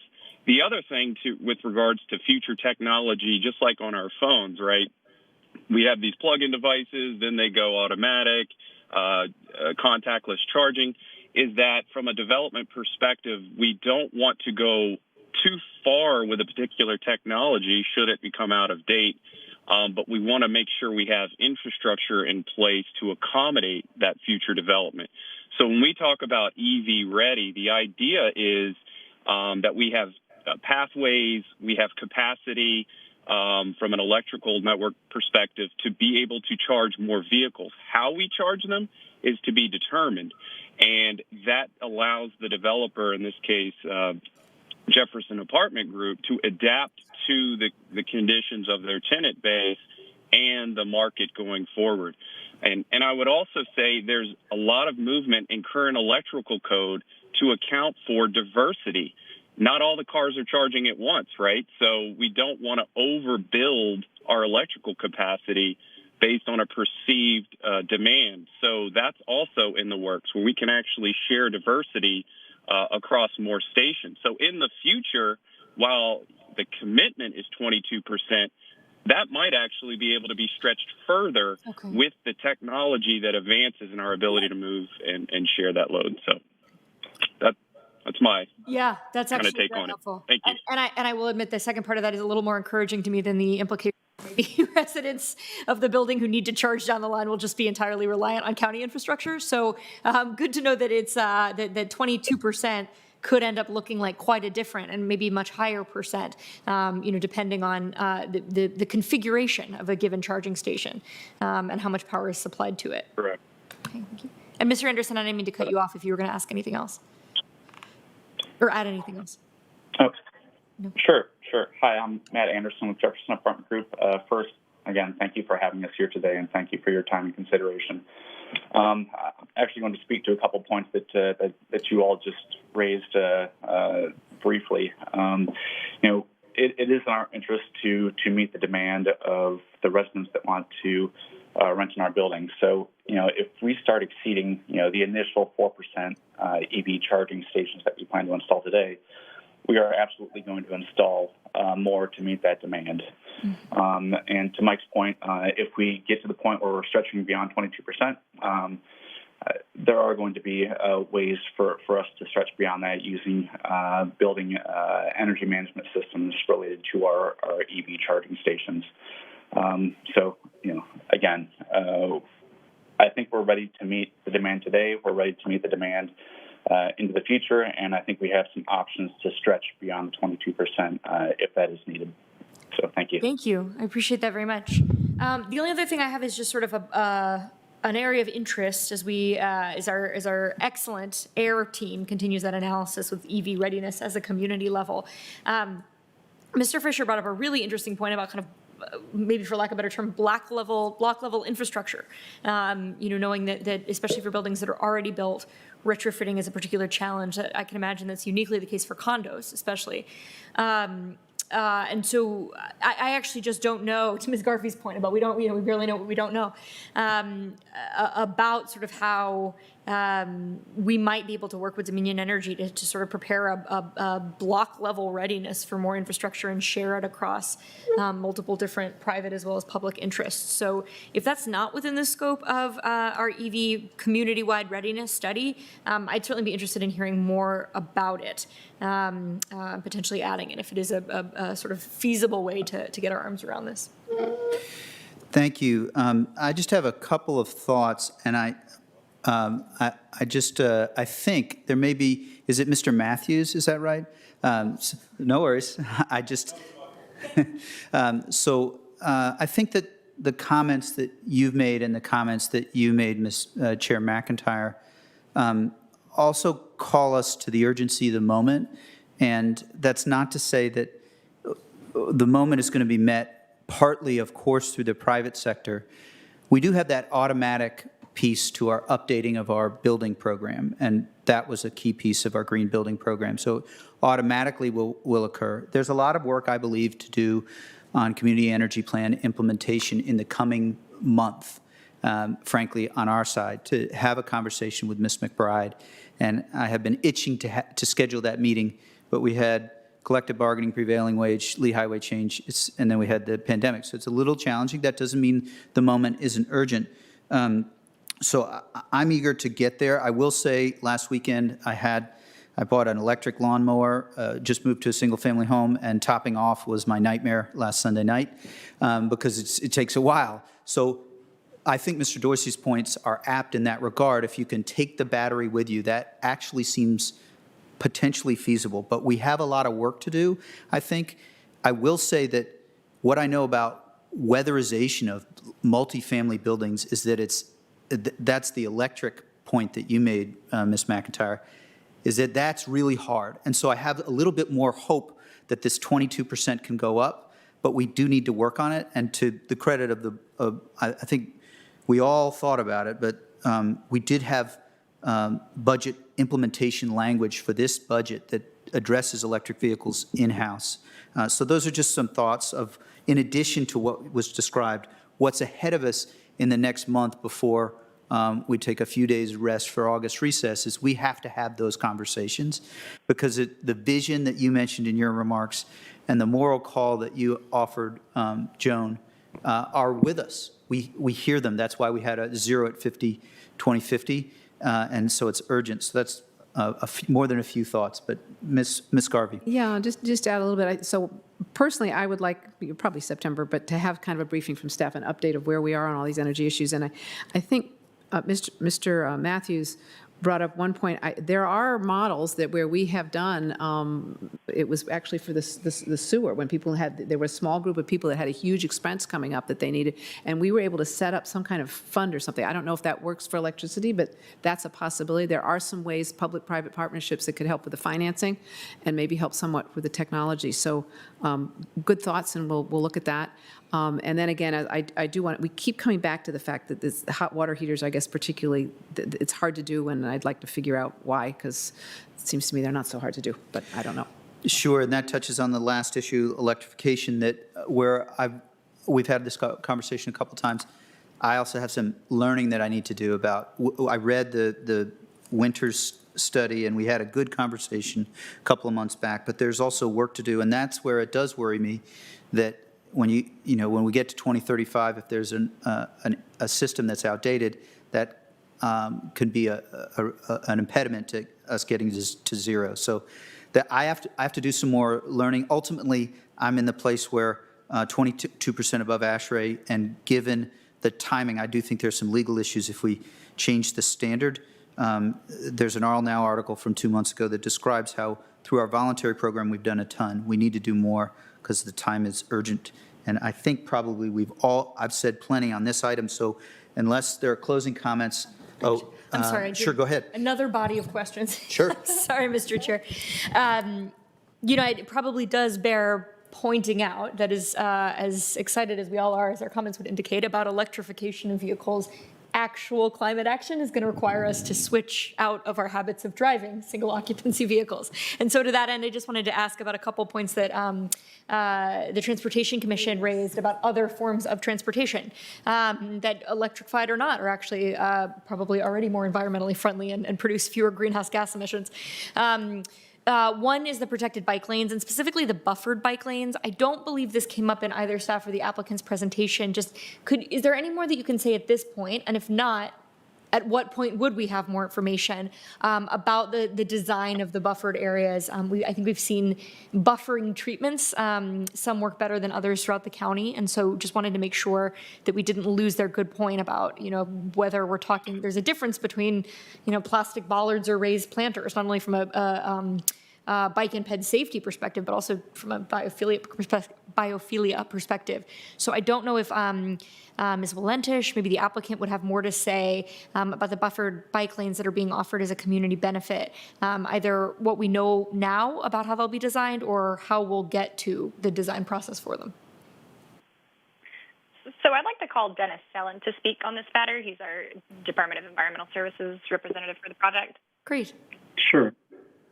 Good afternoon.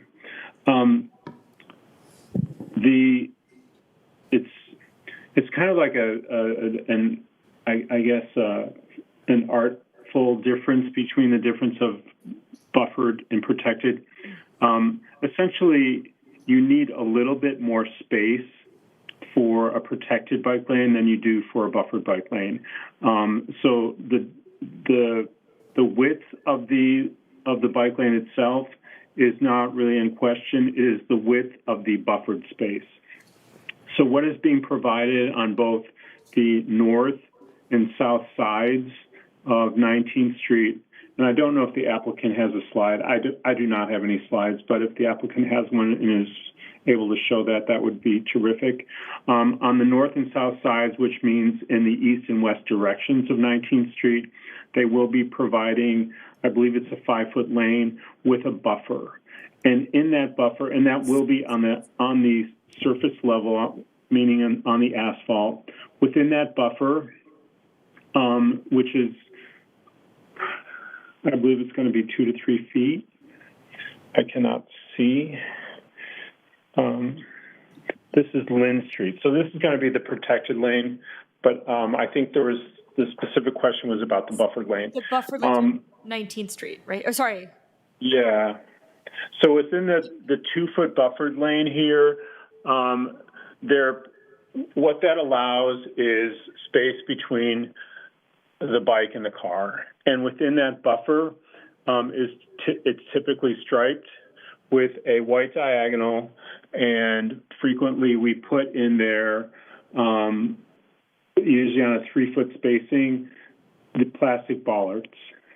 Plastic bollards. So the width of the buffer at 3 feet is not enough to provide anything more permanent or that better engenders either safety or natural elements than the plastic bollards? It's really not sufficient for anything more permanent. Okay. You are correct. And then sometimes there will be issues of drainage and things like that. So to put anything more often, and that's why it's a buffer as opposed to something more permanent, as we're putting in Lynn Street. Lynn Street has the sufficient width, so we're able to put in some rigid barriers there. And we also know that there are likely to be more conflicts, particularly in front of the Accenture building, 19th Street, excuse me.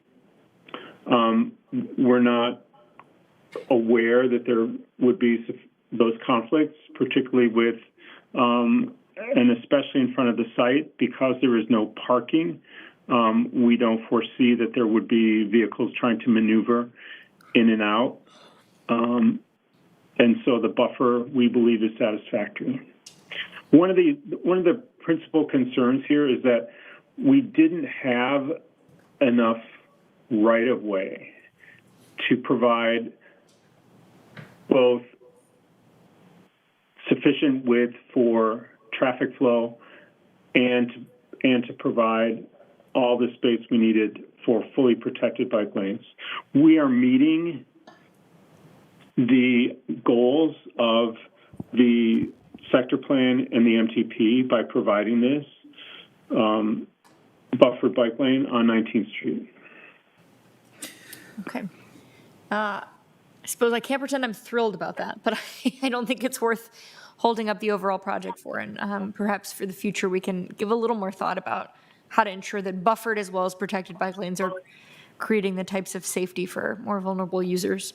The other thing Transportation Commission raised is that this site has been a very popular drop-off pickup point for a number of years for the slug lines, which we know are often a way that folks who are coming from much longer distances make their way into Arlington or to destinations in Arlington or to the Roslyn Metro. And so speaking actually of reducing greenhouse gas emissions, giving people an alternative to driving from outer Fairfax or Prince William or even Loudoun is definitely an interest we want to protect, right? So can you give us some thoughts about how you are planning to relocate the slug lines, or we are maybe asking the applicant to relocate the slug lines both during construction and then the final built condition? I can speak to that. And just as a point of fact, it is actually the lot to the west. It is the gateway site where the slug lines currently operate.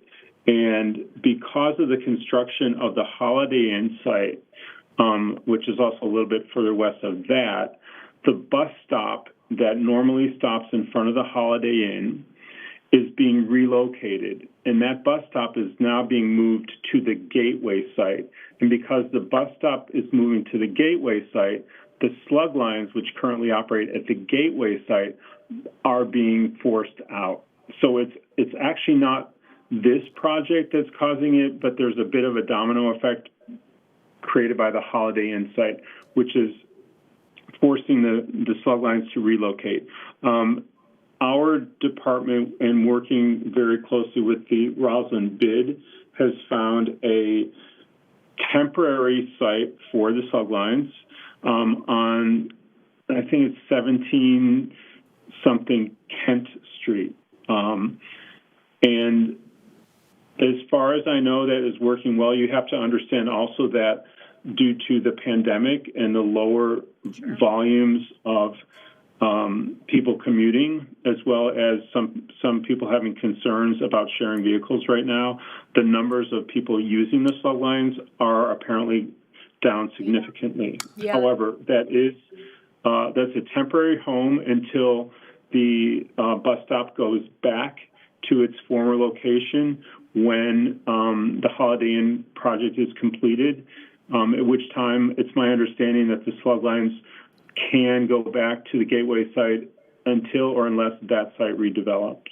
Okay, very helpful. And I know that project is underway, so hopefully maybe another 18 months or so, that domino effect flips back the other direction. Yeah. And it goes back to Yeah. this case. Okay, thank you, Mr. Sullivan, that's helpful. You bet. Thank you. I do not see any others to speak. I do, I think unless there's other concerns, we'll go ahead and move to closing comments or a vote. I have very limited closing comments other than to say, Zach, Kelly, and Jim, you guys have been here a long time, and the same is true, but your comments are important, and so we do follow up if it's worth. I find that I've got it down in my notes, and we'll follow up, but I also find, and probably board members would begrudgingly admit the same, if you haven't heard in 3 weeks and you send us a short note, emotionally, I will immediately remember your comments. And that doesn't mean I'll fix it tomorrow, but we will work on it. It's true of all of us. And so you've been heard, and the same with our chair, Ms. McIntyre. There's also, with respect to electrical systems, we have a 2025 goal in our community energy plan. We have the community energy plan implementation framework, so we have plenty to do. So that's closed for me. Ms. Garvey. Yeah, I realized in my remarks after I made the motion, I neglected to say, it's a really cool building. I mean, it's just, it's the plan, the architecture, and I really like the way the applicant worked with our staff and with all of our commissions, and you can see the results in pretty much unanimous support from groups that aren't always so unanimous in their support for projects. So well done. Thank you. I'm good with this. Great, and let me get Mike on. I see Mr. Karantonis next, and then Ms. Crystal, as we close. Thank you, Mr. Chair. So congratulations to the applicant and the architects. This is a nice delivery. This is a great building, a great first impression of Arlington when we cross the bridge from the District of Columbia. This will match and create a new facade of Roslyn and a completely new feeling there. I think this is a very innovative building. I appreciate the investment of design in this building and the thoughts that went into many elements.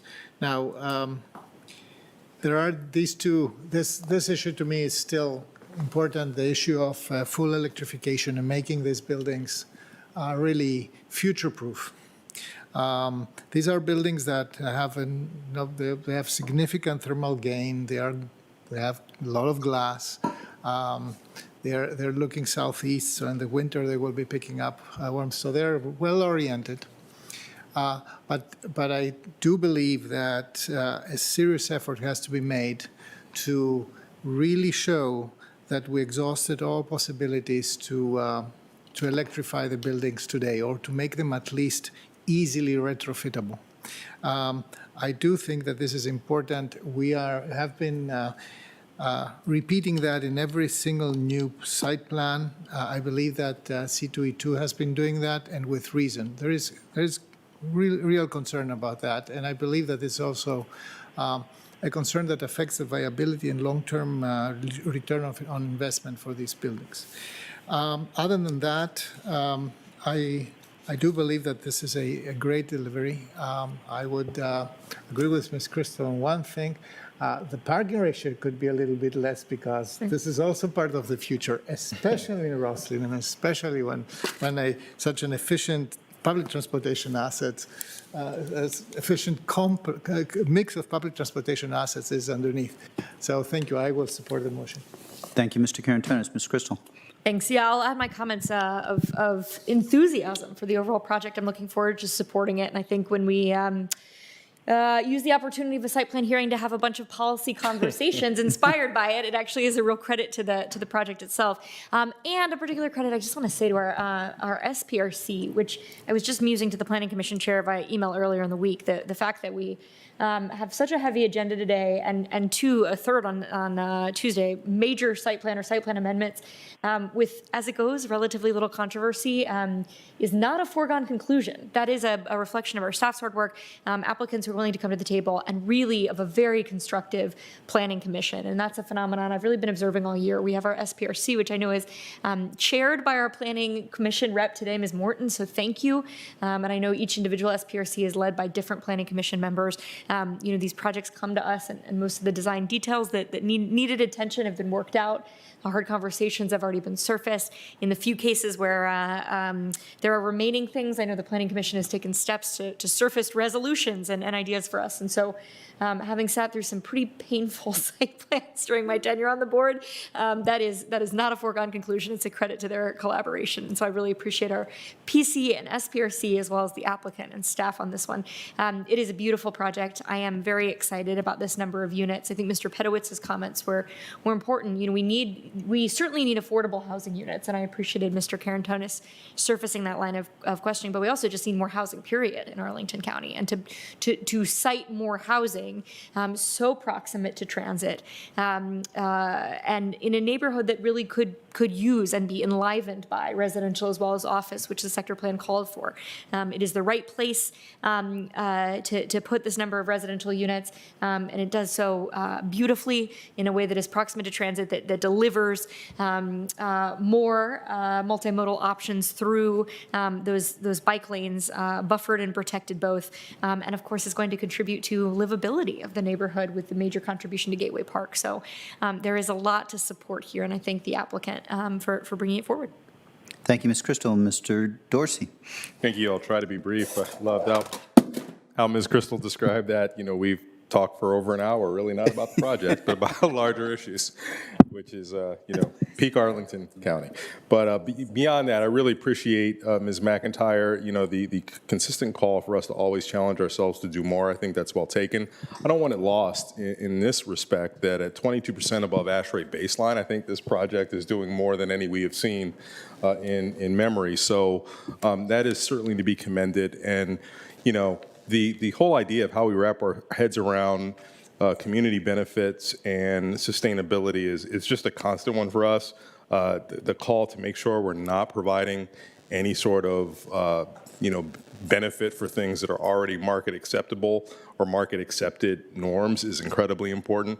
At the same time, we have to be careful that we don't seek commitments beyond market conditions, which will naturally be perceived by the developer as a community benefit, which will come at the diminution of some other community benefit that they offer, if in fact that's not necessary or appropriate at the time. Anyway, I'm just saying it's complicated. You got to think about a lot of things. And in this case, on balance, I think this is just pushing the ball forward in a lot of ways in which we can all be thankful for and support, and please to vote for it. Thank you, Mr. Dorsey. The question is on the motion. All those in favor say aye. Aye. Aye. Any opposed? Motion passes 5-0. I did not say aye. I will add my aye just for the microphone and the record. Thank you to each of you who came on this item. You're welcome to stay. You don't have to. We'll ask Madam Clerk to call the next item. Items 48A and B for Clarendon West development, including a zoning ordinance amendment for maximum height adjustments and associated site plan amendments. Thank you, Madam Clerk. So we start with the staff presentation. I realize we didn't, yes, the staff presentation, Mr. Schwartz, I believe it's Kevin Lamb. Right. Thank you, Mr. Chair. Kevin Lamb and Joanne Gabor will be briefing us on this item. So over to you, Mr. Lamb. Good afternoon, board members. This is Kevin Lamb with the Planning Division, and today I'll be discussing the proposed zoning ordinance amendment and site plan amendment to Clarendon West. So Building 1 of the Clarendon West development is located on Washington Boulevard at the former Red Top campsite. The site is located within the Clarendon Revitalization District and subject to the Clarendon Sector Plan requirements as codified in the zoning ordinance. One of these requirements is that the maximum height is subject to what is permitted by the maximum height limit map, also known as map 1. A building height tapering of 1 vertical foot for every 3 horizontal feet beyond a 165-foot distance measured from an R or RA zoning district boundary is required, as indicated by these arrows. Alternatively, where there is no taper arrow, the maximum heights permitted are as shown. Pursuant to the zoning ordinance, the county board cannot modify heights that exceed either the tapering requirements or the maximum heights as shown. So moving on to the proposed changes, the applicant is requesting to lower the overall building height and modify the building form on levels 7 to 10. Level 11 is proposed to be eliminated, which reduces the overall building height from 103 feet to 94.1 feet. While the total gross floor area of Building 1 remains unchanged, a reallocation of GFA throughout the building would add square footage on the upper levels here and here. So because the proposed change in height exceeds the tapering requirement in certain areas, and because the tapering requirement is not modifiable, the county board may only approve the proposed height changes through an amendment to map 1. The proposed revision to map 1 would replace the arrows indicating the tapering requirement and the overall maximum height of 110 feet with clearly defined height maximums of 55, 75, and 95 feet. Overall, the reduction in building height and changes to the building form creates a more gradual height profile. Staff are supportive of the revision to map 1 since the changes are consistent with the intent of the Clarendon Sector Plan and are less impactful on the surrounding neighborhood. So in addition to lowering the building height, the applicant is proposing to reduce the residential parking ratio, permit tandem parking spaces, amend the corner plaza design to further activate the space, and modify the location of the ground floor unit stoops and main building entrances due to minor updates to the interior floor plans. Through a reallocation of density and unit mix, the applicant is proposing an increase in the total number of units from 247 to 267. At the same time, the number of residential and visitor parking spaces remains the same. So given the increase in the number of units, the applicant is requesting to reduce the residential parking ratio from 0.5 spaces per unit to 0.46 spaces per unit. Also, while not factored into the parking ratio calculation, the applicant is proposing to add 10 tandem spaces to help mitigate the impact of the reduced parking ratio. Both the Lyon Village Citizens Association and the Bromptons at Clarendon HOA have expressed concerns about the proposed reduced residential parking ratio. Lyon Village expressed concerns that the parking needs of the building are greater than the applicant anticipates and the potential for spillover parking onto surrounding streets. The Bromptons HOA opposes the proposed reduction and associate themselves with the position taken by Lyon Village, while the Bromptons HOA supports a more car-free Arlington. They are concerned a reduced parking ratio will not meet the parking needs of the building. They also expressed concerns that there are several multifamily developments planned in the neighborhood, which will further increase the parking demand on surrounding streets. So we anticipate that per the residential parking guidelines, which recommends a minimum parking ratio of 0.3 spaces per unit at this site, the proposed parking ratio of 0.46 spaces per unit is appropriate. Although not counted towards the residential parking ratio, the addition of 10 tandem spaces will help mitigate the proposed increase of 20 units in the building. Staff support the reduced residential parking ratio because it exceeds the residential parking guidelines, it's close to public transportation, and is in a very walkable location. Given the existing residential permit parking restrictions on surrounding streets, the availability of parking within commercial buildings in the neighborhood, the implementation of the enhanced TDM package, as well as the provision of on-site visitor and tandem parking spaces, staff believes that there will be no adverse impacts as a result. Therefore, staff recommends adoption of the attached ordinances to revise MAP 1 in the Clarendon Revitalization District and approve the site plan amendment for site plan number 438. So that concludes staff's presentation. Thank you. Thank you, Mr. Lamb. The applicant, I believe Matt Roberts, is here on behalf of the applicant. Is that correct? Are you here, Mr. Roberts? Yes, sir, Mr. Chair. If you'll give me 1 second, I'm going to attempt to share my screen. Sure. Thank you. Hopefully everyone's able to see our presentation. Sure. Go ahead. Okay, wonderful. So very quickly, for the record, my name is Matt Roberts with Bean, Kinney & Corman. I'm here today on behalf of the applicants. With me on the line are Kelly Shushan and Adam Stone of Trammell Crow Residential. We're excited to be here to present these modifications to the Red Top Cab project. As always, I want to start by thanking staff. Kevin's done an excellent job as always. We appreciate being here with staff support on both of these items. We also appreciate being here today with the unanimous support from ZOCO, LRPC, and the Planning Commission regarding our request to amend the Clarendon Heights map. We further appreciate being here today with support from the Arlington Chamber of Commerce, as well as various members of the Lyon Village community regarding our request to amend the site plan. And lastly, we do appreciate the Lyon Village Civic Association's willingness and the Bromptons' willingness to engage with us on the project and the proposed amendments.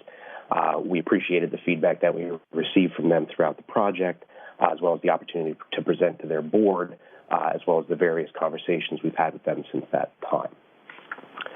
So just very briefly, as I mentioned, Kevin did an excellent job bringing you up to speed, but I do want to take a second to discuss the background of the project.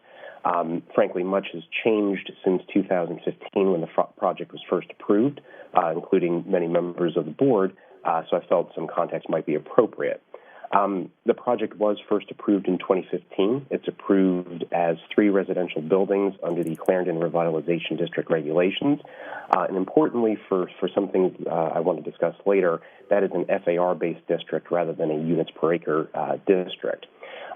The application came with a number of community benefits, as most do, including assistance with reconfiguring 13th and Washington Boulevard at that intersection, dedication of land for a public park, on-site affordable housing, LEED Gold certification, and more. And at the time, we also obtained amendments to multiple CRD maps, including the Heights map, to account for the design of the project at that point in time. Flash forward to 2018, the board approved amendments to our site plan to reduce the parking ratios in all 3 buildings. Buildings 2 and 3 are currently approved at a 0.42 space per unit ratio. And Building 1, which is the subject of the current amendment, my apologies, was approved at a 0.5 space per unit ratio. At that time, we further agreed to a deeply enhanced TDM package as staff described that includes over $9,600 per year in TDM incentives to our residents, as well as a substantial monetary contribution for transportation infrastructure and service improvements for things that service the property, as well as the dedicated visitor parking on site. In 2019, we dedicated land at North Jackson Street for the county park. The reason I mention that is because the county is now in possession of the land that serves as the buffer and ultimately the justification for the Heights map amendment. And we're proud to say that in 2021, just a few months ago, Shushan and Trammell Crow delivered on buildings 2 and 3, and that's now open to residents. We're taking steps to begin fall 21 construction in Building 1. So we're here now with 3 different requests, but they're all interrelated, that we filed in 2020. One thing I want to be clear about is that none of the amendment requests involve a request for new density. So our first request is to lower the overall building height of Building 1 by approximately 9 feet. You did not hear that wrong. Your ears are working just fine. The applicant wants to lower the building heights in this area. And so this request is actually what triggered the Heights map amendment, and staff has thoroughly discussed that and detailed that for you. Suffice it to say, from our perspective, that amendment is going to put the issue of the heights and how you calculate that to bed for good, because once this building is constructed, it's not coming back in. But lowering the building heights, as we're proposing to do in the site plan, allows us to do multiple beneficial things. I'm going to switch slides for 1 second, but most obviously, lowering the building height decreases the impact of the building on the neighborhood. Staff did a good job walking you around the site, and previously they've put together some massings that I'm sure you've seen, but we wanted you to see it from this particular perspective, which is at 13th and Jackson. I apologize for the typo on the slide. But what this shows is that the proposed bump out at the 74-foot level really does not become visible until you get above 45 feet in height. Certainly you're not going to see it from the ground floor. The reason I mention that is because the adjacent zoning districts in the residential side across 13th Street have maximum height limits of 35 and 40 feet respectively. So honestly, you're not going to be able to see where we're exchanging the density. Second, that change is going to allow us to create a better building form. By moving that density down to the 74-foot level, we end up creating a more symmetrical building, as you can see in the proposed scheme in front of you. And lastly, in doing this, we're actually able to add housing by adjusting the location of the density. This adds up to 20 units, as staff described. And we're doing that within the approved FAR. So we're adding housing without the need to upsize the building. I will note, though, as in the conditions that staff has proposed, we are committing to additional LEED priority credits as part of our LEED Gold certification, and that still will not yield additional density for the project. We're still committing to do that. The second request that we have today is to propose certain modifications at the ground floor, primarily, and I think the focus here is really on the changes at 13th and Washington Boulevard. And in making this adjustment, what we're essentially doing is moving the primary building entrance so that it will now be at grade and within the proposed plaza at that intersection. Whereas in the previous condition, it was further up Washington Boulevard and therefore required a series of ramps and stairs that were frankly very cumbersome to get into the lobby. So from our perspective, this is a much better configuration and permits greater accessibility at the main entrance. It's also going to allow us to create more activity along this frontage. So previously in this area, we were showing the lobby and the leasing office. By removing the ramps, what we end up doing is the lobby gets more open. We now have space to provide an area for residents to gather at that window space along Washington Boulevard, and we can transform the former leasing area into the fitness center. All of these things are positive activation elements along Washington Boulevard. Our final request is to modify the parking ratio, and this results directly from the fact that we're adding the housing on site. I want to be clear that we are not getting rid of any of the proposed parking in the B1 level. Instead, we are asking for a slight mathematical adjustment from 0.5 spaces to 0.46 spaces per unit. Now, we think this is justified for a number of reasons. First, the board has actually already approved a similar parking ratio within this project for buildings 2 and 3, as I described earlier. Those built buildings are at a 0.42 ratio today, so our request is actually in line with something the board has approved for this project before. Second, it's going to permit us to add that new housing within the approved density. This gets back to a point I made earlier. While the CRD is an FAR district, your parking ratios are still based on a unit count, so it creates a disconnect. Without that parking reduction, we therefore cannot add the housing, and that housing is really driving a lot of the other beneficial project design changes that we're proposing here today. Third, this reduction, as staff pointed out, is still in excess of the residential parking guidelines. We're maintaining all prior commitments to TDM, the monetary contribution, and other enhancements. And then lastly, the reduction avoids having to build out a second level of parking to accommodate 10 parking spaces. In our opinion, having to do that construction, perform that extra construction work with all the additional concrete and environmental impacts that has for 10 parking spaces would be an unfortunate consequence of not getting the reduction approved. But beyond all that, after discussions with the community and staff, we went back to the drawing board. We thought hard about it and what else can we do to try and mitigate this reduction. What we've come up with is adding 10 tandem spaces. And we've achieved that by essentially moving around where those garage boundaries are as a result of the intersection improvements and the intersection changes that are underway. What that's going to do is that's going to give us an effective parking ratio of 0.5 spaces per unit on site, which is the current parking ratio approved for this building today. So we think that makes sense in our project. We think that's going to be fully marketable.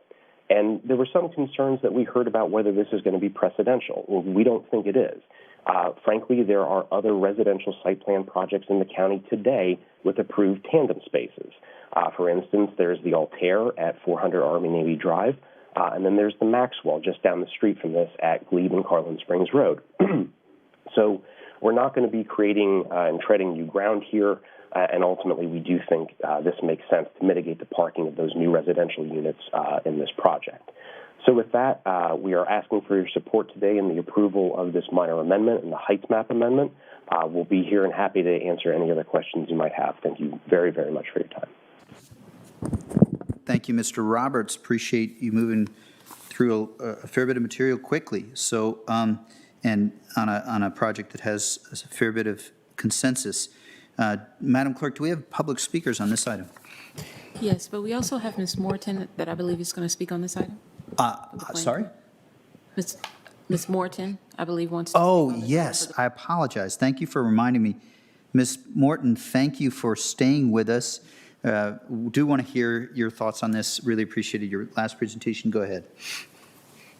Thank you, Mr. Chair. I'll be brief. Thank you for the opportunity to present the Planning Commission's views on this item. We heard it at our June 3rd, 2021 meeting. Discussion was very brief. There were no public speakers. The Planning Commission concurred with the joint LRPC-ZOCO report, which relayed the sentiment that these proposed changes were relatively minor and in keeping with the intent of the Clarendon Sector Plan guidelines. Commissioners did not raise any additional issues that they wanted to discuss. The matter PC voted on was the zoning ordinance amendment, and the Planning Commission voted unanimously to approve that. So another streamlined and relatively easy process from PC. That concludes my report, and I'm happy to stay and answer any questions you might have. Thanks. Thank you. Want to be sure, I think that Ms. Crystal also was giving an additional compliment to the process. And believe me, we very much appreciate your leadership of SPRC as we tee up this item. Thanks for the report and your work this year. So now, thank you, Madam Clerk. Now we'll see if there are public speakers on this item. Yes, our only speaker on this item is Scott Pedowitz. Mr. Pedowitz. Thank you, Mr. Chair and members of the board. Once again, I am Scott Pedowitz, the Government Affairs Director at the Arlington Chamber of Commerce. The Chamber supports both the proposed zoning ordinance amendment and the site plan amendment for Clarendon West, and as such, we encourage the county board to adopt them. These amendments are particularly gratifying, as they will allow the applicant to provide 20 more housing units than originally approved, and all within the same gross floor area. That the discussion on the zoning ordinance amendment has been non-controversial, as Ms. Morton just noted, and set what was described at the time as the LRPC speed record is also encouraging, and is evidence of Arlingtonians coming together to support a proposal that adds much-needed housing and fits better with the neighborhood, even if requiring some minor technical changes to existing documents, as we heard in the staff presentation. I do want to take a few seconds to address the apparent change to the building's parking ratio, and with apologies for doing math without a chalkboard here. The applicant is adding, as Mr. Roberts noted, 10 tandem spaces to the garage, thus accommodating 10 more cars for 20 more units. That is to say, 1/2 as many cars as new units, which was the prior parking ratio, the 0.5. However, while the addition of the units increments the denominator in the ratio, the tandem spaces are only counted once each in the numerator, notwithstanding the fact that they can each accommodate 2 cars. As such, the parking ratio appears to decrease slightly, even though the true ratio of cars accommodated to units will remain steady. It's the end of the math. Moreover, as we noted when last the county board considered this project in the autumn of 2018, the Shushan Company has considerable experience with multifamily residential buildings in our metro corridor, and they have earned our confidence in their transport demand management plan. Say that 5 times fast. As such, we encourage you to approve both items before you. Thank you. Thank you, Mr. Pedowitz, for working through that without doing 3 times transportation demand management. I think that is the only public speaker we have on this item. Okay, the conversation is now with the board. Mr. Dorsey. Mr. Chair, I think this item is very much in the spirit of getting a motion out right away. So I'd like to move that the county board adopt the attached ordinance, which is 2 attached ordinances contained in the board report dated June 4th, 2021. And it consists of 2 parts. 1, to adopt an ordinance to amend, reenact, and recodify the zoning ordinance for the Clarendon Revitalization District to replace the heights currently signified at 55 and 110 feet with a complex tapering calculation with clearly delineated maximum heights of 55, 75, and 95 feet for the properties located at 3275 and 3251 Washington Boulevard, along with 1227 and 1239 North Ivy Street.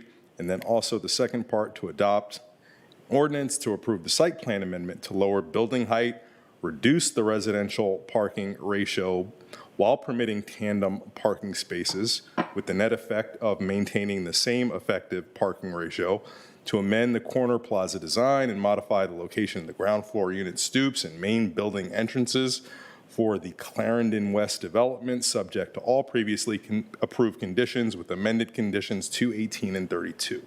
Second. There's a motion and a second. Did you want to speak to your motion, Mr. Dorsey? Very briefly, it's all been said. Love Mr. Pedowitz's walking us through the math, but I'll note that Mr. Roberts said it very clearly in his presentation. The effective ratio remains the same. So that's one of the many reasons why I think this sailed through so easily. Anytime you can increase the number of housing units within the same area, within the same gross floor area, It means you're just getting more housing within an area where we want that housing to be, and that's something that clearly is part of our long-term goal to meet adequate supply of housing so that we don't effectively build ourselves towards unaffordability. I love the creativity that came from the applicant to have the tandem spaces implemented so that any possible issues with adverse consequences from reduced parking ratio could be mitigated, and they've fully done that. Love the universal design improvements, which have been able to be pursued through the enhanced design. So overall, this is just a win-win for everybody. Pleased to support it. Thank you, Mr. Dorsey. Ms. Crystal. Couldn't say it better than Mr. Dorsey, so I'll just associate myself with it. And just to note, this is also such a better conversation than when we last heard it in fall of 2018, which if I recall, was at about 1 a.m. after a very contentious VRE Crystal City Station hearing. And it's infinitely more pleasant, in large part actually because of the applicant's work to creatively maintain the effective parking ratio. And then the other thing I would note too, to just sort of remark upon, in 2018, I anyway felt some concern about, the potential relatively large number of site plans that had been approved but not built before we adopted lower parking ratios, and the idea that these site plans might all come back, request lower parking ratios, which is a good thing, but without us reopening and talking about transportation demand management, contributions to other modalities. And so, just with a thanks to our staff, they actually did a roundup of any other projects that might fall in that bucket, and discovered that most of them actually are underway with PDSP reviews, major site plan amendments, the opportunity to talk about site plan or about parking ratios in context of all of the ways we are supporting residents who will not have cars, which is really important to me. So glad to be able to make that note about precedent, and delighted to be able to support this project, and also commendations for the tandem parking scenario. I think especially, I believe the applicant is intending to do those, assign those where possible to two-bedroom units. And so I think that's a form of coordination that a lot of folks who live in lower density housing, maybe share a driveway or garage with someone else who lives in their home, are be very workable, and a good thing. And I hope, in fact, many folks will be able to avail themselves of the many other transit and multimodal options for getting around that don't require a car at all, given its proximity to the Clarendon Metro. So happy to support it, and thank you. Thank you, Ms. Crystal. Ms. Garvey. Yeah, I too am happy to support it, thanking everybody, and actually particularly our staff. I think when the applicant first came forward with this to our staff, they weren't met with really open arms at first. There was a little hesitation, probably a lot due to that experience back in 2018, but they came through and looked at it. It's totally reasonable. I think it is a win-win. Happy to support it. Thanks. Thank you, Ms. Garvey. Mr. Karantonis. Thank you, Mr. Chair. This is the kind of parking ratio we want to see on our transportation corridors. That's what it is. And actually, I was personally very surprised. I didn't participate in the 2018 discussion, but I was very surprised that the tandem parking option is something novel. It isn't. It is actually very common, and it is very useful, and it is very economic, and it helps us with many, many goals to store vehicles and to park them efficiently. I even believe, Mr. Manager, that we have them in this building. Tandem parking spaces, a couple of them, at least. So happy to support the motion and support the creative solutions here. Thank you, Mr. Karantonis. I will just note, I appreciate Mr. Roberts and the applicant re-engaging with Lion Park and the Lion Village Civic Association and the Bromptons. I think that's important. The tandem addresses it along with Ms. Crystal's points that staff provided. Those are the two reasons why I feel that this is not only a good project as a whole, but also is accounting for concerns raised. So with that, happy to support it. The question is on the motion. All those in favor say aye. Aye. Aye. Aye. Motion passes 5-0. Madam Clerk, are there any other items to come before the board? No, there are not. Thank you. With that, I do want to, just because it's been a long time and you're keeping us safe, the two deputies, I want to offer our thanks for keeping us safe. It is not always riveting to listen to board members, but you are here. We're grateful. Oh, sorry. We may think it's always riveting. Some people it's riveting. But thank you for keeping us safe and for all that you do. Ladies and gentlemen, we are back in person and we are working. Thank you. We're adjourned until Tuesday. Well done, your first in-person meeting in the boardroom, Matt.